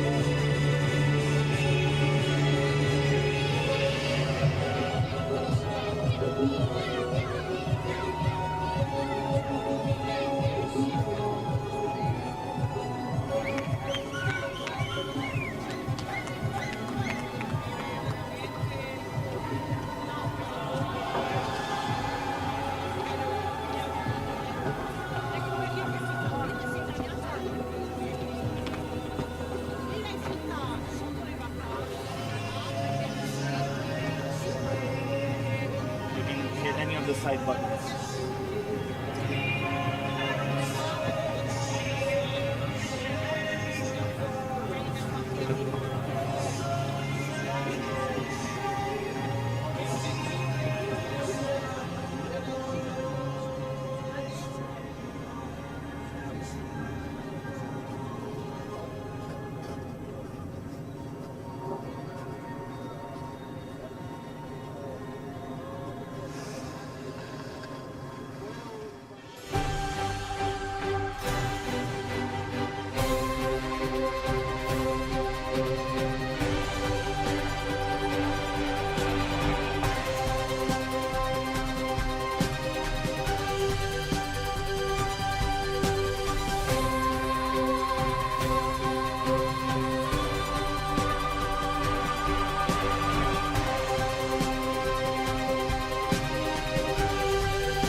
Ladies and gentlemen, the victory ceremony for the women's 10-kilometer interval start classic vision impaired. Signore e signori, la cerimonia di premiazione della individuale 10 km donne tecnica classica vision impaired.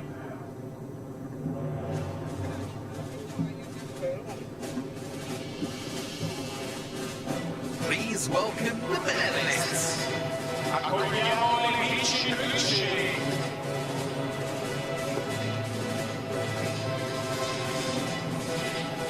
The victory ceremony for the para cross-country skiing women's 10-kilometer interval starts classic vision impaired event at the Milano Cortina 2026 Paralympic Winter Games.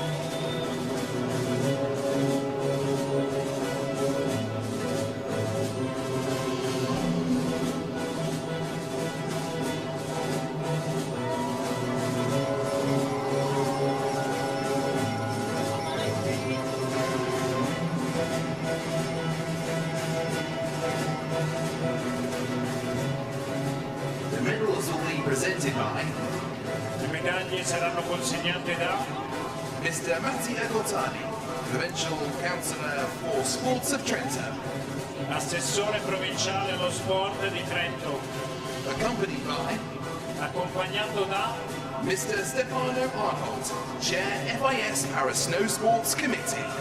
presidente del comitato FIS para Snow Sports.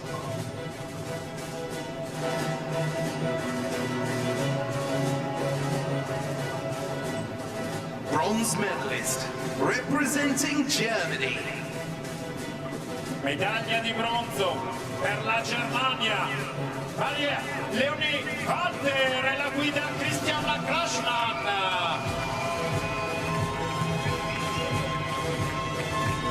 Leonie Walter and her guide Christian Krasman. Walter, 22 years old. She already got 3 bronze medals in biathlon in Beijing 4 years ago as a teenager, as well as a bronze in cross-country in the long-distance event. Bronze again this time around. A bronze medal for her guide.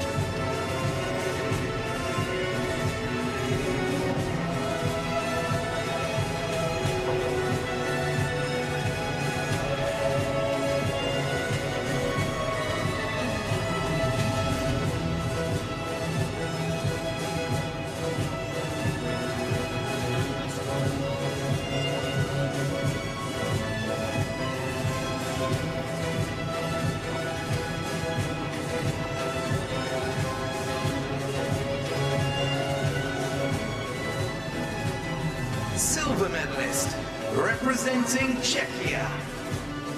Medaglia d'argento per la Cechia. Simona Bubeničková e la guida David Zorotek. Look at that, the pair of them jumping onto the podium. Simona Bubeničková, just 17 years old, and her guide, David Zorotek.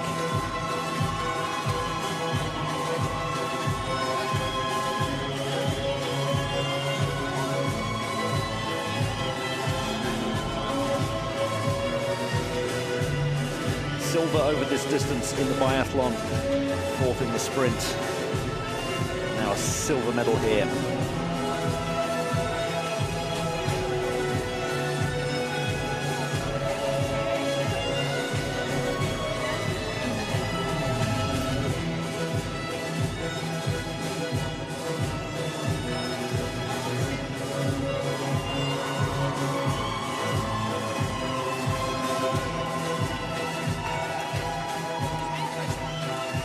Gold medalist and Paralympic champion, representing Russian Federation. Medaglia d'oro e campionessa paralimpica per la Federazione Russa. Anastasia Vajanna e la guida Sergei Sinyakin. 24 years old. It's her first appearance in the Paralympic Winter Games. And she is sweeping. All before her is Anastasia Vachian with her guide Sergei Sinyakin. Gold in the sprint and now gold in the 10-kilometer event. There's the 20k left. for a clean sweep.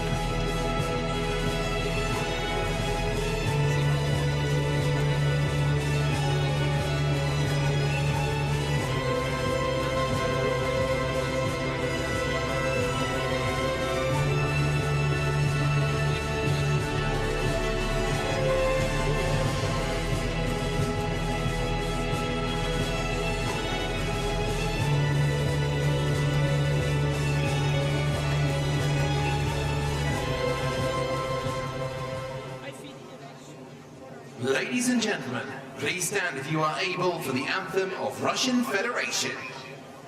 Signore e signori, se potete vi preghiamo di alzarvi per l'inno della Federazione Russa.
Ladies and gentlemen, the Paralympic medalists. Signore e signori, le vincitrici delle medaglie paralimpiche. Gold for Russia, Anastasia Bakhyan and Sergei Sinyakin, her guide. Silver for Czechia, Simona Bubeniskova and her guide, David Strutek. Bronze for Germany, Leonie Walter and her guide, Christian Krasman. In the 10-kilometer vision-impaired para cross-country skiing.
There's no. Oh, you too? No, we still. Okay.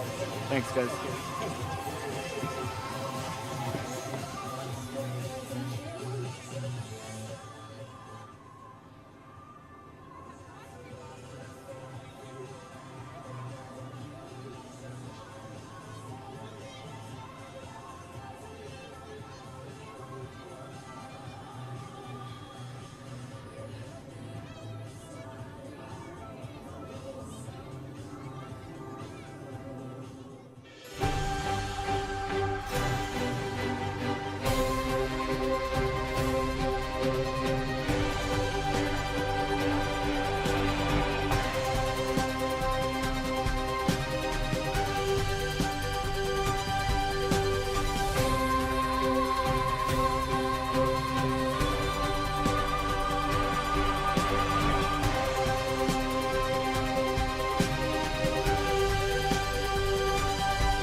Ladies and gentlemen, the victory ceremony for the men's 10-kilometer interval start classic vision impaired.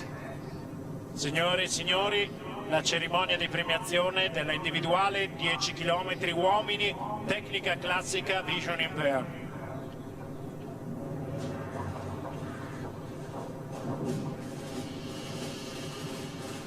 Please welcome the medalists. Accogliamo i vincitori. The medal ceremony for the para cross-country skiing men's 10-kilometer interval start vision impaired.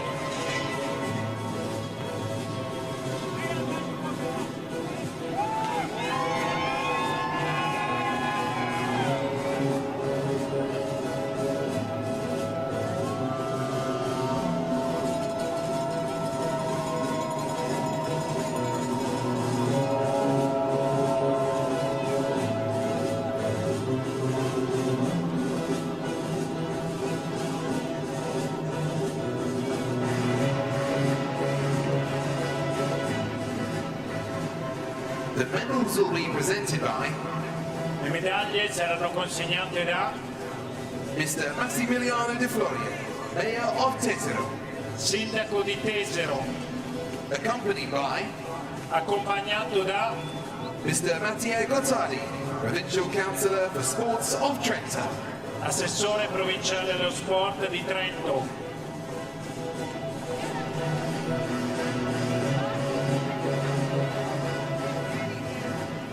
Bronze medalist, representing Sweden, Medaglia di bronzo per la Svezia, Sebastian Modin nella guida e Bella Talsi.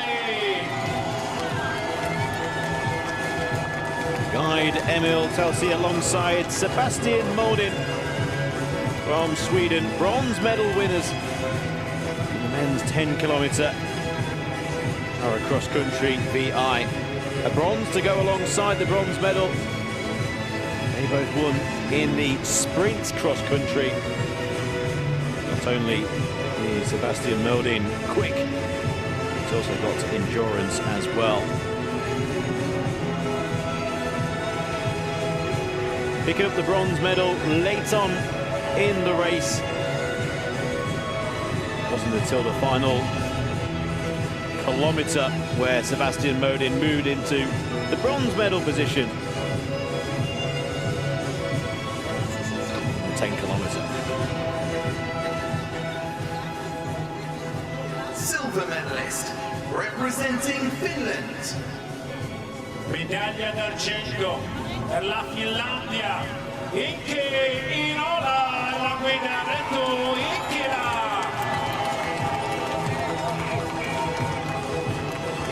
A first Paralympic Winter Games medal for Inki Inola alongside Ritu Inkila.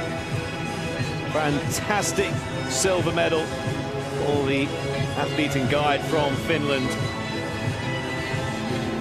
Him and Sebastian Modin moved into the medal position very late on in a thrilling contest. What a way to win your first Paralympic Winter Games medal. A silver medal for Finland and Inki Inola.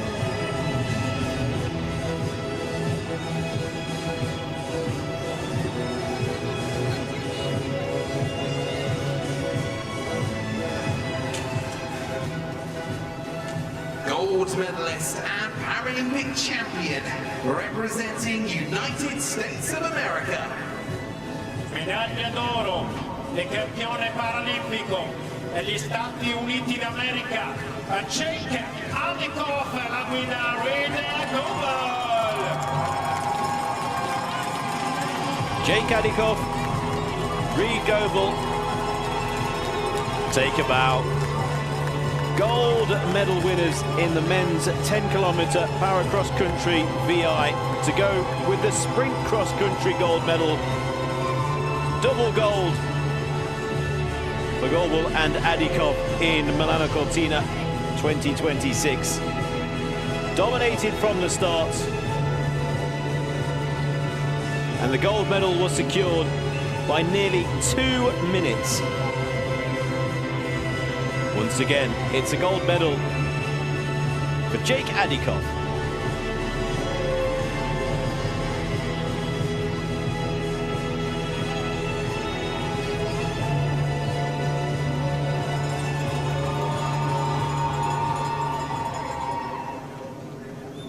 Ladies and gentlemen, please stand if you are able for the anthem of United States of America. Signore e signori, se potete, vi preghiamo di alzarvi per l'inno degli Stati Uniti d'America.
Ladies and gentlemen, the Paralympic medalists.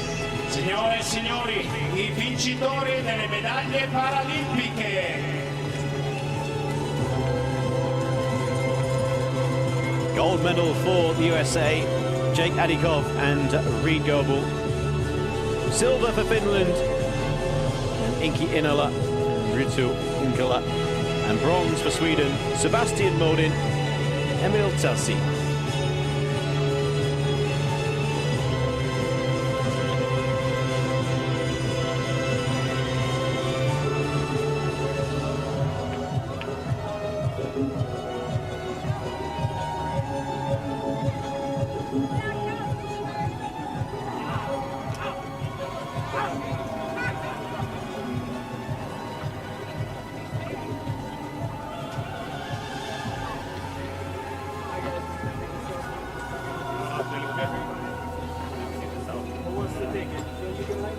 We have a better background. Yeah, if you guys line up like this, I know it. You can touch any of the side buttons. That be in here somewhere? Yeah. Whatever. Now. I think we got the shot. Yes. Congratulations. It's awesome. Nice work. Nice work. Thank you. Yes.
A super session of para cross country comes to a close. Gold medals, 3 fans, that for athletes concludes this from USA, competition. 2 to Russia, and a gold for France. Some by small margins, others by long distances, but all won through skill and endurance here at Milano Cortina 2026 Paralympic Winter Games.